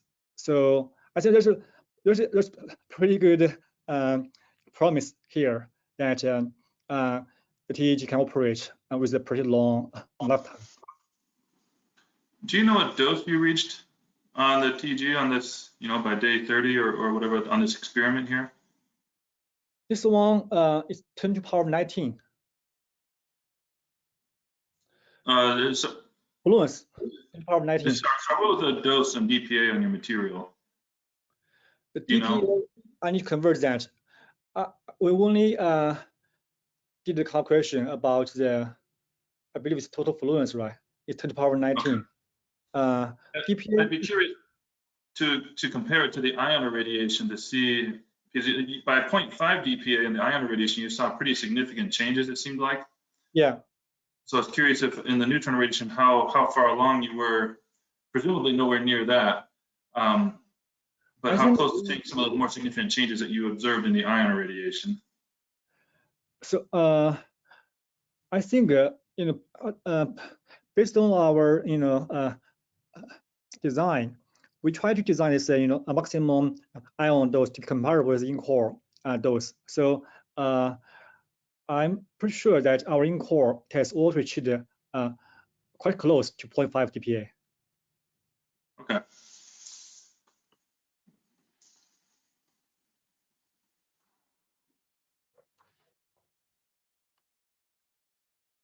I don't see any other questions coming in. So thank you, Yanin, for your presentation. Thank you very much. Thank you, everyone. Go ahead now to the next presenter, Igor from University of Michigan. Here, can you hear me? Can you see me? We hear you fine. Okay, so I will see if I can get rid of this here and that. Okay. Everything looks good from my side. Okay, excellent. Okay, well, thank you very much. Yeah, so my name is Igor Ivanovich. I'm with the University of Michigan, and I would like to talk about a project. We've been working on this for now about 2 years, and we are investigating how optical materials and optical components respond to radiation. And this is done in a very specific context of in situ laser spectroscopic sensors for advanced nuclear reactor systems. And let's see here. So, this is so to summarize our goal and objective. We are trying to understand the effect of radiation damage on the performance, and not only on the properties of the materials, but also on the performance of optical spectroscopic sensors, and with a focus on several properties which we have not seen studied at all or in great detail in the past. And the first one of those properties is the nonlinear refractive index of the material. So traditionally what we see is measurement of the material absorption as a function of wavelength, as well as measurement of the traditional linear refractive index. What we are looking at is how the nonlinear refractive index responds to radiation. So what is nonlinear refractive index? So nonlinear refractive index corresponds to the change of the material property, of the optical material property, whether it's absorption or it's refraction, which is proportional or dependent on the intensity of the laser light. So the type of spectroscopic sensor that we would be concerned about here and about its operation will be a sensor such as the one that is based on laser-induced breakdown spectroscopy, for example, where we have to transmit intense laser light through fibers or through windows, which are then interfacing the light to a particular measurement environment. The second effect we are looking at is the transient radiation-induced absorption. So we see that most of the measurements are made very long after radiation takes place. And in the context of operation of sensors, we'd like to shorten that time, ideally operate in situ. So, so number two really here is trying to shorten that measurement time between radiation and characterization. And the third thing here is the effect of concurrent radiation damage and thermal annealing. So we're trying to heat materials simultaneously with radiation to see whether the annealing process behaves similar to what we normally measure, which is after irradiation. We have several participants in this project. We have myself, we have a graduate student research scientist at Michigan. We have collaborators at Idaho National Laboratory, Piyush Saparbal, and we have an industrial partner, Micronuclear, that is helping us to understand more the context and application of the sensors. And then we're using a nuclear science user facility at Ohio State University. This is the nuclear reactor laboratory. We also have a collaborator recently through the INERI program at Seoul National University. This is Professor Sung-Yeol Choi, who is working on the application of laser-induced breakdown spectroscopy to measurements of molten salts. So to summarize our schedule, we have, this is a 4-year project. So in the first year, we've been procuring samples and developing post-irradiation examination system. So not only that, so part of the system, in fact, are the ones that, components that we can purchase off the shelf, but we actually had to construct a very significant part of it ourselves. So I'll talk about that a little bit. In year 2, we have been evaluating neutron activation of our materials, how soon we can perform measurements after radiation. We have constructed and tested the heating setup, and we start to conduct gamma radiation with post-heating. In year 3, we're moving to neutron radiation with post-heating. And finally, in final year, we are doing concurrent heating. Those were our plans. And as you can see, we have kind of adjusted a little bit our schedule such that we are, in fact, a little bit ahead on our deliverables. So with regards to the technology impact, as I said, we are interested in optical instrumentation, and we desire to develop real-time in situ measurements of various operational parameters in various advanced nuclear systems. And if we use optical instrumentation, we expect it to be components of that instrumentation to be subjected to challenging environments, which include especially high radiation and temperature, but also possibly pressure and limited access. So we would like to improve our understanding of radiation damage in those conditions, which are then relevant to operation in nuclear reactor systems. We believe that this is the first ever attempt to quantify the effect of irradiation on the nonlinear optical properties of materials. And with regards to a variety of other sensors, we believe that there's a cross-cutting impact for a range of optical instrumentation in nuclear applications, especially for those that then encounter combined conditions of high temperature, high radiation, and potential high intensity of the light transmitted through optical materials.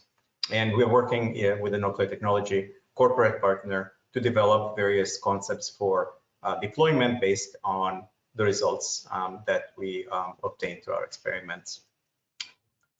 So to summarize our accomplishments in this last year, we have constructed a custom post-irradiation examination system at the University of Michigan.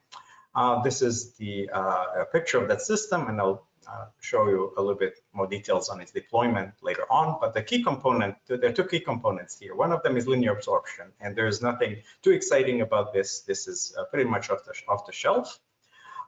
There is a part which is called a Z-scan, which is a sensitive method to measure the nonlinear properties of material. And it consists of carefully translating materials through a focus of intense laser beam and measuring the transmission through a variety of apertures. So there is something called an open aperture and closed aperture measurement, which essentially separates the effects of absorption from refraction. So this is what the Z-scan does. And in fact, it's a fairly challenging experiment to set up because it requires a very high quality laser beam. So we have spent a considerable amount of time optimizing the system and cleaning up the beam from a commercial neodymium YAG laser system through a diamond-based spatial filter. This is sort of a compact system that we developed. We established that system first in our laboratory at Michigan, then we moved it to Ohio State, to a dedicated lab, and integrated it also with radiation safety protocols. And then we performed the initial gamma radiation series, both with post-irradiation thermal annealing as well as with concurrent thermal annealing. Also, opportunity presented itself for us to do a comparison measurement at a different reactor at Penn State. So we've done that also. So I'll show you some results with that.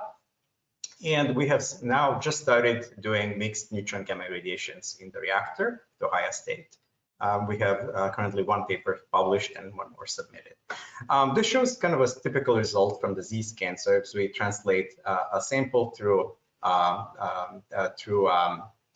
laser focus, we observe sort of a combined effect of absorption and refraction. And this blue line is in fact a fit to the model that we expect to see. So this allows us to the measurement of the nonlinear refractive index of a material. And this measurement is made pre-radiation. Okay, so this is called the closed aperture measurement. A little bit more details about that post-irradiation examination setup. So we started off by sort of proof of concept, benchtop design here that we validated various components at Michigan. So so this is sort of the Z-scan experiment. Then we moved it onto a compact breadboard that includes the laser as well as this optical setup. You can see how this looks like. And then finally, we moved it onto a cart so that it's mobile, it can be deployed remotely. And then we integrated it fully with the data acquisition system that runs LabVIEW. So you can see that the oscilloscope here and this LabVIEW run system. So we can run this with the translation stage and photosensors that are fully automated. So after we moved it to Ohio State, this is what's shown here. We aligned it and we validated it again after the move, finding the same results. So we're very happy we were able to actually move this complex optical instrument to the site of irradiation. So now we have this capability of making characterizations very close to the experimental location. So that really shortens that characterization time. This is exactly what we wanted to achieve. Some of the samples that you see here, so the typical samples that we use are relatively small. So we want to minimize any activation when it comes to neutrons. That again is sort of along the lines of reducing this time between radiation and characterization as much as possible. So this shows a typical Z-scan results for closed aperture and fits to model. So you can see our instrument behaves very well. The refractive indices, nonlinear refractive indices that we measure are what we expect. In fact, these are the ones that are quite comparable to what we've seen in the literature. And we always have some witness samples at the beginning of every day that the measurement campaign takes place. We use a reference sample to make sure that the instrument is stable, that there is no drift of any kind. So we can always verify that operation quickly. We also constructed thermal annealing furnaces, and so these can be inserted both into a cobalt-60 radiator, which is adjacent to the nuclear reactor at Ohio State, as well as the reactor itself.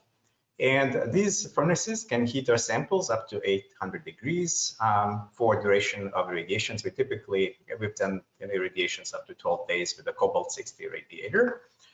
And our samples are basically suspended in silica sleeve inside the fused silica tube, and there is a heating element inside.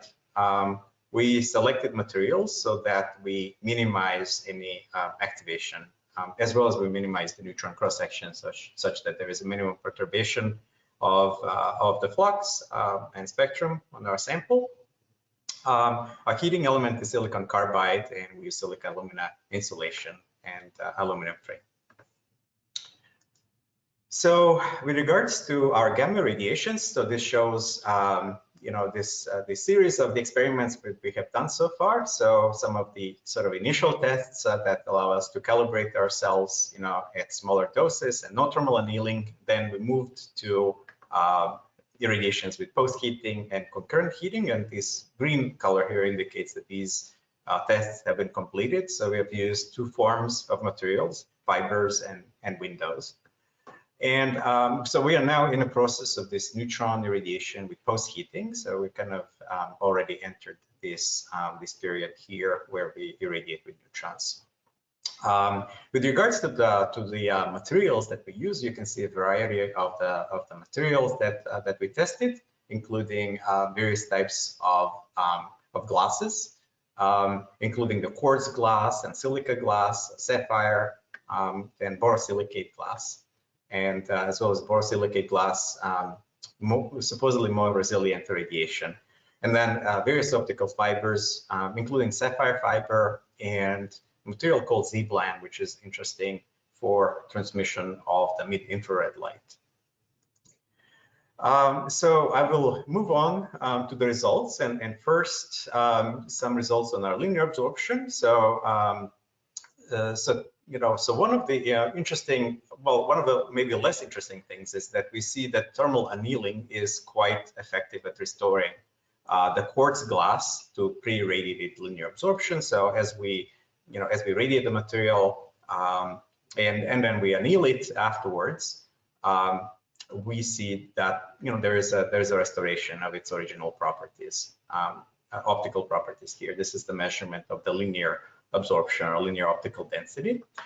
But in the case of sapphire, we found a little surprise here, and the surprise is really when we move from the post annealing measurement, which is what's typically done. So post annealing restores sapphire to its original property.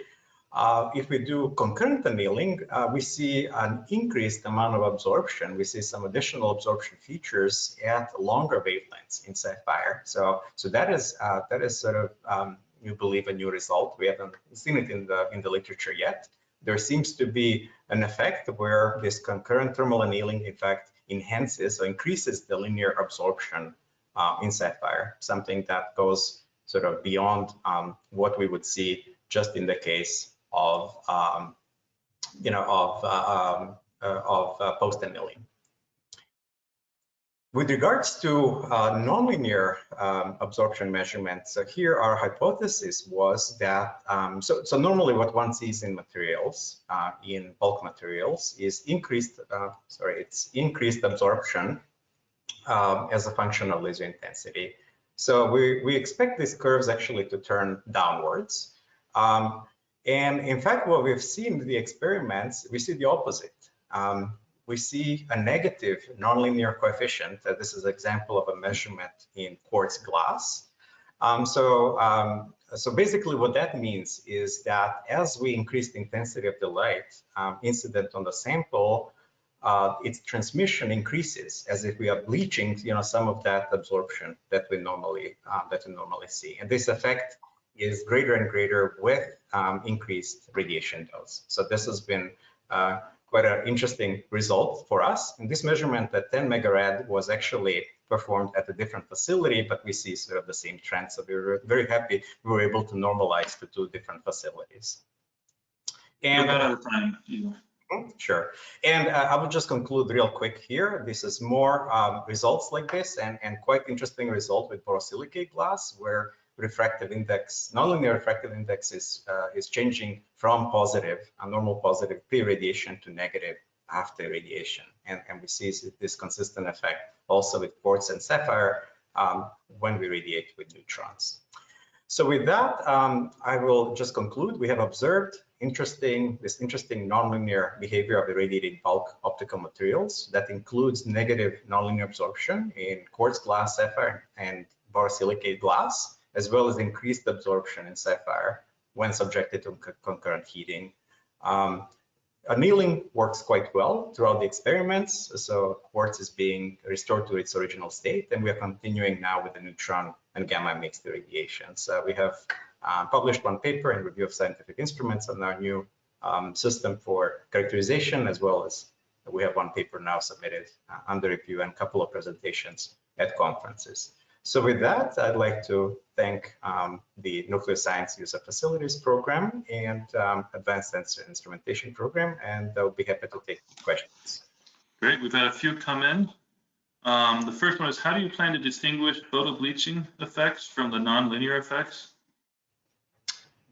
So with regards to the photobleaching effects, so one of the things that we have been doing is we have been doing repeated measurements on our samples. And in fact, so if you look at these error bars in these measurements, so which are indicated sort of by these bands, these constitute multiple measurements at the same site.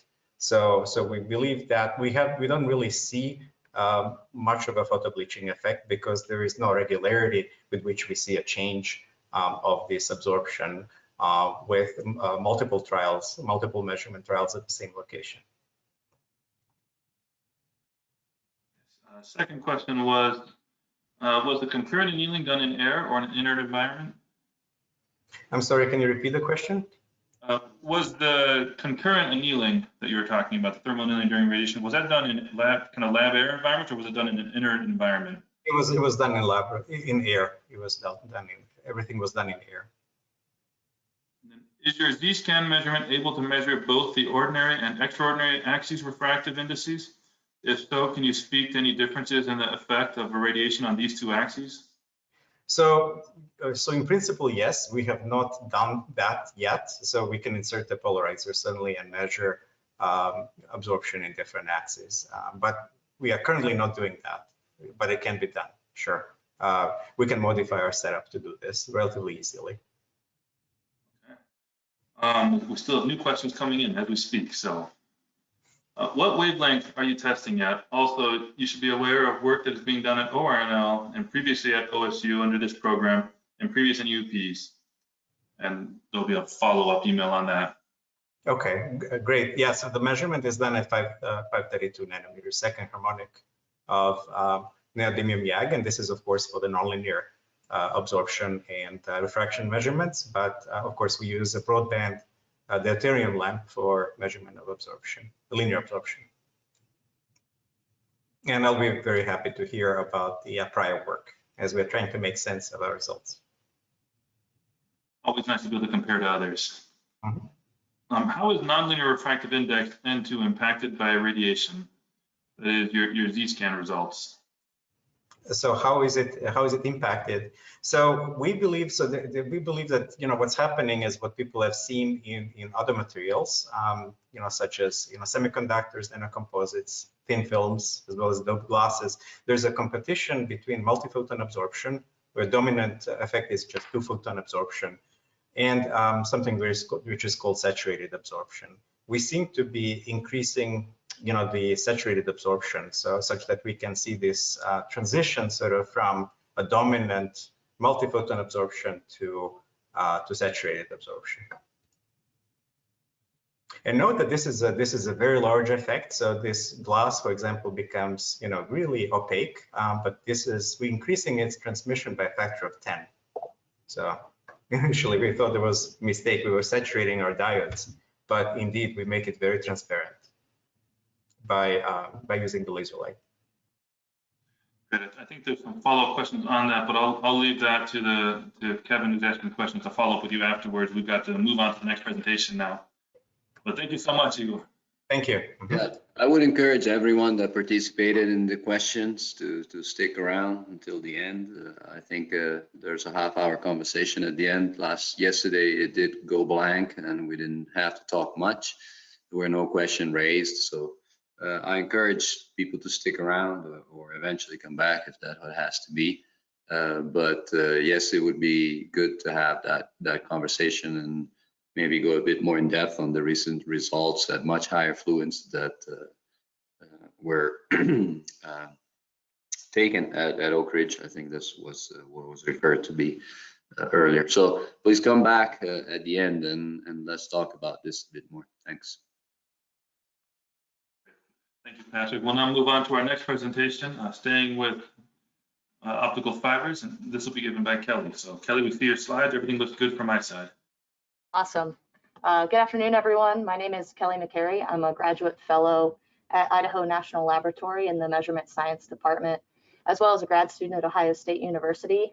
And today I'm going to talk about some of the progress we've made on an NSUF project titled High Fluence Active Irradiation and Combined Effects Testing of Sapphire Optical Fiber Distributed Temperature Sensors. So really sticking with the theme today.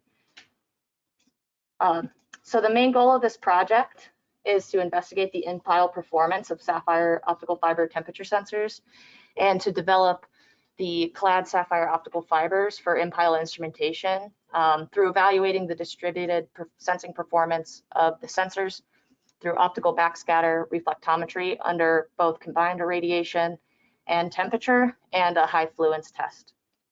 So there's 4 main objectives for this project. The first is to fabricate optical fiber temperature sensors. This involves a several step process that I'll briefly cover later. To evaluate those sensors, then characterize the in-pile temperature sensing of those sapphire optical fiber sensors under a heated irradiation at Ohio State University. And then the last step is to do evaluate the lifetime and sensing performance of the sensors under irradiation to a high fluence. So that'll be an MIT irradiation. The participants on this project, PI from Idaho National Lab is Dr. Joshua Daw, and myself as a grad student.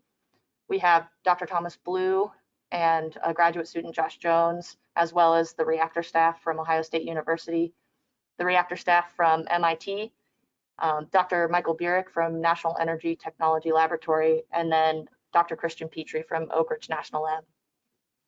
As far as the schedule goes, we ran into some delays early on procuring and inscribing the sapphire fiber. Those delays have been overcome, and most of our tasks have been completed, aside from some data analysis, some further testing that needs to be conducted to decide what happened in our heated irradiation and then our high fluence irradiation at MIT. So as far as the technology impact, this work is advancing nuclear technology by characterizing and demonstrating a new sensor technology with the potential to make measurements with a high spatial and temperature resolution at temperatures higher than prior optical fiber sensors, which are mainly silica based. And if we're successful, this could also be applied to measurements other than temperature. We've heard a lot about that from Austin Fleming and Dr. Blue, and I'm sure we'll hear more. This research will also develop modern optical fiber sensing techniques that are potentially usable in multiple extreme environment applications. And the hope is that these fibers will enable access to operational data with excellent time and space resolution during irradiation testing. Commercialization of this technology is already underway by Luna Innovations, and this research is particularly to close some technology gaps and demonstrate the potential of the sapphire optical fibers. So our accomplishments this year, our big accomplishment was a heated irradiation at the Ohio State University Research Reactor. In order to do that, we had to conduct some sapphire fiber preparation, which included procurement, inscription, some cladding irradiations, thermal annealing and prep for deployment, out of pile testing, and then we did this heated irradiation. So on the right, I have an image of our furnace rig. The bottom is a furnace, and we have the fiber lead outs. That whole rig was placed in the 9.5-inch dry tube at the OSU research reactor. On the middle here, I have an image of how the fibers were packaged, and then results from one of the days of irradiation. So to prepare these fibers for irradiation, we have to do several things. The first is create an internal damage layer on the optical fibers.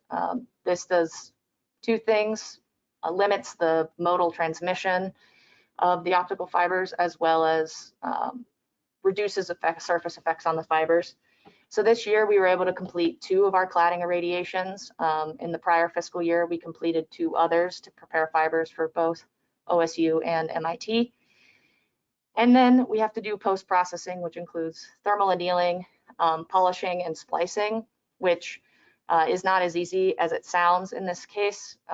In most of our experiments, we splice silica lead outs to these sapphire fibers, and that is a difficult task due to the large difference in melting temperature between silica and sapphire.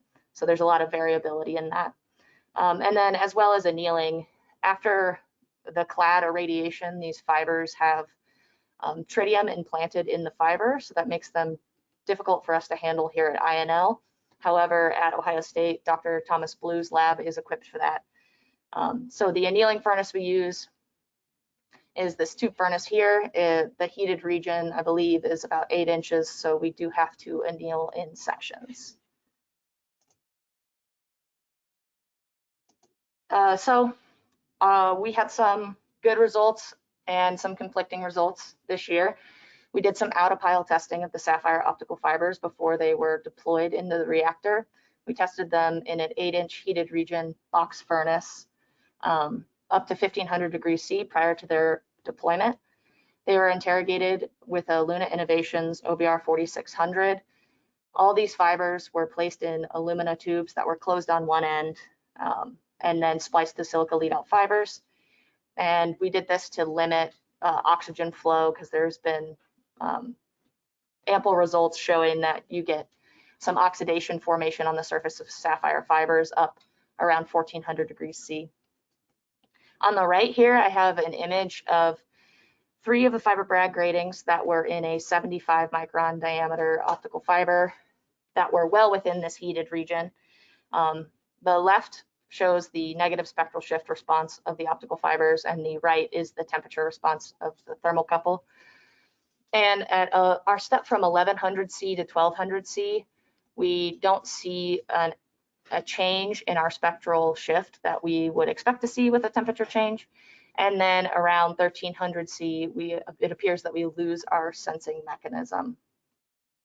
So we believe this sensing failure in this case was at least partially due to the wavelength range of the interrogator. And I believe this because if we look at the backscatter profile as well as the wavelength response of this sensor, we don't see any failure in the backscatter profile from the stance of reflected amplitude in the FBGs. And if we look on the right here, I have the wavelength response of fiber Bragg grating number 12 from that fiber. And what we'll see is that we're increasing in temperature. We are walking out of the wavelength range of the interrogator. And on the bottom, I show that further at 1500 to 1400 C, we're completely out of the range of the interrogator. However, once we've cooled back to room temp, our wavelength has returned to normal, so there doesn't seem to be any permanent damage in the fiber.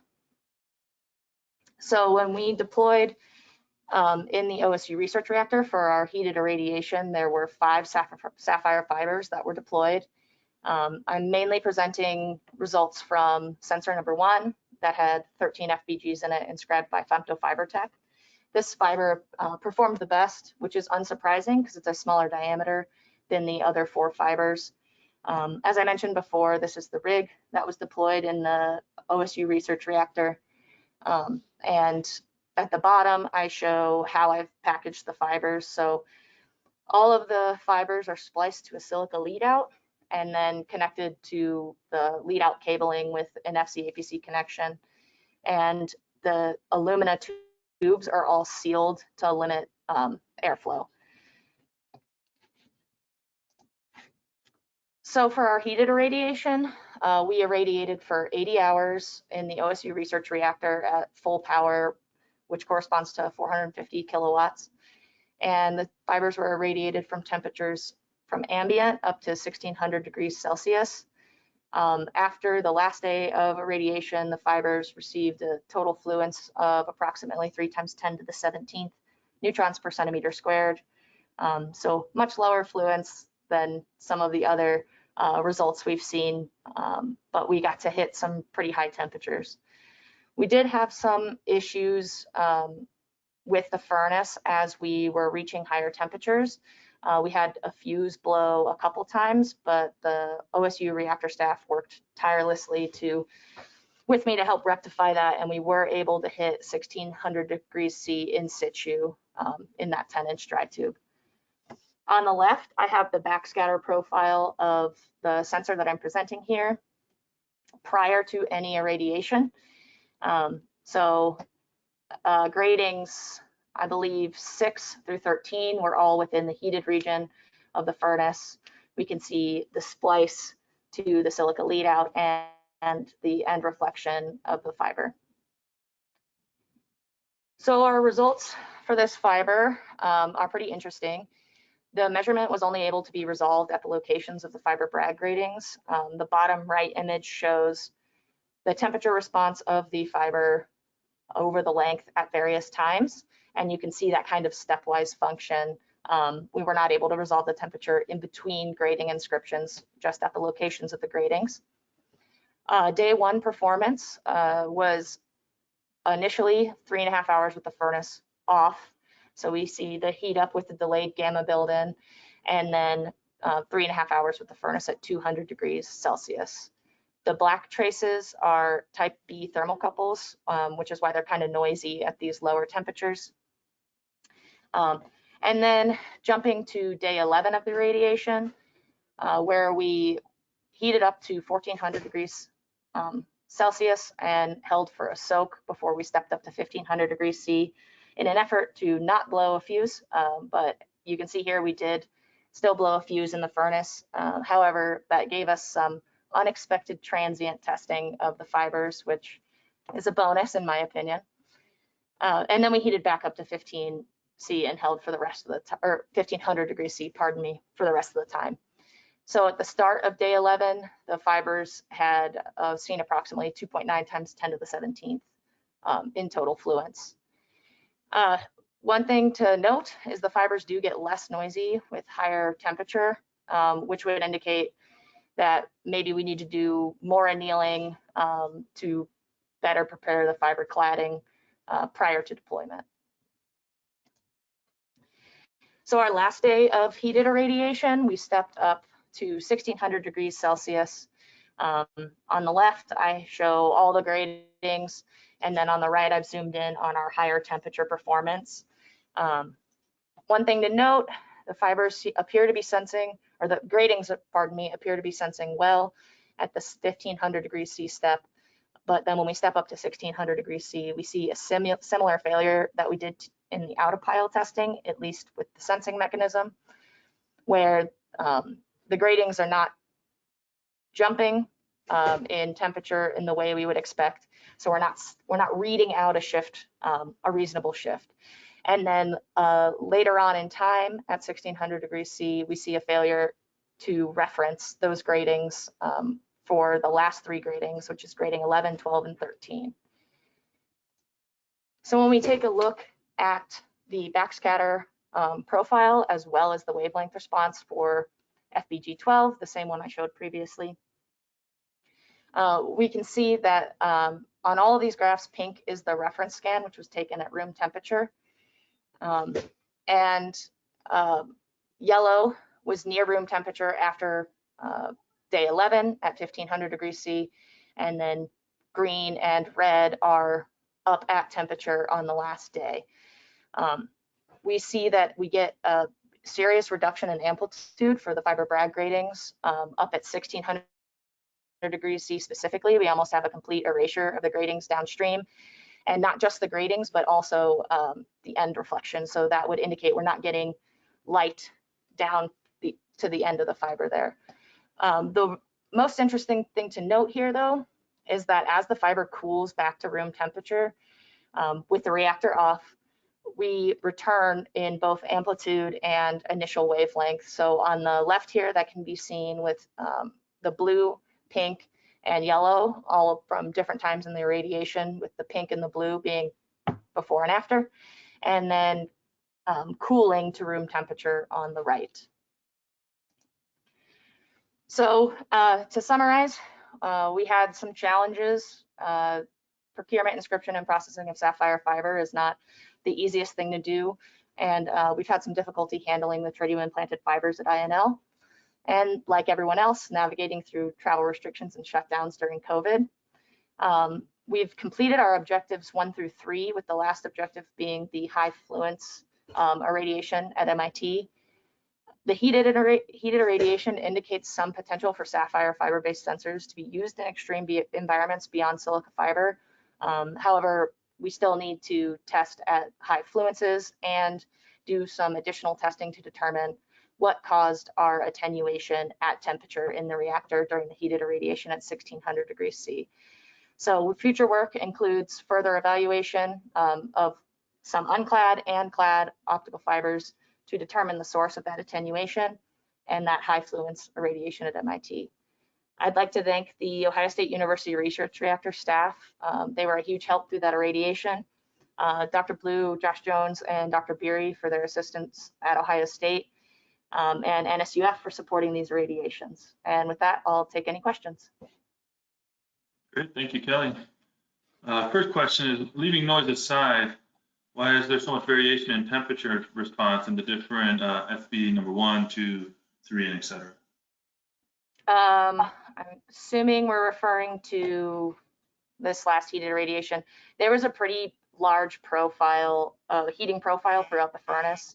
You can see just with the TC, the top furnace TC and the center TC had almost 50 degrees C of variation between the two of them. So there was even more variation from the bottom all the way to the top. Mostly just the location those were at then within the furnace, probably. Yes, yeah. They were spaced out along the profile of the furnace. I'll throw a question in, and this is a very new area for me, so I just wanted to get a little more elaboration maybe on something you said. You mentioned that at low temperature you're getting a lot more noise, and that maybe meant your annealing wasn't very good. Are you suggesting then that at the higher temperatures you're further annealing just by the fact of being at those temperatures anyways, and that's why your noise reduces? Yes, so there are several different theories on why the cladding is beneficial in the fiber. The main one is void formation, and some previous work by researchers at the State University of New York would suggest that further annealing can be beneficial to that cladding formation. So yeah, I am suggesting that at high temperatures in the reactor, we are also annealing that cladding further. So when you went back down in temperature at the end of the experiment, was it less noisy? We did repeat some temperatures on, let's see, day 10, we went and repeated lower temperatures, and we did see better performance at those lower temperatures than we had previously initially. Okay, great. Thank you, Kelly. I think we're out of time, so thank you for the presentation.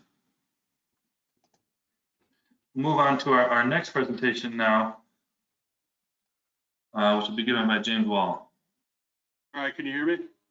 Yeah, we hear you fine. Okay, I'm going to share my presentation now.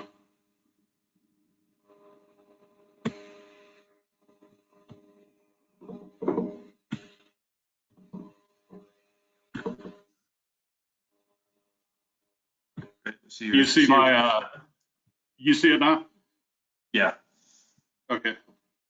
All right. So I'm Joe Wall from EPRI, Electric Power Research Institute in Charlotte, North Carolina. And I have an NSUF project that we just finished the first year of. It's on irradiation of sensors and adhesive couplants for application in light water power reactors, primary loop piping and components. So my company EPRI, we launched a project in 2020 to assess feasibility of using semi-permanently installed piezoelectric sensors to monitor cracks. So, typically they do for primary loop piping components, they inspect the welds using ultrasonics manually. And what we want to do is install sensors so that we can track crack propagation in the welds, which will reduce the dose to personnel. So we want to look at the stability of piezoelectric crystals and the ability of adhesive couplants to transmit the sound into the parts under operational conditions. So we're looking at two stressors, elevated temperature and irradiation. For radiation, we're specifically interested in the hot and cold leg nozzle dissimilar metal welds. So that's where, if you look at the image on the right, the primary loop piping is in green, and where it's attached to the reactor, that's the area of relatively high dose or neutron fluence. So EPRI's funding the elevated temperature effects, and I got an NSUF project that will allow us to study the irradiation effects. So I'm the PI. My EPRI collaborators are Luke Brian and Maria Guimaraes. We're collaborating with Josh Daw of INL and Pradeep Ramhali at ORNL. So the goal of the project is to characterize microstructural and acoustic property changes in the sensors bonded to aluminum substrates. We're using 1-inch diameter by 3/8-inch substrates. We're binding them to the piezoelectric transducers using refractory couplants and one epoxy couplant. So we're looking at 3 different types of transducer materials. We're looking at lithium niobate, bismuth titanate, and sol gel, which is a type of PZT.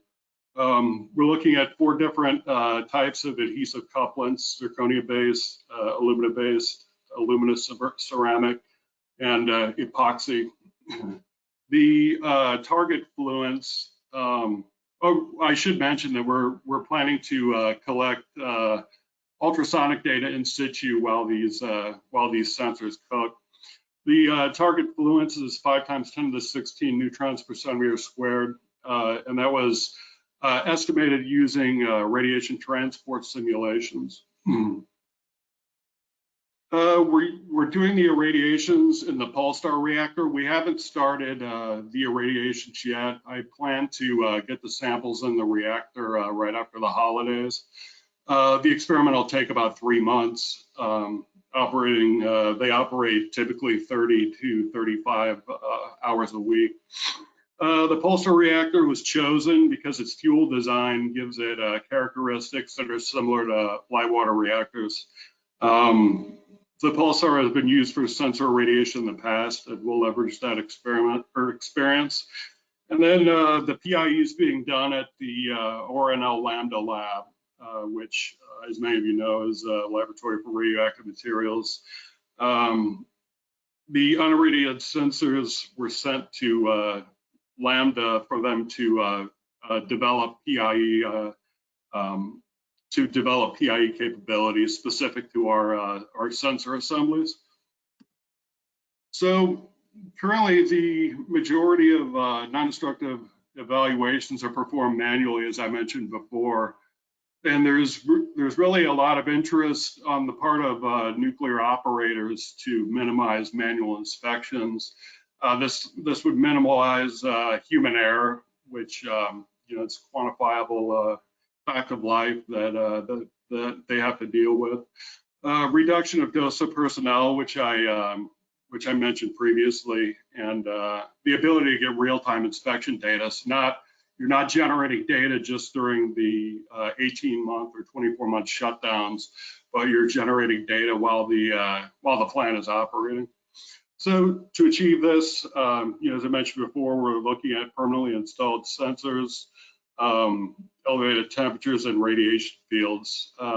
This project is going to fill a gap in knowledge associated with specifically adhesive couplants, ultrasonic couplants, and how they perform as a function of fluence. So this research will benefit existing light water reactors and ultimately advanced reactors, which is something EPRI is starting to do research for as advanced reactors. So we're really what we do is we do a lot of tech transfer from fundamental research institutions to utilities. So we're situated ideally to transfer technology to the industry once we develop sensors that we'll be able to use for this type of work. So the results we have so far, we hosted a kickoff meeting, acquired materials and equipment. We need a ultrasonic pulsar receiver to take the in situ data while we're irradiating. We produced the transducer couplant substrate assemblies this year, and the capsule was designed and constructed this year. Baseline ultrasonic data for the unirradiated assemblies has been acquired and analyzed, and irradiation should proceed next year. Characterization of the unirradiated assemblies at Lambda at ORNL is being done currently. I have some of the results. The PIE of the irradiated assemblies will be done after the irradiation and after the samples are safe to ship to Lambda.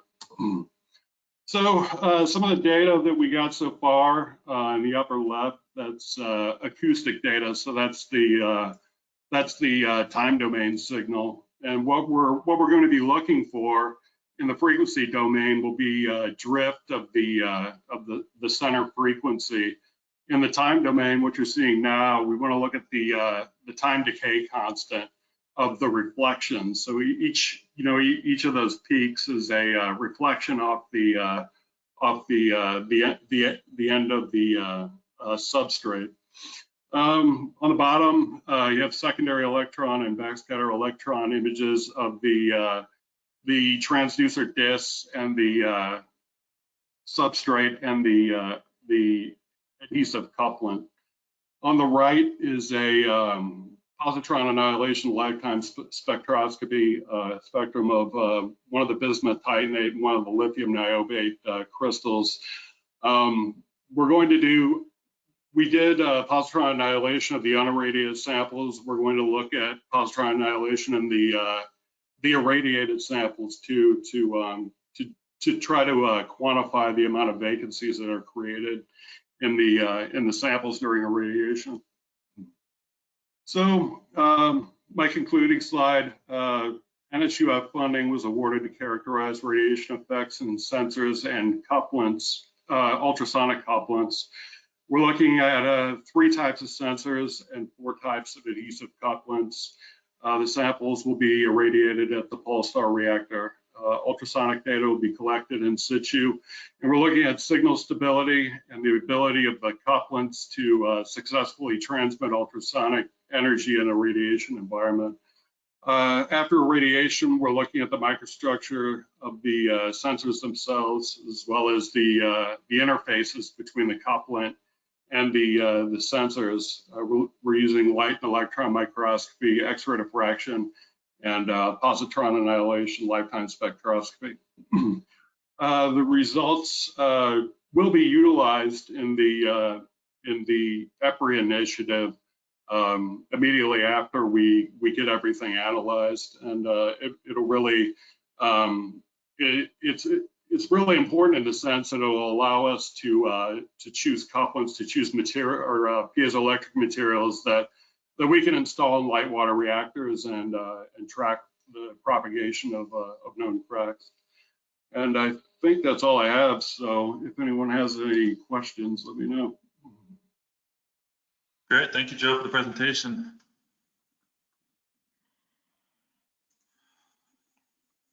I've got some questions just for my own clarification. Are these sensors, are these typically then used for kind of flaw evaluation, looking for cracks and things like that? Yeah, so basically what we'll do is if you have a known crack in the heat affected zone in a weld, you can train the sensor to shoot ultrasonic energy at the crack tip. And if that crack is arrested, you're not going to see any change in the ultrasonic signal. But if that crack is growing, you'll see you'll see that in the ultrasonic data. Right. Okay, great. How big of an area then does one of these sensors cover?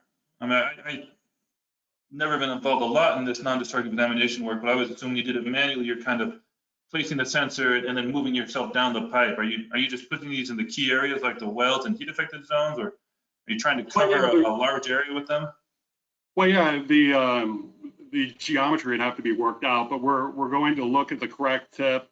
We're looking in this project, we're looking at single element sensors, but you can also use like a 64 elements phased array where you can actually steer the beam by controlling the time lag of the piezoelectric sensors.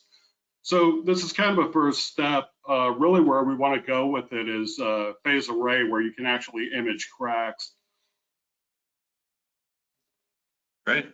Yeah, I know that this is a big area for a lot of operating plants, and we'll be there for these high temperature reactors as well.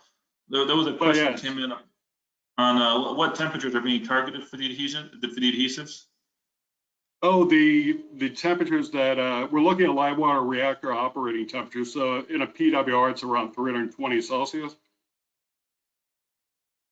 Okay, great. And so that's kind of this stage. I know you mentioned that they could be applied to advanced reactors, but this stage you're kind of looking mostly at these light water reactors. Well, yeah, that's our current scope, is looking at existing reactors. You know, there's a lot of problems with doing inspections at higher temperatures. That's something we just started looking at, but you know, it's something that'll need to be addressed later. We'll give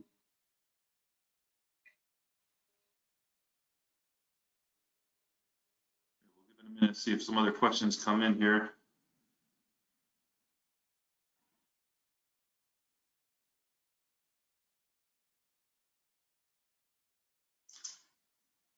Is the basic operation of these, is it very similar to what is done manually then? It's just these are essentially adhered onto the pipe for the component? Well, yeah, typically if you're doing an inspection, you have like a gel couplant, which is like has the consistency of like Vaseline, but you move the sample around relative to the weld, and you know, in this way you can size and kind of characterize the cracks. What we're advocating is, okay, you have a known crack that you found using a manual inspection. We're going to focus that on the tip of the crack, and you know, that way you'll know if your crack is growing or if it's arrested. What happens when these pipes are welded, they get a residual stress profile through the thickness of the pipe. So a lot of times you'll have cracks initiate in a tensile field and then hit a compressive field and arrest. And we want to confirm that these cracks are arrested and they're not going to cause a safety issue in the future. Okay, great. Yeah, that helped me at least. I may have missed that this was paired with the manual inspection, so you're placing them on the crack always. That's already been found. Right. We had a couple more questions. One of them was a follow up to what you just said there, where someone asked if Vaseline is acceptable in nuclear environments. I'm sorry, can you repeat the question? Someone asked if Vaseline is an acceptable material for in nuclear environments. I think relating to what you were saying with the manual inspections, how you put a gel on the sensor to kind of make that connection. Yeah, well, they in primary loop piping, it's not Vaseline, it's ultrasonic couplant. I don't know what the chemistry of it is, but It's been used for 50 years, so I don't think there's any safety issues with using it. We have another question coming in on what was the inspection depth? How far can these ultrasonic waves propagate into the material? Okay, so well, it depends on the specific plant design, but I'm more familiar with PWRs. Typically, the hot and cold leg nozzle welds, the thickness of them is on the order of about 4 inches. So we're inspecting all 4 inches of the pipe. So you're looking for ID length flaws, ID length cracks that are growing towards the outer surface, and we're using ultrasound to probe those. Typically, you can get a good signal off a crack that's 1/8 of an inch in depth. Okay, and you touched on a follow-up question I was going to ask, and so I think I have the answer already. But you're looking at cracks on the internal surface largely. Yes. Right. That's where you're typically seeing your cracks propagate from. Right, and it's ultrasound's the most common way to do that type of inspection. So you're looking from the outside of for instance, a pipe at cracks that are located propagating towards the OD from the ID.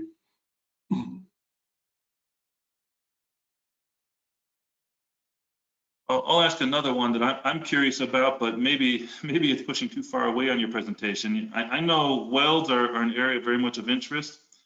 I know, also when we're looking at advanced manufactured structures, they have very much a weld-like structure. I think those large elongated grains can really be difficult to see, I think, or distinguish between defects is what I've heard. Have you seen that in your work? Well, yeah, looking at the welds.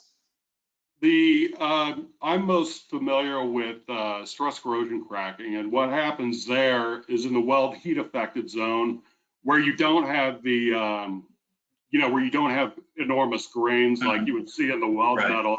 That's where you get the cracking, because that's where the stainless is sensitizing. So sensitization means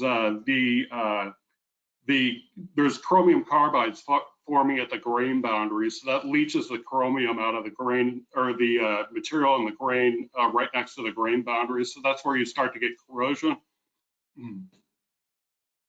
Okay, great. Yeah, that was a curiosity question on my side, especially when we're talking advanced manufacturing, because I know that is a big issue there as well. We had one more come in. Sorry, go ahead.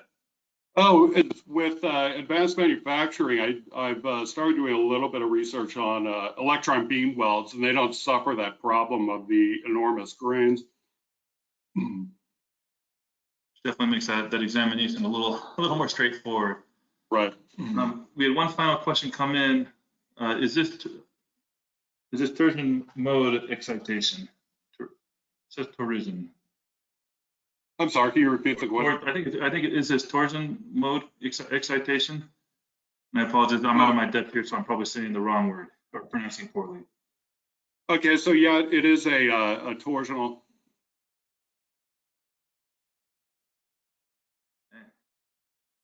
Great. Well, thank you so much, Joe. We appreciate the presentation and the answer to the questions. Yeah, thanks for the questions. All right, we'll move on to our next presentation, and this is by Kevin Chen. Oh, hey, could you see my desktop? I see your desktop, yes, just the background. Could you see my so which screen you see? I have two. So I see the presenter side. So if you want to go to display settings and swap that. I just don't know how to do that. On the top? Yeah, right to the left, right in the middle of those three options. There you go, that middle one. Okay, and click that, and then the top option there. Oh, okay. Shoot, I don't know. Not sure why it's not pulling. There should be a menu that pulls down, and the top option lets you swap what screens are showing which. Okay. Yeah, I apologize for waste of time, but let me just get started where I'm checking. So, hello everyone, my name is Kevin Chen. So this presentation is really about the fiber sensor, and okay. I'm going to just use this one screen. Mike, could you see my presentation mode? It still shows up as the presenter mode to me, where I can see the next slide and everything on the side. Oh, okay. Oh, here we go. That looks good now. Okay, I apologize for that. So this is a program that's really about the fiber sensor technology for nuclear energy application. So we really actually has been supported by DOE generously with one NSUS grant and also one NEET grant. So we have quite a few results to present here. Let me go through that in 20 minutes. We have been collaborating with both industry and the national lab or original team, including MIT Research Lab, Westinghouse, Idaho National Lab, Corning, and once this project goes on, we have multiple national lab industry to join us. So let me look at the goal for this. The goal for this project, not just one, is we really want to develop fiber sensor technology and use them as a key component for a nuclear INC system. So we have been make a lot of effort to moving that beyond basic research. So this is some result here we present. So we're going to talk about both multiplex sensor and also distributed sensor. By the way, this is all silicon-based sensors. We're going to look at high temperature performance, and we're going to look at the impact testing result. We have done 3 round of impact testing result. So find a lot of good thing for fiber sensor and also some bad thing. The bad thing mostly are radiation-induced drift. So that I'm going to also talk about how do we address this bad thing, and the technology we find particularly useful is sensor fields enabled artificial intelligence data analytics. I'll show you the result is actually very, very interesting. Then we're going to touch base on the hermetic sensor packaging technique, use both additive manufacturing and also use glass sealant technologies. Then we're going to talk very briefly on low-cost interrogation scheme, so that on both hardware and algorithm side, so that we can have this instrument available for company for plug and play kind of applications. So then I'm going to talk about really briefly on other sensor measurement opportunity, including the vibration, flow, and hydrogen sensor, all at 800C. So the number one thing actually we're going to do here is that we're going to fabricate a fiber sensor that is both high temperature stable and also radiation hardened.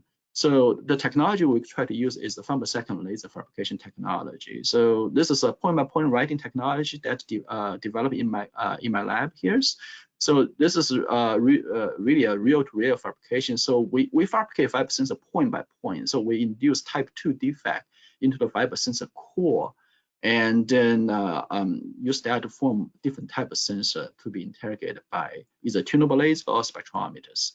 Currently in this system that we can continue to fabricate radiation hardened fiber sensor up to 20 meters long.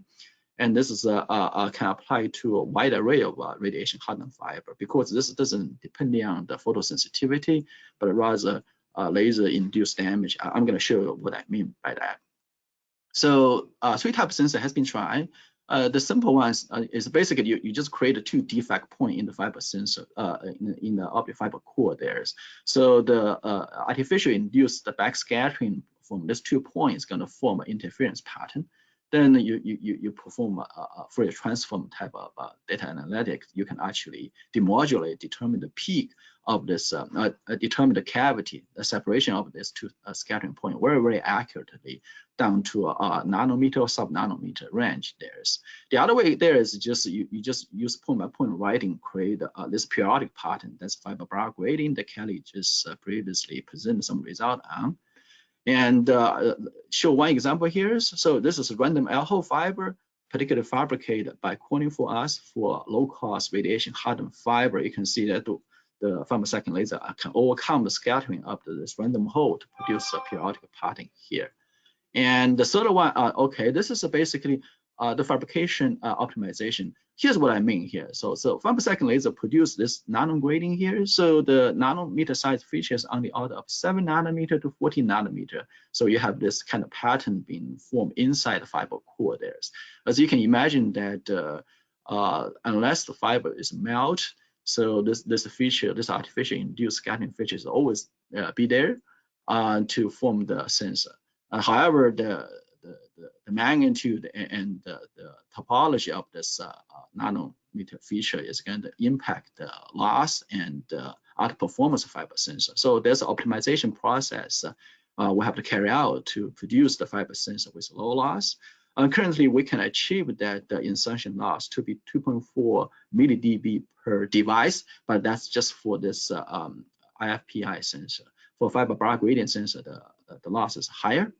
And you can see here is those nano-gradient, we call type 2 defects, very stable. So we have no problem to operate this fiber sensor at 800C for a long duration of time. So this is basically the temperature calibration result for fiber period interferometer sensor. Those 2 points a pair to form a sensor pair. And this is a high temperature test result for fiber bar gradient sensor. This is all being fabricated in standard telecom fiber here at 900C. So this is the result for 12 sensors at 900C for the duration of 10 days. So it appeared that the fiber sensors were stable at this temperature. So we register average standard deviation less than 0.6 degrees C over 10-day span here. So we sent some sensor to Idaho National Lab, and they're going to perform the temperature testing for a span of years. So this is another type of fiber sensor. So you can use a point-by-point writing to actually to enhance the backscattering, so that can be interrogated by the OFDR instrument, such as Luna OBR 4600 interrogators. So you can see that again, there's an optimization process here to reduce the loss here, and also that at the same time we have to actually ensure that this is high temperature stable. It turned out that this fiber sensor is not only high temperature stable, but also that stable in the hydrogen environment at 800C. Then we can actually create a fiber sensor as long as 2 meters without the significant loss degradation. Here's the result of testing of a 50 centimeter continuous enhance of radial backscattering shown here. And this figure actually is pretty interesting. You see that lots of people think that distributed fiber sensor is naturally very robust at high temperature. That's just not true here, because the radial backscattering based distributed fiber sensor really depending on the scattering center artificially naturally formed in the optic fiber. So those are inherently not stable at 800C. And showing here, so in this section of the radial enhanced fiber at 1000C here, so that because of nano-gradient we induce, show in the previous slides, you can see that we can register a stable temperature profile at 1000C here. However, outside this radial laser enhanced section, those radial scattering center become naturally formed in fiber become very, very unstable. So you can see the temperature variation after 1000C. So laser enhancement is really, really essential in this case. So now here is that I'm going through this really quickly on the InPi testing result. This is just one round of testing result here. This is MIT React, as you see here. The distributed fiber sensor is tested in this round of the irradiations. The neutron flux is 10 to the 14 fast neutron per square centimeter per second here. So we have 3 thermocouple at different location of this MIT reactor as a calibration device for the temperature. And those sensors actually turned out to be very, very important for addressing the sensor radiation-induced sensor drifting issue for fiber sensor. And so this is a radiation, the neutron flux profile here. I think many of you already seen that. So the target temperature 650C, the fast neutron flux is 1.5 times 10 to the 14. So we perform measurement every 20 seconds over a period of 180 days. So what do we find out? The first thing we find out is very interesting. So the radiation does not compromise the mechanical integrity of fiber sensor. We can actually pull all the fiber sensors out from the very long tube. I think it's I forgot what's the exact length. I think 6 meter or 10 meter long tube here is without much trouble. And after we set those sensors in the hot cell for 2 days, so this is GM2 measurement result. So this is very minimal contamination. They enable MIT to just put them into a UPS package, send it to Westinghouse in Pittsburgh for the PIE. So this is another very interesting result here. We use ultra-fast laser to enhance the backscattering signal for standard telecom fiber, you see here, and also 2 type of radiation hardened fiber. Those are well known for their radiation resilience. As you can see that radiation-induced absorption that tend to diminish the backscatter signal for grading or this distributed sensor actually can be very, very effectively mitigated. Why? Because we actually enhance backscattering signal by anywhere from 30 to 50 dB across a length of 1.6 meters, you see here. So this is actually kind of very interesting that the standard telecom fiber, as cheap as a penny per meter, can be used for nuclear application. So of course, the standard radiation hardened fiber actually fare much better in this case. So radiation hardened fiber can actually withstand the radiation over the entire duration of impact testing. The standard telecom fiber die after about 3 weeks. But if you ask the microreactor designer or small modular reactor designer, ask them at what kind of scenario that radiation can be as harsh as MIT reactor for 21 days. There's not a whole lot of place that actually has that kind of harsh environment. So standard telecom fiber may be very useful. And the other thing actually we noticed, as everybody actually noticed, is the radiation-induced fiber sensor drifting. As you can see, this is I'm not going through the math how to demodulate the OFDR fiber sensor, but this is the result here. You see that when actually time goes on, so you can see the measurement accuracy as initially calibrated by the OBR actually start drifting pretty significantly. So you can see after 13 days, 21 days, so our temperature measurement by fiber sensor actually drift away for 30 to 40 degrees C from the thermocouple measurement. So that's the common problem for everybody. And how do we actually address this problem?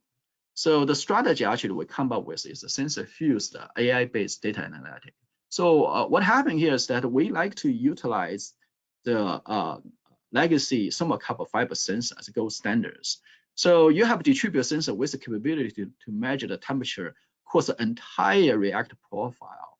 However, they drift. So what we do here is that at the thermocouple location, so we're actually using the thermocouple result to calibrate the fiber sensor.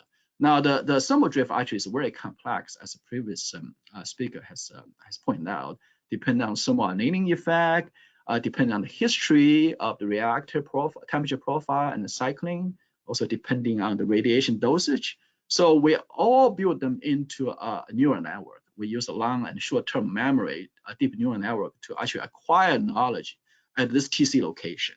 And then we build up a giant 3-dimensional lookup table. And for any other location of fiber sensor, we're going to actually just look at a similar scenario. And then we use a KNN, another data analytic, to infer, to correct temperature drifting.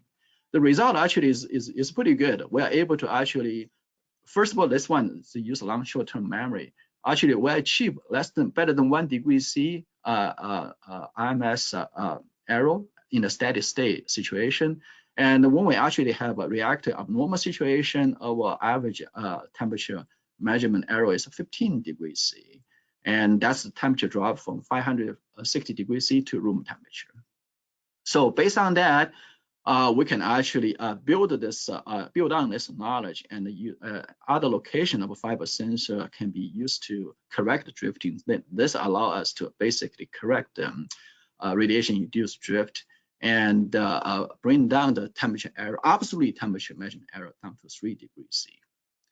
So I'm going to actually talk really quickly about the demodulation. So we also actually to help to promote and disseminate the fiber sensor technology, we also developed demodulation electronics. This is FPGA based, actually using the VCSEL tunable laser to as optic source. And then we developed some really interesting data analytic to estimate the peak location very accurately for fiber product gradient and the fiber period cavity sensor there. They enable us to actually measure the temperature change down to 10 millikelvin and or 40 nanostrain, and also that support 2 kilohertz sampling rate for the interrogation system. And we believe that we can deliver the system at a cost less than $4,000 for a channel. So I'm going to actually talk really quickly about the hermetic fiber sensor packaging. We talk about 2 types of packaging here has been developed. One is we use ultrasonic additive manufacturing to embed the fiber sensor into this aluminum component in that case here. So that this one is for low temperature application purpose. And so the other one is actually we use high temperature glass sealant here. So this is actually schematic shown here. We actually use a glass sealant pellet and put into the stainless steel tubing. Then we take a temperature up to the melting temperature of the glass sealant material, allow them to resolidify into the solid part. This will produce a compressive strain to pack the fiber sensor into this into the metal tube to be able to implement on the reactor part. And then we have a freestanding temperature sensor as a calibration shown here. So we perform the leak test. We find out for using low temperature glass sealant. So the leak test show a satisfactory result up to 250 C, and the leak rate does not change at pressure up to 10 megapascal here. So this is some photo showing the packaging part. So this much out of time, Kevin. Okay, I know. So this is a fiber optic sensor, hydrogen sensor here. So if you have radiation hardened fiber sensor that is high temperature stable, so this is not correct. 2000 point is not correct. So we can actually coat the functional film that can be react with hydrogen. Then this enables us to develop the fiber optic sensor function at a really high temperature here, 800 C. We test that. So the sensitivity from 0.05% to 4%. I think this can be relatively useful for a lot of reactor applications.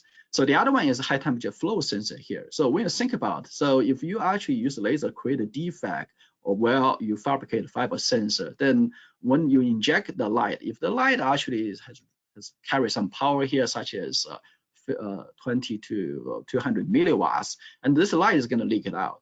Then if you are able to actually convert this leaking light into a thermal energy, then you can heat the fiber sensor, and that heat fiber sensor will be able to actually use to perform a heat probe measurement to measure the gas flow. The last one will be actually once you package the fiber sensor, of course, you can perform the high temperature vibration test, and this one we test at 800 C. In the interest of the time, I'm going to conclude.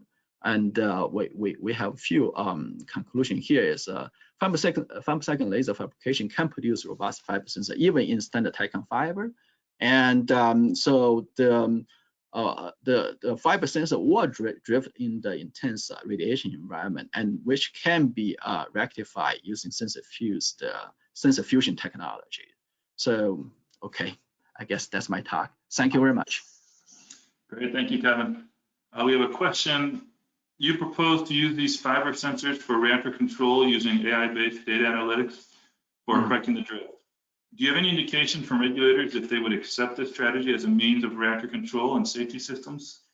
I don't actually. When I talk to industry, I think they basically look at data. They basically look at data like first 3 or 4 days of MIT reactor data. They say, oh, at the 3 days radiation dosage, your fiber sensor doesn't drift a lot, and that's good enough. That's what the response. So I think when you actually for impact testing, then this has to be the strategy to be used, because you have, I don't think that you have any other way to change that, to correct that drifting. I could be wrong, but I'm very eager to hear this, any other solution we'd like to try. Okay, great. There was a comment, a Rayleigh backscatter can be used by itself to perform distributed temperature sensing up to 1000 degrees C without enhanced Rayleigh backscatter. All you need to do is use an adaptive reference technique. And I see what I mean. So you basically just take a reference really quickly. that's one strategy we try here. So that, but however, once you actually, we try actually that for a long period of time, up to about 4 weeks. And at the beginning, actually, the results seem to be good, but when time goes on, then the result is less actually satisfactory. That's our measurement result. For whoever actually provide us comment, I think it's Chris. Then we could, is it Chris? So Yes. so we could actually compare the data to see whether or not that the result was good. But I think data, Chris, you was doing some data analytical work. I want to see what kind of data analytical work you used to address that problem. I like to see. So this is Pat. Maybe again, this is again, let's try to take this conversation on at the end. There's still half hour at the end that we can come back and discuss. There were some issues related to Sapphire that we would like to revisit. This is another topic that we would like to revisit. Yesterday, Kevin, there was another solution to the issue of temperature and radiation damage and compensation, which Austin proposed. So maybe we can rediscuss that. Together in the last half hour. Yeah, sounds good. There was one more question from Tony, but I may leave Tony to reach out to you separately or discuss this in the last half hour as well, so we can not be too late going to the next presentation. Okay, sounds good. Thank you so much, Kevin. Yeah, thank you. Our next presentation will be given by John Lovers.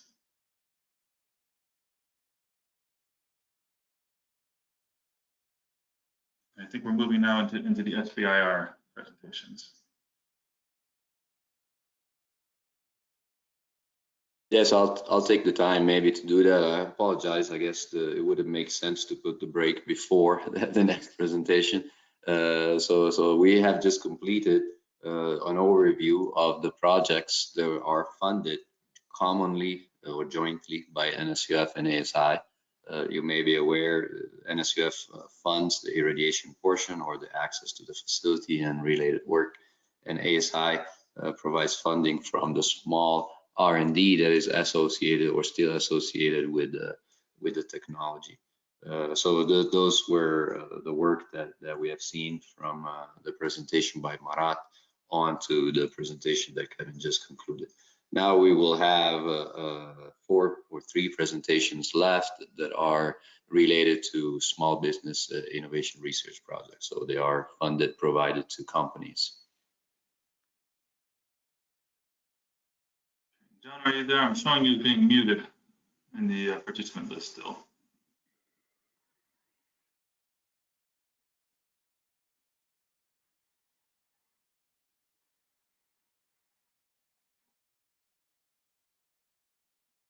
He's self-muted, Mike. Looks like it should be on your side, John. I can see your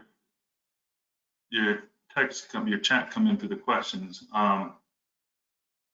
There should be a button up on the panel by the list of participants, a little circle of the microphone that should be orange on your side.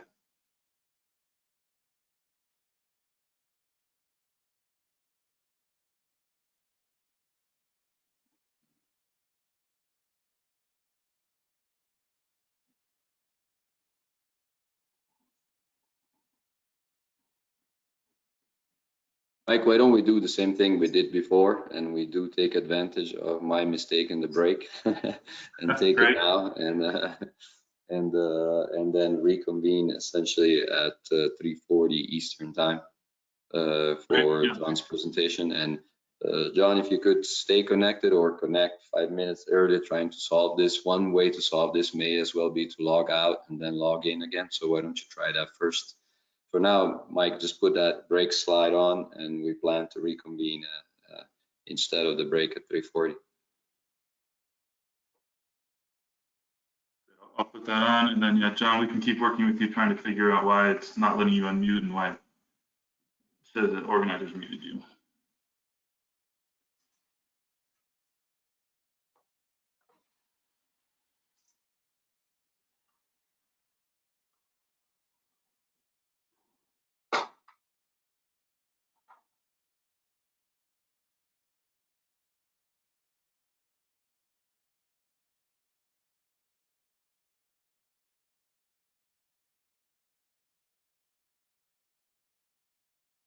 So Mike, he's self-muted. I sent him numerous requests and he hasn't responded. Are you seeing he's sending chats through the questions box? Are you seeing those? He's saying when he clicks on it, it says he's muted by the organizer. When I hover over it, it says he's self-muted and then the request unmute has been sent. But he says when he clicks on it, it says muted by the organizer. Okay, if he could try now, it says just self-muted right now when I put my cursor on it.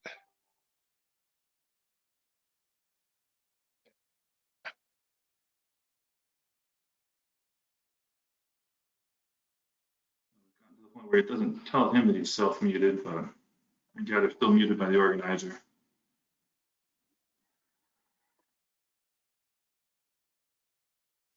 John, if you can hear us, if you could log out and log back in, that might be the quickest way, because I'm not seeing an organizer muting it, and I sent you numerous mute requests. So if you could log out and log back in, that'd be great, please. I think he's done that one. Should we have him try calling in by phone?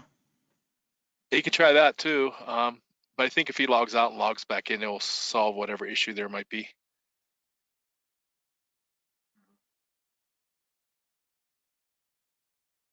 Because that'll put him back in the attendees. Hey, is there a way that we could, try downgrading him to audience and then upgrading him again? Or in last resort, we can make him an organizer, and that should hopefully override it.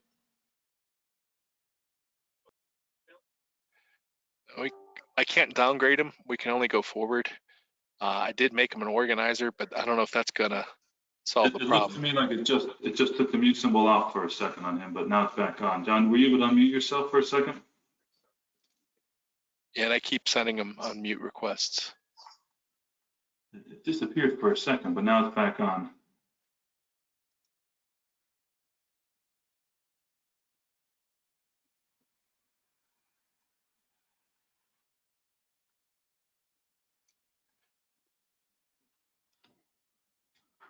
Do we have a phone number for him, Mike? I don't. John, do you want to try to call in and let us know what your phone number is?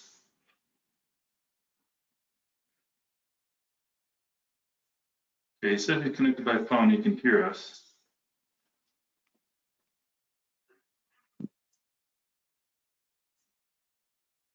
Yeah, because it still says self-muted.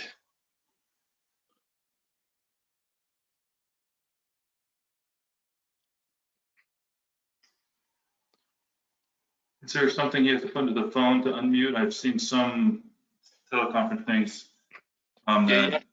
You have to actually go to the radio, the audio tab, and then open that up. And there's three choices: computer audio, phone audio, and no audio. And if you click the middle radio button, it will give them a choice of to dial in and enter a meeting ID and a password.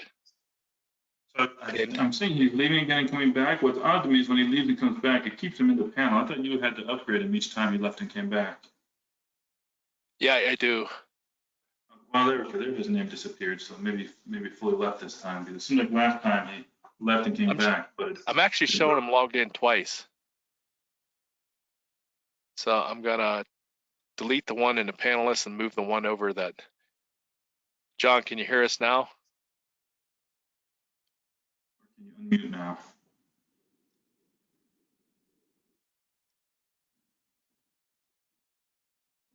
Yeah, it showed him logged in twice, so I wonder if that's causing problems.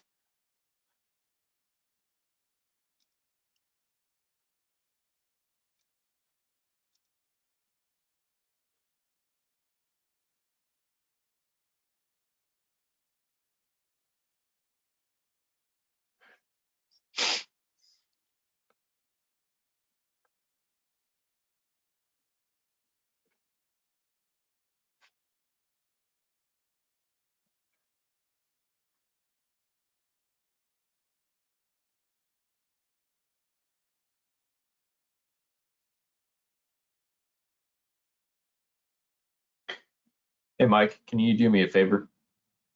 Yeah.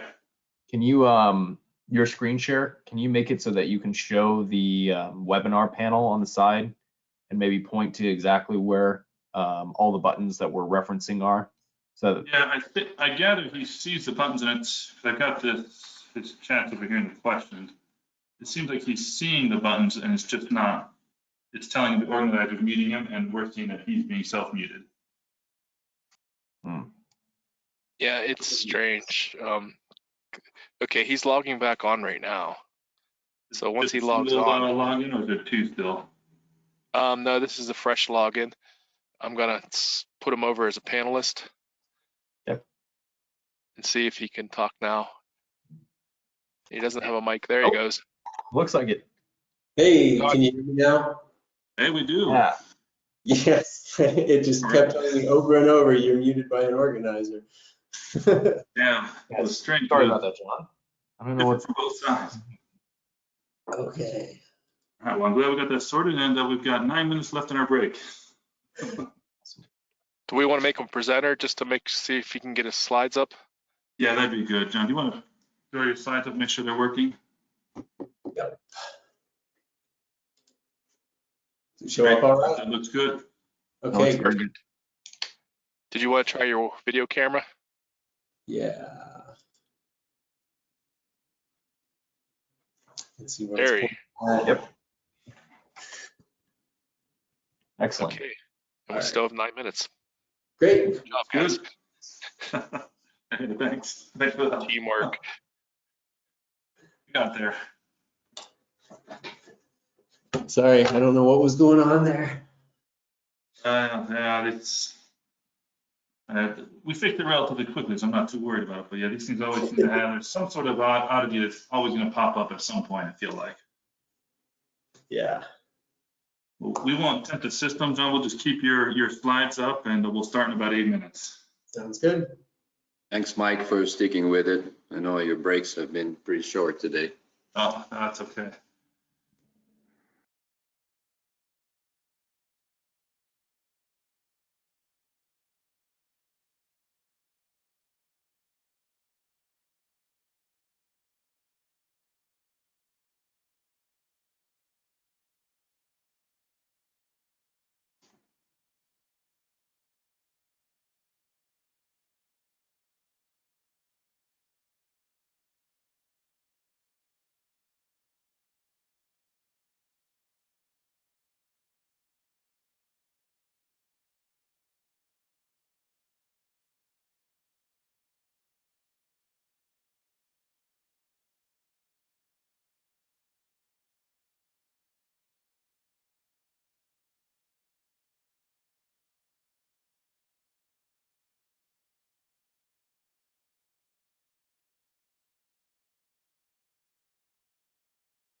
Being 1:40 or 3:40, so we'll go ahead and start this next and final session or portion of our session. We've got all our issues, I think, with John Swords, so we'll go ahead, John, and just turn it over to you and let you take it away. All right. Hi, I'm John Lovers. I'm going to talk today about Sporion's project to develop harsh environment flow sensors that are specifically intended for use in nuclear power systems.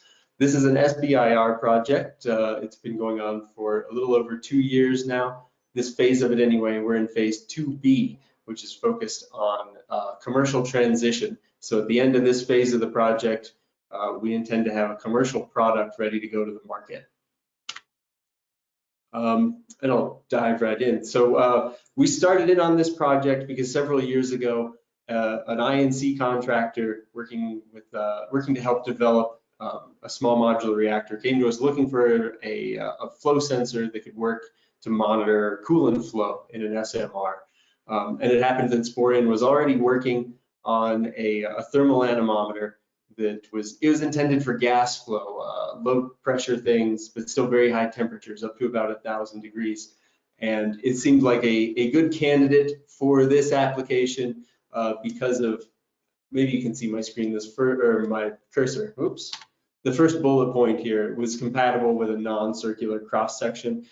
So a lot of flow sensors out there, they need a pipe to be able to operate. Ours does not need one. It can sense flow in any shaped vessel. So if you've probably seen pictures of SMRs, or at least diagrams of them, like the cold leg on NuScales, for example, it's not a pipe. It's kind of an annular shape. So that was an advantage that really helped us push this technology forward. So the big requirements we've been trying to meet are making sure that it can survive at high temperatures, high pressures, and that it can operate in liquid, basically, especially conductive liquids, corrosive liquids. The original design that we had was basically a hot wire or a hot film anemometer, the one for gas.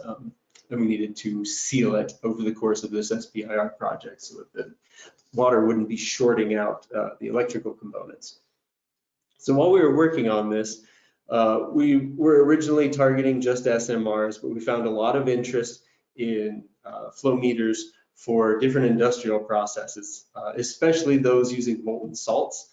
So it made sense for us to start pursuing that at the same time as part of our commercialization plan, because we knew from the beginning that it was going to be a long road to get integrated into an SMR. Sporion doesn't have any prior background with qualification or commercial grade dedication for getting into nuclear power systems. So our near-term target is to do direct sales to people working with molten salts in industrial processes, test bed development, things like that. So we've been shooting to come up with a more or less a single system that can operate under all these different conditions. And obviously there are some variations in them because molten salts operate at much higher temperatures, but much lower pressures. So we do have, it's almost a single product that we're working on, but there are some variations in materials and geometries that make it more suitable or less for different operating conditions. We've been working with Texas A&M on this project. They're doing some superheated water flow testing because we do not have the equipment to do that ourselves. We haven't started that testing yet. We're going to start it as soon as we have the materials available, probably in the early months of 2022. And we also worked with UCI as a subcontractor. They came in and audited Sporion's existing QA system and gave us a bunch of guidance to help bring it up to speed with where we would need to be to even begin conversations with, say, an INC provider or an OEM or someone like that working in the nuclear power industry. All the tasks are shown on the schedule here. Mostly this project has been build a lot of sensor prototypes and do a lot of testing on it. And it did get delayed because of COVID. Basically everything in the March, April 2020 timeframe got pushed out a year. So we're working on a 1-year extension right now, and the project is scheduled to end in August, early August 2022. some of the value that we think the sensor will bring is just a high level visibility over flow conditions under all these different in all these different kinds of systems. It can help characterize like coolant mixing, make sure that coolant in a reactor or any other system is flowing as expected when it's not practical to monitor in some other way, like by monitoring pump performance. And especially for molten salt applications, the ability to indicate problems will be very high value. We don't know how to quantify like a dollar figure for that yet, but it's a big problem to have in, say, a molten salt pipe, a clog, or if the salt is no longer melted in one place, if it's frozen up, or if it has drained out of it. That's something that our sensor can do. We haven't tested all of those capabilities or characterized them all completely yet, but it is capable of doing all of those things. And another benefit that it brings is it can enable salt corrosion studies. That's something that the MSR industry is very interested in. It's easy to do corrosion studies in static molten salt, but to get a representative really corrosion rate, they really want the salt to be flowing, and they need some way to characterize that. So some of the industries and markets that we've talked to and are interested in this are SMRs, as I've mentioned, molten salt reactor developers and test providers are interested in that. It has applications in concentrating solar power for heat transfer fluids and thermal energy storage. There's some customers who are interested in like glass treatments. For example, Gorilla Glass is made by doing an ion exchange in molten salts, and there's some processes that use flowing salts for that. And there's some metal making or metal refining processes that can take advantage of a new sensor like this. Went the wrong way. There we go.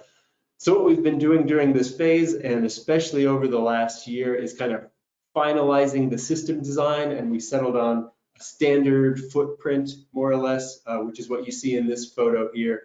This is what our sensor probe in general looks like. There are variations on it. We can use custom process interfaces depending on whether it needs to be welded into a flange or if the user wants to put it in with a compression fitting. Different features like that. We can extend the length. We can put as much or as little mineral insulated cable on it as is needed. And it can perform over very long cables. We've tested it up to 100 feet.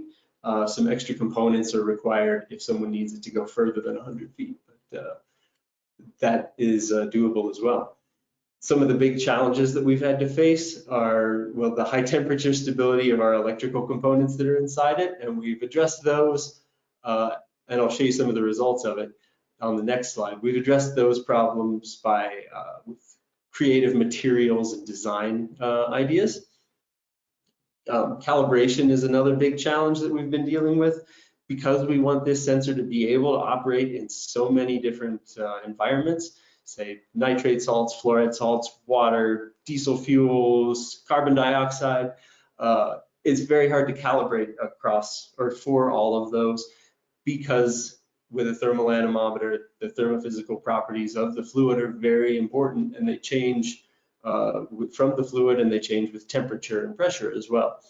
So right now we're dealing with that by dimensionless analysis. We try to account for changes in fluid and changes in temperature by applying a correction factor to the signal. And over time, as we start collecting test data in different systems and different fluids, we are using that new data to update our models and come up with different calibration sets that are good for different conditions. And like everyone, we've been dealing with delays due to COVID, and lately due to supply chain problems. There are a lot of parts that we use, like integrated circuits, that are just unavailable right now, and no one knows when they're going to become available. So that's limited our inventory. Some of the other things we've been working on over the last year are our QA program updates, and as I'd mentioned, we're trying to make something that is close to compatible or compliant with an Appendix B program. We're not actually implementing an Appendix B program, and we don't want to try to get certified for one, at least not in the near term. That's too much work for a company like Sporian, based on our priorities at the moment. So we're trying to do as much of that as makes sense to facilitate the transition to commercial status of this product. Excuse me. Now, a lot of this project is testing, so some of the more interesting or most important test results we've had have been related to high pressure and high temperature testing, where we characterize the flow response and some other characteristics of a sensor, and then subject it to long soaks at high temperature and high pressure, first to make sure that it survives, and then to either make sure that it doesn't drift or to characterize any drift that does happen. And with pressure testing, I don't have a photo of it, but we use a high temperature pressure vessel. We fill it with borated water, I think 2000 ppm boric acid, bring it up to 300 degrees C and about 1500 to 2000 PSI, and just let it soak for hundreds of hours. And what we found for our sensor probes is that there is an initial burn-in period. I don't remember, we don't know exactly how long it is, something less than 100 hours. And after that, the signal is stable over at least another 200 or 300 hours at pressure. For high temperature, some results are shown in this plot over here. We've taken a probe up to 800 degrees C and held it for a couple hundred hours. The signal shifted a little bit. You can see the red line. Let's see, no, the red line is our reference temperature. The blue line is the output from our sensor. There was no flow, this was just in air. So basically the takeaway from this plot is that our sensor survived and continued to output a nominal signal over 100 hours and more, held at 800 degrees C. And we did find some drift in the flow sensing performance with that. We're still working to characterize that, but so far it looks like it's repeatable, which means we can account for it in the calibration. Since we're trying to get into SMRs, we need to do some testing in high temperature pressurized water. A little bit happened at AMS earlier this year. We provided them a couple of evaluation probes to put into their high pressure test loop. We haven't seen the results from that yet, so I don't have anything to share. But we're also getting ready to start a big battery of testing at Texas A&M, as I had mentioned, in their critical heat flux facility loop, I think it is. We've done some molten salt testing this year, which was really interesting. This was nitrate salts, and that's what the data from this plot over on the left is. It was temperatures between 350 and 450 C, and the original data set did not look as pretty as this one. We did a lot of in situ calibration to bring our calibration model up to spec, but after doing that, it was able to track the flow rate at all these different temperatures within about 5%. It loses some accuracy at higher flow rates because of just the way thermal anemometers work. It's just a characteristic of them in general and ours in particular. But yeah, this was a pretty good result. We were really happy with seeing this data. And coming up in the next year, we are planning to do a round of irradiation testing, and we're going to get it into a test reactor, probably irradiate a sensor probe up to 1 × 10⁻¹⁸ and see how it responds to that. We've done some irradiation testing in prior phases of the project, and we did find some drift in those, significant drift, but those were higher tests. We went up to 5 × 10⁻¹⁸ in some.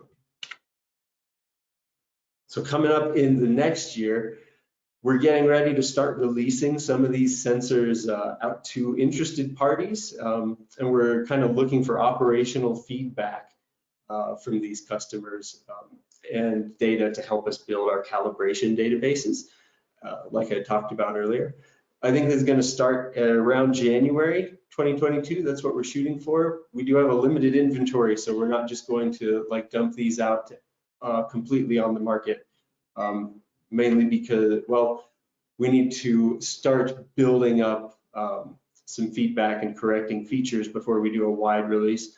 But also we don't have the components to build the transmitters that go with these sensors. If you're interested in being involved in that, if you'd like to get your hands on one of these, there's some more information at this website, http://asi.html. It doesn't have anything specifically about ASI, it's not affiliated with ASI. It was just an easy website for people to remember. We also have some pressure sensors that are intended for applications like this on the way. We have high bandwidth pressure sensors operable up to 850 degrees and low bandwidth, which means they read at say 1 to 10 hertz, pressure sensors that are media isolated so they can work in liquids.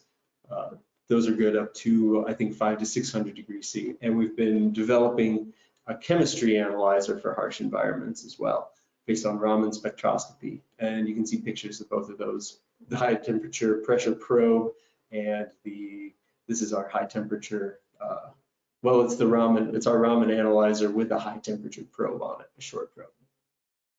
Let's see, I think, yep, that was all I had. I'll leave a few minutes for questions, I think. Great, hey, thank you, John. So one question that come in was around what flow rate does the accuracy begin to degrade? Around what flow rate did you say? Yes. It depends on the fluid. In water, it starts to degrade around, say, 1 meter per second. You'd have to convert that to kilograms per second or whatever unit you want for your pipe size. But yeah, it starts to degrade around 0.5 meter per second, and by about 1 meter per second, we lose resolution in water. In some salts, it's a little bit higher. I think in nitrates, we can read up to about 1.2 meters per second pretty well. We've done very limited testing in something like Fly, but I think the flow rates are about cut in half by that because of its thermophysical properties. I had a question I was curious on. We care a lot about sometimes the non-ideal operating conditions. For your sensor, does it have any issues? Have you tested it in cases where you've had it in something like molten salt and you've allowed it to cool down and solidify? Does that break the sensor or does it survive that? We've done some of that in our in-house test systems. Our testing in flowing nitrate salt, they attempted to drain the pipe, but I think there was still some salt left in it. In the brief testing we've done in chloride salts, it didn't. We haven't done a chloride salt test in a little while. We just haven't had the resources available to do it, and the design has changed quite a bit since then. So the last time we did it, it did break something internally when the chloride salt froze around the outside of it. We've changed the design significantly since then, so I would say we haven't really tested it with the latest version. Any testing with fuel salts? Not with any salts that actually have fuel in it. We got into. I assume would be an okay answer too. Okay. We did some testing in the fly loop at University of Wisconsin a couple of years ago. The results from that were kind of inconclusive. Some things went wrong with the configuration. There were some problems with the loop. The sensor did survive and it gave a stable output the whole time, but it got misconfigured somehow to a very poor drive set point, and the data just showed that it was alive basically.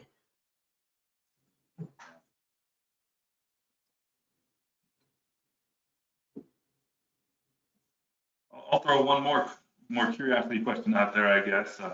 You've used this now for a wide range of materials, it seems like, and had hopes to apply it to a wide range of materials and industries. What material has been the hardest to apply this to or to use it in?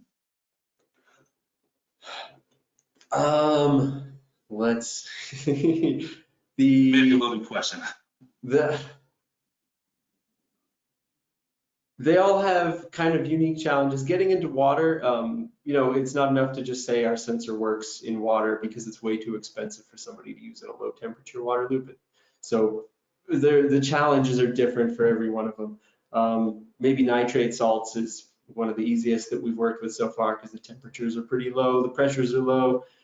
316 stainless steel is generally acceptable. chloride salts have, at least like, say, NREL's ternary blend that they prefer, magnesium, sodium, and potassium chloride. That's been a bit of a challenge because the magnesium chloride turns your stainless steel into not stainless steel anymore. Basically, it starts to rust. So that's a challenge in itself. You know, fluoride salts, stainless steel is, depending on who you talk to, it's either okay or it's not. So one of the things we've done to deal with that is get some, we've had components made out of different Inconel and Hastelloys so that we're able to build those up as we need them. But we've done limited testing in that so far. Great. Maybe just a roundabout way of not really answering the question. I don't have a straight answer. Everything's hard. That's the answer I give to a lot of stuff too. So. Great, thank you so much, John. Sure. We'll move on to our next presentation here. Will be given by Mark Robertson. See, Mark, I think we see your slides. There, Mike. All right, can you see the? Can you see that? You said you can see the slides, okay? You see the slides? They're not in presenter mode. We're seeing the second to last slide. It looks like. There we go. That looks great. We see the slide. We see you and we hear you. So go ahead and take it away. Great. Thanks a lot. Good afternoon. My name is Mark Robertson. I'm from Goldfinch Sensor Technologies and Analytics LLC, and I'd like to tell you about our Phase 2 SBIR project entitled Metamaterial Void Sensor for Fast Transient Sensors, Fast Transient Testing.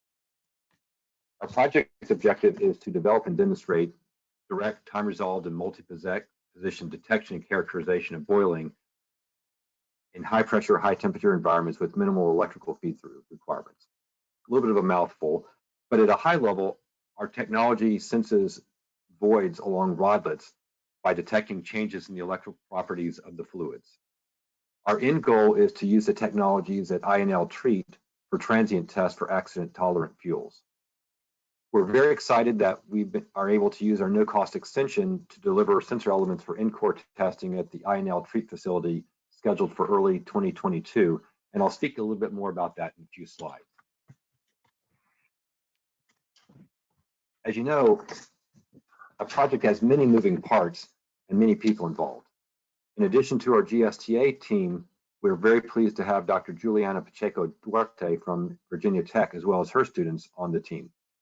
I'd also like to acknowledge the support from DOE headquarters, including Melissa Bates and Subel Schupner, who acted as the SBIR program managers during the course of the project. I want to give a special shout out, this will happen multiple times, to the folks at INL who have made this project possible, including first Nick Wolstenhume and Colby Jensen at the very beginning of the project. Kara Cromwell has also been very helpful with a lot of my procedural questions. To jump right in, I'll start with a great question that Patrick Calderoni asked the very first time we met. If I'm getting this right, it essentially went like this. Exactly why are we doing this project? After all, it's actually a fair question. If the test environment were sitting on a lab workbench, you wouldn't need this project.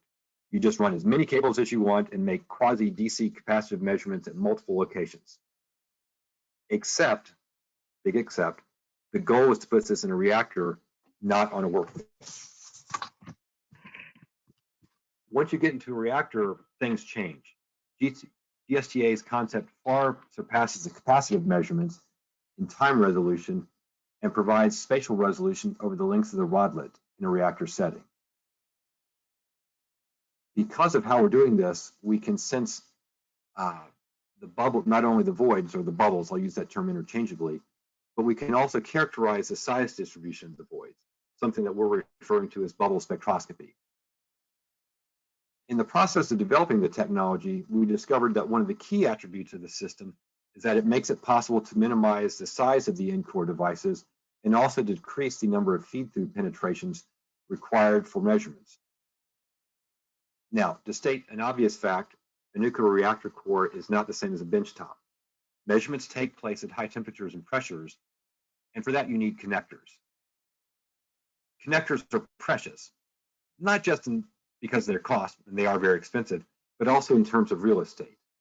The method that we're using reduces the number of connectors required to conduct multi-point experiments, which allows you in turn to do more measurements for the same number of penetrations.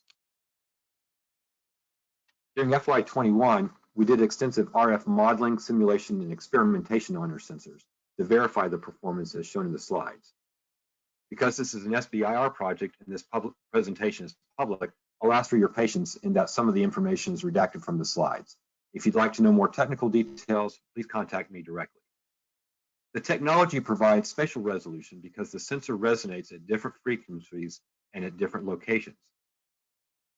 Said another way, if you know at what frequencies have changed, you can say that the voids occurred near that location.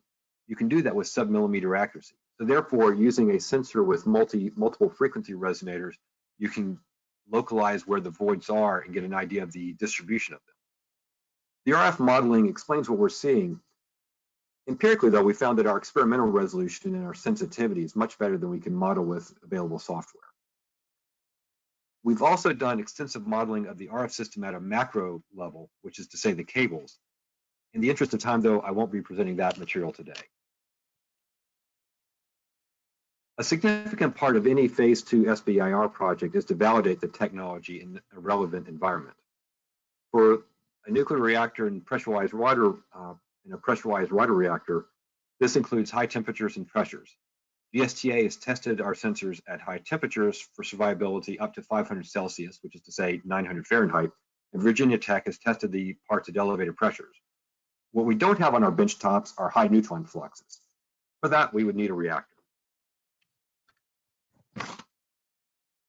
Originally, our phase 2 SBIR plan did not include any testing at INL, including the full void sensor in the treat test in what's referred to as their CERTA capsule.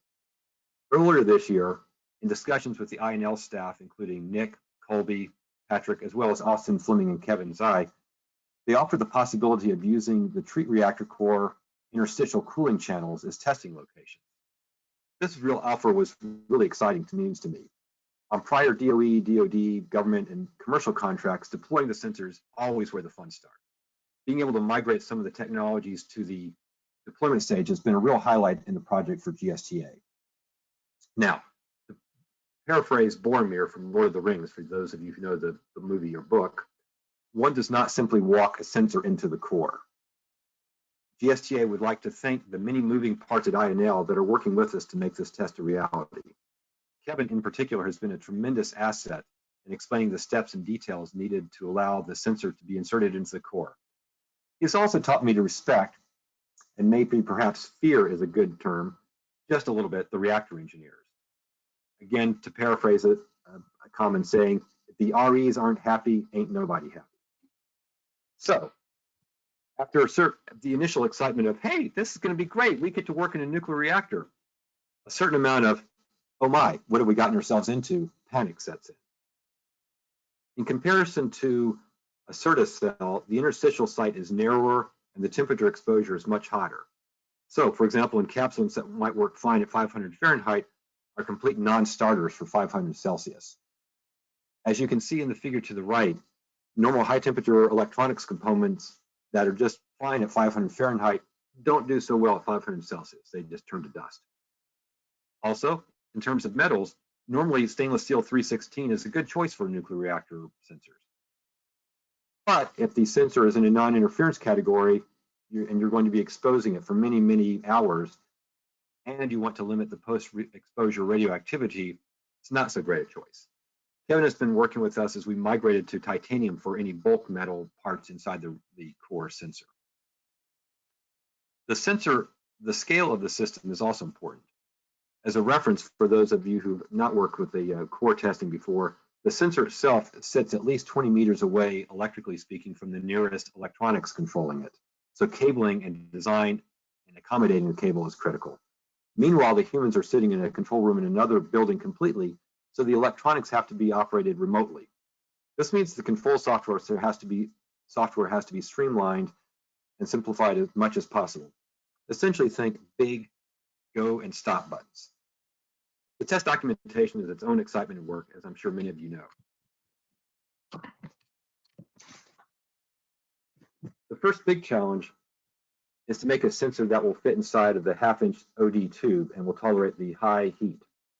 The interstitial itself is upwards of 3/4 of an inch on the side, but it's a square shape, so it's a round shape and a square hole, and then you've got to put a round hole round part inside of that round tube.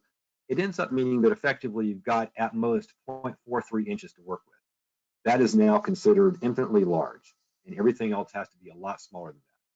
Also, it has to work at 900 Fahrenheit. So we found an encapsulant rated for 3,000 Fahrenheit and almost 12,000 PSI that we're using as our potting material. From the lower left to the right, you can see us dispensing the encapsulant into a baking form. Second image has the encapsulant being cured. Third image has the 2 completed rods along with a ruler to give you an idea of the length scale.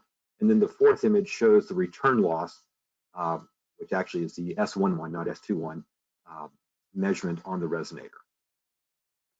In addition to the temperature testing that we've done to make sure things survive at 900 Fahrenheit, Virginia Tech is conducting pressure testing on the devices and is on track to complete their work by the end of the calendar year. Once we build the sensor elements, we're not done. We still need to integrate the parts. So again, working from left to the right, the left figure shows a micro TIG welding unit that we use to connect the stainless steel elements to each other. The next figure shows all in one shot the the sensor resonator, the titanium tube that's going to hold everything, the device carrier that's being used for non-operational exposure testing, and then finally a titanium in plug to make sure that nothing falls down. The right-hand side shows the sensor platform as well as a side rendered view of what the completed 4-foot-long section will look like. The lower right shows a screenshot of the software. This is what an instrumentation engineer such as Kevin will be operating once this goes live. And as promised, there will be a very big go button and a very big stop button.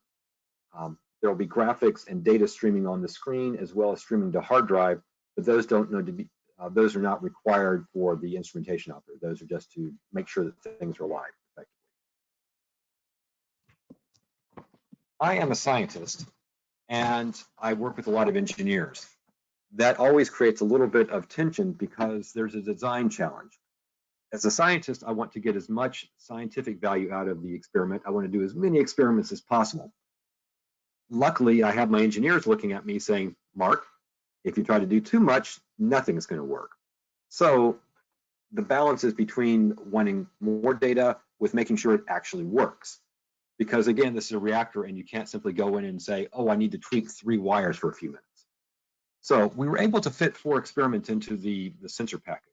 The primary experiment is to test our resonator at RF frequencies during reactor operation. A comment that Patrick Calderoni made was very useful to me because I didn't realize how much RF noise there might be inside of the system once it got started. So we've added a second device, an RF sensor pickup inside of the tube to measure the RF noise. Because of that topology of how these sensors were made, we're able to make a coupling measurement between the resonator and the RF pickup coil, or pickup sensor. And then finally, we were able to add a radiation exposure on a high band gap device for another small business company. I've got 2 summary slides. In the first summary slide, just summarized programmatically, GSTA and Virginia Tech are completing a phase 2 SBIR. The key technologies are the void sensor, minimization of the sensor size, and reduction of the number of feed-through penetrations required for the sensor. In addition to in reference to Daniel Nichols' slides, we're going to be exiting phase 2 at TRL 5 for the total system. We'll be conducting additional laboratory testing before the end of the project early next year. We're also very proud that because of the help from INL, we're going to be able to exit the RF sensor elements at TRL 6, testing in an actual environment with the treat testing. One more time, we'd like to say a big thank you and acknowledge the key role that DOE headquarters as well as INL has made in supporting this to make this happen. In the second and final summary slide, from a commercialization perspective, we've developed both new markets and generated intellectual property, or IP. The technology has been developed for reactor core for void testing. From our initial TRL1 and TRL2 analysis, our analysis suggests that the approach that we have will also support distributed multi-point sensing of neutron flux during reactor operation. We're pretty excited about that. In terms of non-nuclear markets, there are three primary markets where we think this may have applicability. First is effectively a sister technology space to nuclear reactors, which is downhole wells. This includes both oil wells and carbon storage and sequestration. Second is actually if one is below the Earth, the other one's way above the Earth, that's on orbit and re-entry vehicle sensors, where the requirements at very high temperature operation are important.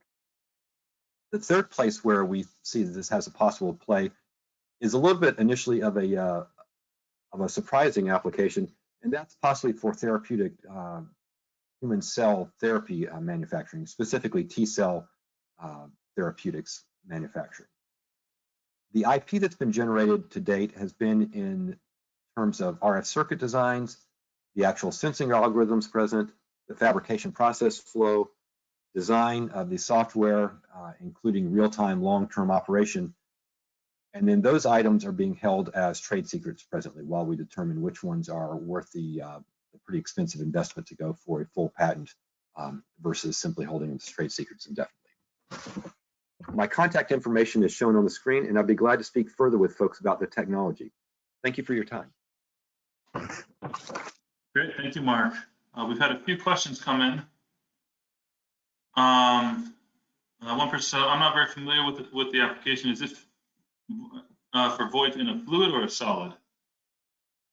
This would be for voids forming on the rodlet face during loss of LOCA, loss of cooling accident. So the coolant's not flowing correctly, a small void forms to the rod. Where the void is, the heat's not conducted as well. The void gets bigger, the rod gets hotter, and it can crack the cladding. Also, is the spatial location just axial? Yes, presently with this system, it's axial. Yes, it's up and down along the rod. And the final question that we have right now is, could it be used for surface geometry of a solid? Yes, it depends upon, as always for all good engineers or scientists, the answer is it depends. I'm assuming that the solid has a relatively non-conducting dielectric above it, or is this, if it's got a metal layer above it, you've got problems. But if you've got a non-conducting surface above it, absolutely. The follow-up on there was zircaloys, I assume. I'm sorry? Zirconium alloys, would it work for those? Are you familiar enough with them to know? It would depend upon, again, put on my the hedging hat. It always depends on exactly what you're looking for. One approach if you're looking for defects that occur outside the metal. There are other approaches that you use if you want to see defects in the metal directly. I think, Mark, the question may be related to dimensional changes, whether you could capture dimensional changes of a fuel rod rather than capturing phase change in the liquid. Yes, it's the answer is a little bit of a longer question, one that involves a little bit of proprietary information. But yes, the answer is absolutely yes, you can. It's the key element of all this is that the RF spectrum, once you get away from a DC operation like a capacitor plate, and you allow the fact that you're using RF, you get to use a lot of tricks involved. So I don't know that it would work in a liquid sodium reactor, but if you use a pressure water reactor or boiling water reactor, yes, you could use this to see geometry changes in the reactor rod.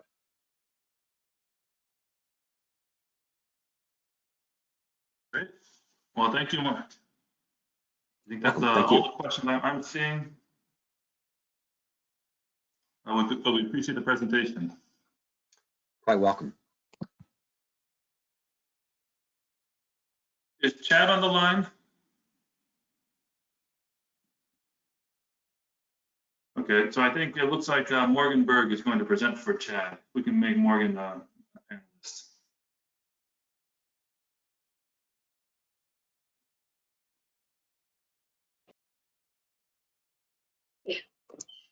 Great, we see you, Morgan. I think we hear you.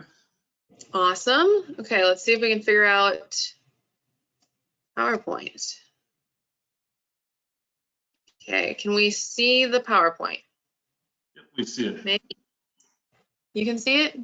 Okay. Yeah. From beginning. That There looks we great. go. You're good to go. Awesome. Cool. Okay, so I am the AMS internal project manager for the health monitoring of digital INC systems using online electromagnetic measurements. Chad is currently out of the office, so you guys get me today. An overview of this project in general is that the whole system is meant to measure the whole, sorry, let me start again. The whole idea of the project is to measure the RF emissions from different INC equipment and different components, and then degrade them and measure the RF emissions as we degrade them, just to see how they break down and how we can measure that. Part 2 is to build this really awesome condition monitoring system that can take all of these measurements and could potentially tell you when your system's about to fail. This would help with preventative maintenance and be able to fix a problem before it causes an issue within a plant. The idea is to detect equipment failures before they occur, so then all of that. Participants, everyone else had some really cool stuff about other labs. I just have notes on who internally is helping. Chad is our PI. He's in charge of directing the project, making sure that it's done. I'm the project manager internally, so I get to run all the meetings and all of that fun stuff. Brian Kettle is our head software engineer. He's working on developing all of the software for us and helping with that aspect of it. Emily Whedon is also one of our software engineers. She's primarily worked on our plugin system, which has been implemented so that we're able to use all of our hardware with all of our software for different things, including EMC testing and condition monitoring. Caleb Frizzell is our mechanical engineer on the team, and he is working on the design and the hardware aspect of the system. He currently has most of it put together, actually. And then Kevin Brandell is one of our main degradation. He's also a software tester, but he's working on degrading microprocessors and capturing the emissions off of those as they fail. Currently, we're working on establishing these correlations between the INC equipment degradation and the emission spectrums that occur off of those. It's just taken a long time, to be completely honest. You know, once you figure out how to break something, we go back and we break it and capture the emissions as we break it, and then develop a correlation from there. Currently, we're working on our SURF software, which stands for Site Emissions Radio Frequency Testing. It's currently in development, but we've got a lot of cool features in it already. The ideal goal for it is to be able to take the data and analyze the data all at once, so you get a printout that says, this is what you're looking at, and you know, this is where you're going to have some issues. This is where we see elevated emissions in these spectrums. And then the SURF software will also control our system. The monitoring system is currently in construction. That fits in the measurement means and the hardware portion of it. So yeah. Technology impact. Typically, our system is going to operate as a passive system only. The idea is that you're able to install it in a location and leave it for hours, days, weeks on end to capture the long duration measurement of the emissions. The other use for this, besides determining impending failures is simply to do some, like similar to mapping. A lot of plants do a mapping initiative prior to the installation of new equipment. This would sit down and say that over a week in, you know, the control room, you see elevated emissions here, there, and the other thing. That'll allow you to better qualify your systems to operate within the environment that they are installed in. The whole goal of this system is to be completely non-intrusive. The packaging we've chosen for it is a 6x8 box. So you're looking at something, you know, smaller than your laptop that will set in the plant and leave for, you know, a portion of time and come back and collect the data. So far on the project, we've looked at cooling fans for electronics. Something like this would be installed in the cabinets in like a relay room to make sure that the components don't overheat. And we've also looked at metal oxide varistors, or MOVs. They're a type of surge suppressor. And when those things fail, they can be particularly deadly. I've known some OE that, you know, if an MOV fails, the next time the shot goes through, you know, it overloaded a system and shut down the plant. I think one plant dropped some rods because of that. Another plant had a minor fire. So if you can see on the right side of the screen, there's a graph that's got a baseline and some cycles. What we did for this testing was we took an IV curve baseline, and then we're just, at this point, we're still trying to break these things, but it was a baseline and a cycle, and you can see that the milliamp measurement moves as you shock the MOV further.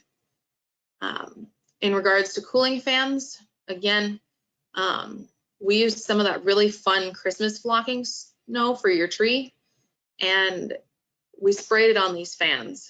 And when you can see from the graph below the picture of all the fans that the unblocked versus the blocked experienced a frequency shift. That frequency shift would be determinable by our system, and we'd be able to say, it'd be able to feed back a response and say, hey, something's wrong here, you need to go check it out. This is the general overview of our system, the block diagram for how it's going to operate. On the left, you have a bunch of different antennas and current probes that would take measurements for both conducted and radiated emissions. The goal is to be able to capture the entire spectrum that we're interested in, which is about 30 hertz to 10 gigahertz. That covers everything from switch mode power supplies, any of your INC equipment. It covers most of anything digital, your Wi-Fi, anything like that. We'll be able to see it all and tell a plant what's out there for them. The functioning of the inside of the system is a collection of RF switches.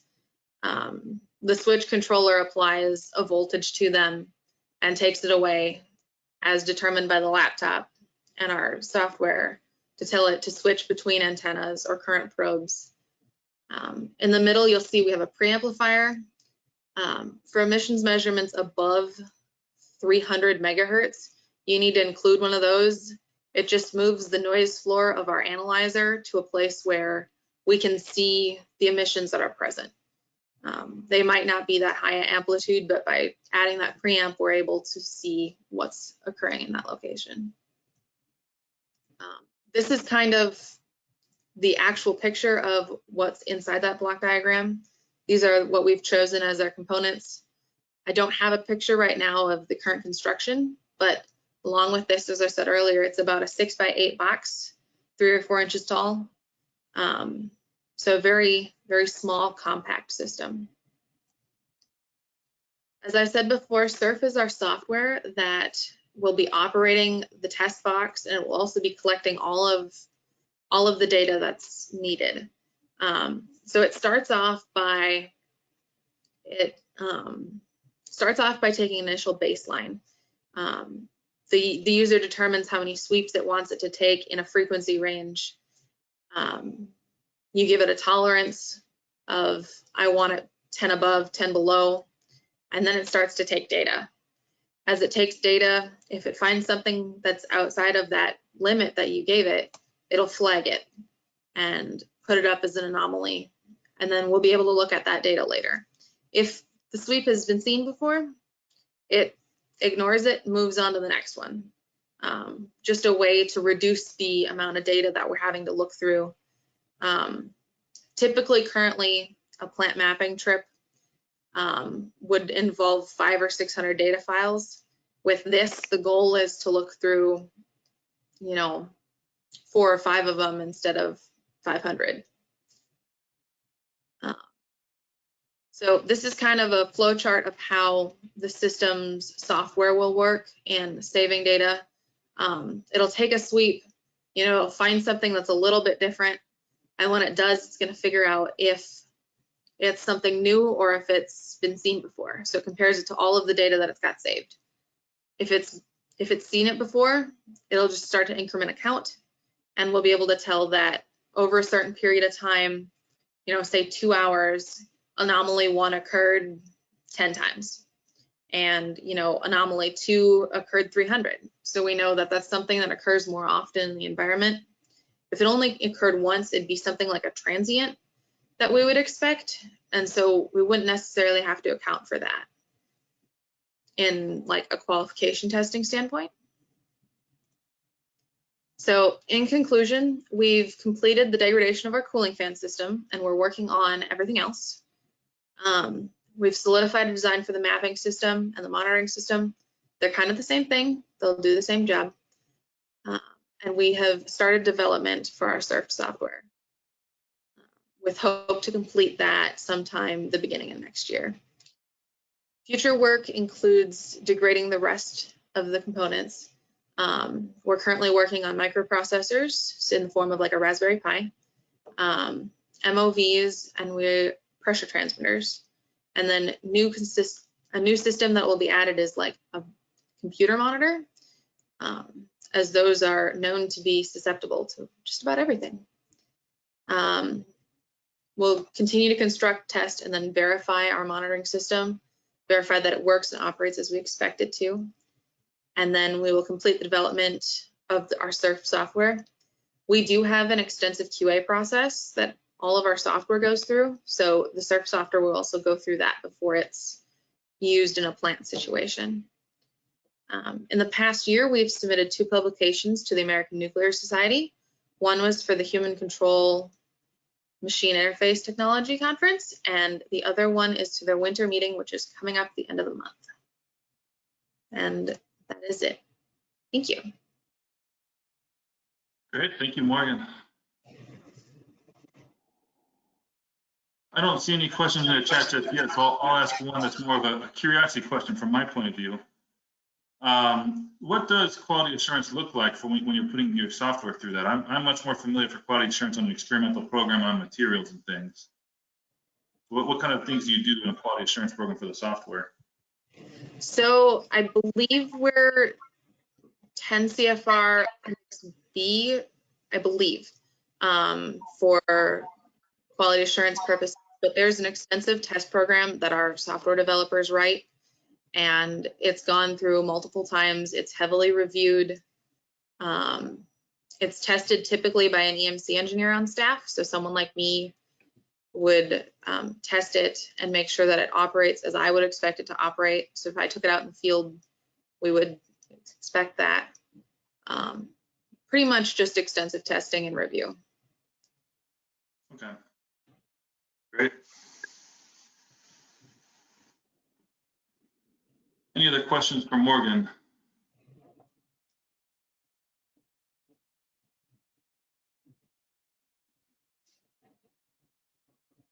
If not, I guess we can let you go, and we'll start the final moderated discussion here.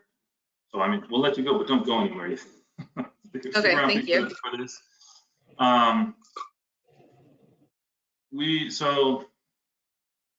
We're happy to have anyone who's attending the meeting to join this moderated discussion.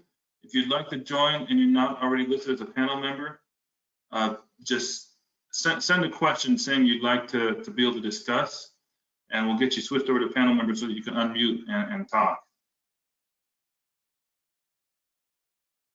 I guess I would propose that we start with, while we're kind of getting people sorted onto the panel, able to talk. I know there was some questions that didn't get fully answered, and some discussion surrounding some of the fiber optic presentations. Yes, I'm afraid that Kevin let me know, Mike, that he may not be able to join this session. So I wonder if Kevin Chen is online. He say he may be able to join by phone. So that's one element. If we can try to keep track, somebody joins by phone and wants to be elevated or participate in the discussion. Other than that, I know that Chris had a couple of questions, although they may have been related to Kevin's presentation earlier. But then some of the questions was also related to Igor, at the University of Michigan. But I don't see him either. I do see Kevin on the list of attendees, not as a panelist, but the list of attendees, so we could get him moved over. Sure, and Igor is actually here as well, so I'll try to see if he's actually present and elevate him as a panelist.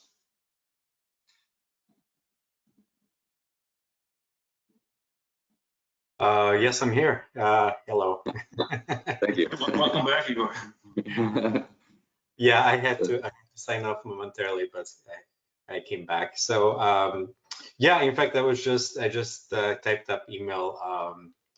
I got some questions by email from Christian Petri. I wonder if he's connected. Maybe he's not. He should be. I see his name in the Oh, panelist. Yeah. See if I can turn on it. Figure out how to do this. Okay, yeah. Yeah, I'm here. Oh, yeah, Chris. Okay. Nice to put a face to the email. I just typed up the response to you. Thank you for sending all the papers. And in fact, last year, Tom Blue pointed out a few of the previous results. And I had some questions for you. I didn't have a chance to read it carefully, right? But so one of the things is this Sapphire measurement, this unexpected, what we think is unexpected result below 400 nanometers. We see an increase in absorption when we do concurrent heating. I just looked through your papers very quickly. It looks like all your measurements are above 400 nanometers. Is that correct? The previous work that was done under the NUP tested fiber optics as opposed to bulk specimens. And so the limitation there was the attenuation was just too high, below 400 nanometers, to resolve significant, or to adequately resolve transmission below that wavelength. Now, there's another paper that was actually sponsored by this program that's under review. I'm hoping it will be accepted any day now. And that measured wavelengths as low as about 200 nanometers. So I think it would be relevant to what you were doing once it's published. Excellent. Yeah, I look forward to that. If you have a preprint, you can send me. When you can send me, that would be great. Sure. Go ahead.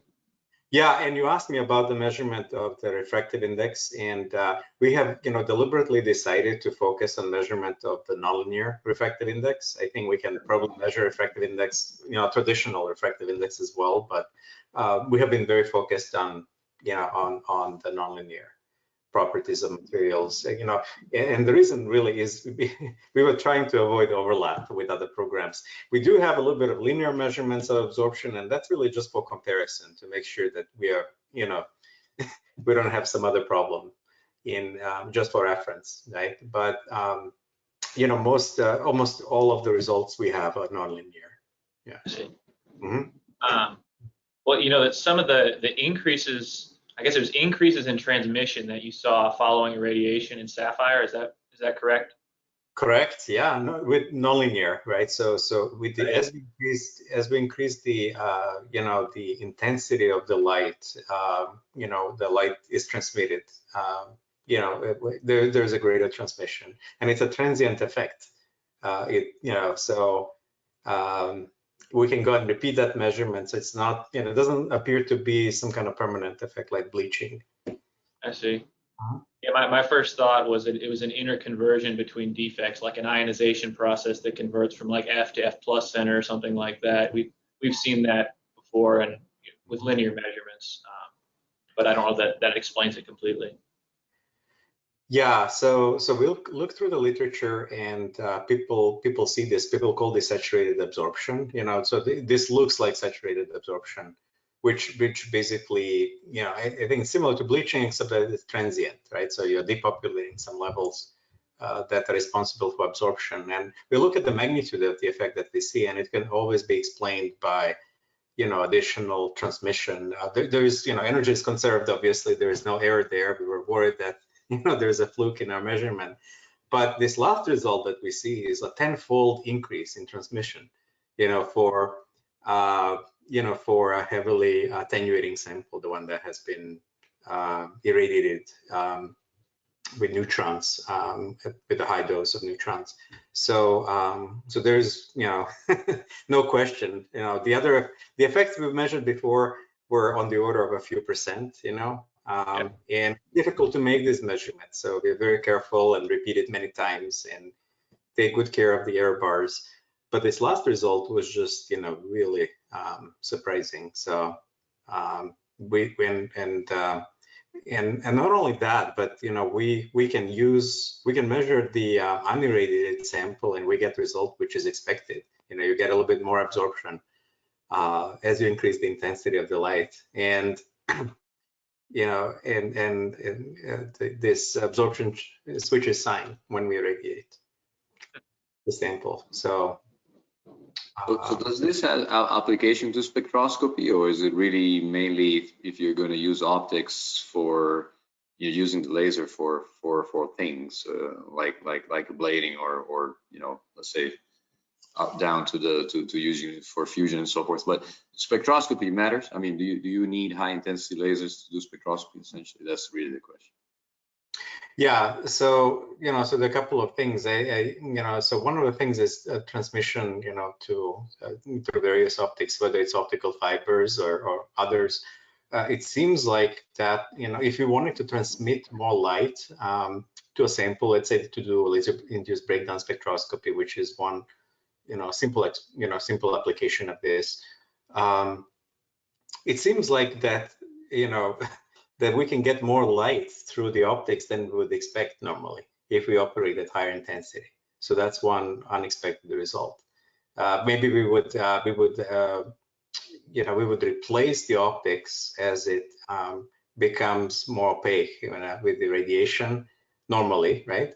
But what we learned is that at higher intensities, we can actually get more light through. So that's, it seems like that maybe we can increase longevity of these components that experience high powers, high powers of laser light going through them. The laser that you're testing are relevant to LIBS, let's say, are the ones that we would use for LIBS. Okay.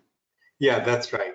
And the other, so when it comes to spectroscopy, we care about a different effect, which is the one that I mentioned earlier, where it seems that, of course, we need to understand how the attenuation is dependent on the wavelength of the light, and that's where we see unexpected result at the shorter wavelengths, right, where concurrent heating induces some additional absorption features, which we didn't expect to see. We expected those absorption features to be sort of annealed out because of the heating, and instead we've seen their enhancement. Yeah, interconversion process.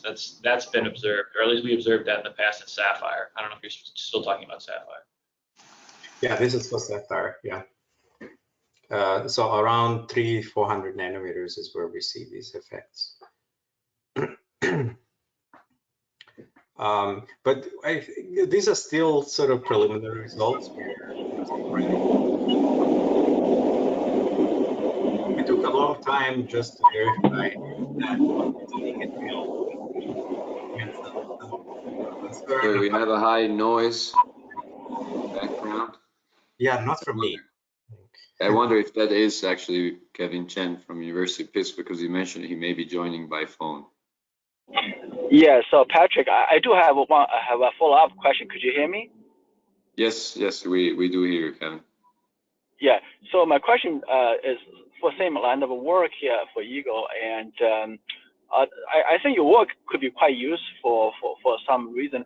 I'm very interested to find out whether or not that N2 is changed after radiation. So you talk about the nonlinear absorption, but how about N2? Yeah. So N2, okay, so I didn't show much of the N2 result. And the reason is it's been really difficult to measure the actual N2, so the refractive component of the index. With attenuation, it's just the dynamic range of our measurement. The level of error that we get is just too high currently. So we're still working on that. But it's been very hard to make measurement in comparison to absorption measurement. So that's why. Thank you. So I'm going to write you an email about this. I think it could be useful. Mm-hmm. Okay. Hi, Igor. This is Tom Blue. Hi, Tom. Hi. I had a question. I wondered if maybe it would be good to use a sapphire fiber with the internal clad on it if you're going to be making transmission measurements so you don't get surface effects.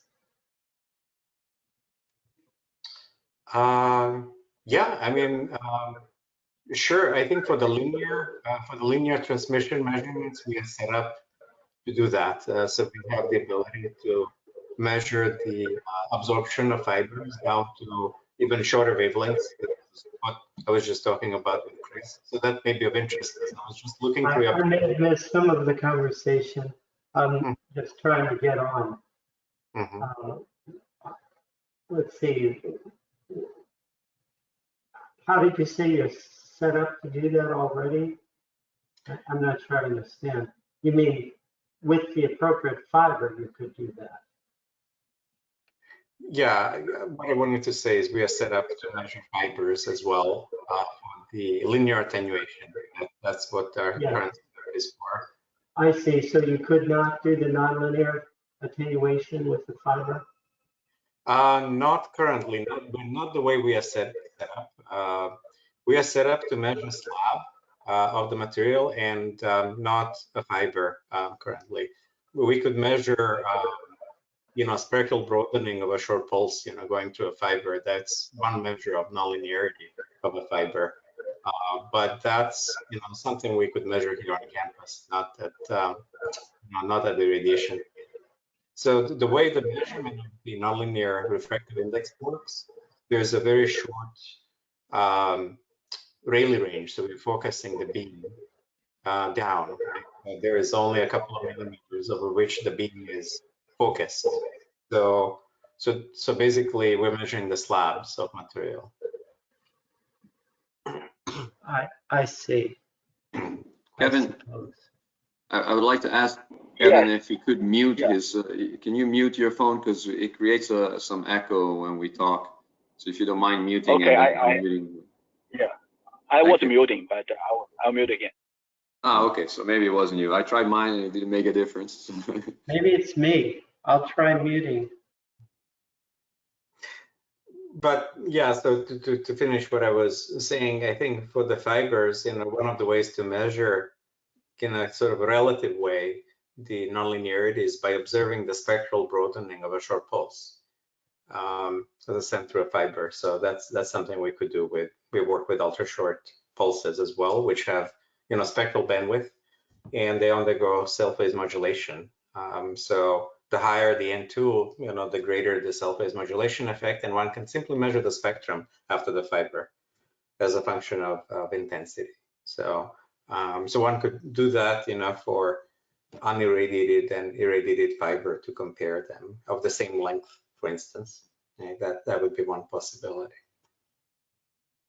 And it is something that we could do here on campus, because we have these femtosecond lasers. They would be ideal for that.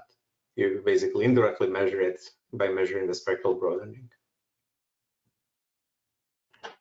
On another topic, I wanted to make a comment with respect to what Kevin was saying about the only means to correct for effects of radiation and temperature on the fiber. And that may be a true statement that he made, but I wanted to point out that in a device like the gamma thermometer, the optical fiber-based gamma thermometer, and I want to credit Chris Petrie with this in the design, it has a heat source in it, which is a nichrome wire. And so it has two fibers, and the nichrome wire can be used to calibrate the device. So you might have drift between or of one fiber and drift of another, since they are experiencing different temperatures, although the same radiation field. I think one could make a correction for the drift of the fiber based on the calibration with the nichrome wire. A complication would be it could be a position dependent drift, since the radiation field would be position dependent. But I did want to mention that as a possibility. Yes, but we have also seen yesterday Austin Fleming's presentation on using basically a similar idea for temperature and radiation compensation. Austin, are you with us now? Yep, I'm here. So I think we are, there's still that open question, but there are different methods to provide compensation. We know that fibers will need some level of compensations if we want to use it for measurements. Of course, one option is to use machine learning, and and basically to just collect the data and work on the data level. Another option, there are still options though to by design to create hardware essentially, or other fiber-based sensor, to design the fiber cleverly so that you have other elements for compensation. Ultimately, you will have to go back to data analytics, but you can do it now on physics-based assumptions rather than do it purely on machine learning. Now, this is common now to a lot of things that we do in sensing, right? There's always those two options when you get do we do pure data or do we do physics constrained type, and both, there's no real good answer. Both will have to be acceptable or accepted. Right now we know that the licensing regulators and so forth are not open to purely data driven type algorithm, but this is changing, so both things are to be considered. I also hesitate when I hear somebody saying there's no options. There's always options, and all options are good essentially. Sorry, Austin, I did interrupt you, so just come back in. Yeah. So Patrick, it's Kevin here. Can I talk for 2 minutes to address this problem? I think, sure. Yeah, I didn't make this clear. So the approach we use is actually use a thermocouple as a gold standard at 3 discrete locations to calibrate those radiation effect, and also the annealing effect, and also the history effect. That's really essentially a physical method. The machine learning approach comes in when we actually using those 3 points to actually calibrate other points. That is machine learning part. So I think that's the way we did that. We have a paper we're going to submit. Actually, we just submit today. And once the review is finished, I'll share with you. So we really use a 3 thermocouple in there to get a calibration. Then use that to get an entire temperature profile right for the reactor. So that's the approach. It's not physics-based unless you know the temperature and the dose, which can vary. That's right. So the dose, we actually get that from the MIT reactor at those 3 locations. They have the way to get a dose. So we actually need to know 3 things. One is the dose, then the calibrated temperature, and also the history, because the annealing effect is very, very significant. And then we make assumption that the machine learning can correct other temperature measurement based on those 3 locations. So that's the assumption. you need a lot of information. You need a highly instrumented reactor to know the dose everywhere and the temperature everywhere to correct the temperature. No. We only, the assumptions we know that's 3 point, and then we have to make assumption to say that the profile doesn't change more or less. Now we can allow the profile, radiation profile change up to 10% based on our from design. Our result still can be accurate. So that's the data analytics part. So but we do not need the radiation profile for the entire reactor. Now the other assumption we made is that we assume that all the fiber sensor experience exactly same kind of history. I think that's reasonable for the point. So they have exactly same kind of shutdown situation. They have exactly same kind of temperature rising information. So they basically just reach a different temperature. Now, how do we actually correct at a different temperature? So we basically rely on the machine learning on those 3 reference points, then create a lookup table. That's a 3-dimensional lookup table. Then we try to pick one. So is that absolutely accurate? I think the accuracy we use one of the thermocouple locations for testing. The accuracy is within 5 degrees C. But that's just 1 point, right? So I think more experiment need to be done. So potentially we like to try. You have a higher radiation profile variation, higher temperature variation across the core, and that test probably need to be carried out to further validate this approach. Okay, I think we're okay unless Austin had something to add. It's been cut off a couple of times, but I think we more or less agree on this. I had a quick question for Igor and Chris at this point. Is there a correlation we can make between nonlinear and linear properties so that it would be worth looking more at different type of silica fibers as part of your work, Igor? So, I mean, can I understand also things that happen in silica fiber by looking at nonlinear things that we may not expect to know already by focusing on the linear properties? Yeah. Or is it just really for the end application you're looking at this? Well, my hope was that there would be, some general insight that we would get, through this experiment. And, the hypothesis, the original hypothesis was that we would see, a strong correlation between linear and nonlinear index. And the reason is really because they're manifestations of the same phenomenon of the response of the electron to the electric field. And they're just different orders of expansion, right, of the response of the material or the polarization. But I think the key thing here is, what we are doing, we are making measurement with a relatively long pulse, and there are slow and fast nonlinearities, which we are not separating very well with these types of measurements. So measurement is relevant to sensors, right, where we use nanosecond pulses. But I think for true measurements of the fast nonlinearity, I think we would have to use a shorter pulse. So so one could, I think, envision that kind of experiment that uses a different laser with a shorter pulse. And that's where I would expect to be able to separate this, multiphoton absorption from, saturated absorption better than I do now. But in principle, I think there should be correlation, right? Simply because it is the same, as long as one measures and as long as one measures the nonlinear response of the electron, right, to the field, for which, and one needs a shorter pulse to do that. So I think that's a long answer, but I think our experiment kind of mixes these two effects to the benefit of understanding what a nanosecond sensor would do.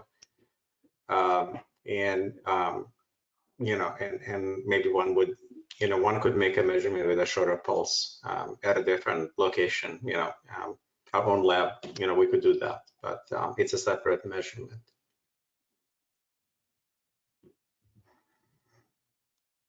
I had a question for Igor about the heated and irradiated samples. And we see annealing pretty quickly after radiation stops. Do you have to get your coupons out of the facility, and then put them into your portable, I forget what you called it, but the test fixture on the cart there. I mean, what's the time frame of that, and how long do you think it would be heated and not under irradiation? I mean, logistically, do you have a feeling for that time frame? About tens of minutes, on the order of tens of minutes, for the sample to be removed from a gamma irradiator and placed into a measurement setup. So it's on that order. For neutrons, it's different, right? But most of the results you've seen are gammas. So it's on the order of tens of minutes. That's how fast we can do it. Okay. And I just wanted to add before, I think there's, when we think about these, I mean, you call them whatever you want, drift compensation or whatnot, drift correction. There's kind of different strategies that you can think of the pure data side. You can look at it from a structure where you try to measure, the properties that are influencing the drift, basically, or algorithms in which you interrogate it differently to minimize the drift. And I think a good example of that is Chris's work on the inchworm algorithm, right? It's basically a physics-based algorithm to minimize that drift. So I think there's a lot of different examples of ways to either minimize or compensate for it. So and depending on the application, there's different levels of rigor. I think Patrick can probably point Kevin towards that document that Yogi put together describing the instrumentation qualification required for basically tying NRC standards with INL standards, and I'm sure. Scare him, you mean? Scare him off the test? To scare him off the test? No. Not to scare him off the test, but to, I mean, if the end goal is actually like controls or to produce data that we're going to license anything with, I mean, that's the requirement, is to follow those types of protocols. If it's just to produce data for publications for scientific merit, it's a total different story. So I think when we talk about these types of techniques, we kind of have to keep the end goal in mind. Yeah. So I'm sorry to have to cut this conversation. I think this is very interesting. I'm glad we found a topic for actually continued discussion, because this is the type of conversations that I think we should continue. I would like to ask everyone here if they are interested. Last year, we did have a detailed conversation on SAW sensor out of a similar conversation or a similar situation, let's say, where we saw overlap in several of the projects, and we wanted to get them better coordinated, in essence. Here, I think it's a similar situation. So I don't know. I for now I'll just leave it at that, because the webinar is over in terms of time. But we should continue this conversation. Maybe organize a 2 hours workshop just to continue this discussion. If everyone is agree on that, probably starting of next year. There's no commitment. The intention here is not to change your work plan. We all fund it through different avenues, and so it's really much of continuing this interesting technical conversation. But for now, unless there's some pressing last minute concerns, I think we should just complete and close the webinar. Anything? I wanted to thank all the presenters and thank them for helping keep us on time too as well. Definitely appreciate that. And I wanted to give a minute for Dan as well to close us out. But thank you for everyone who participated too in this discussion at the end. I think it was great. I don't know that we had to keep it purely on fiber optics, but I think there was a lot to talk about there. So we'll put Dan in charge of organizing this, the continuing this conversation, Dan. So hopefully we can do it in person sometimes early next year. That would be very useful also in terms of relief 2 years of webinars. Yeah, there were a couple of questions that came up during the panel, so I'll let you, Patrick, and others answer those via email, those questions that came up. One was to you specifically, Patrick. But with that, Dan, we'll let you close out. Okay. Well, yeah, we'll have to set up that discussion, follow-on discussion about this topic that we had after the presentations. And of course, we would love to do that in person. I think everyone's looking forward to not staring at faces on screens. Yeah. But I just wanted to say to the audience in general and our presenters, our panelists, thank you for your time today, attending day 2 of the Advanced Sensors and Instrumentation Annual Review for FY21. Tomorrow, I hope that you will join us again. The topic for the session is instrumentation for radiation experiments. Shortly before that discussion, we'll have a presentation by Sachin Setner in regards to the Center for Reactor Instrumentation and Sensor Physics program. So looking forward to that discussion. Again, thank you for your time today, and hope to see you tomorrow. All right. Have a nice evening. Bye.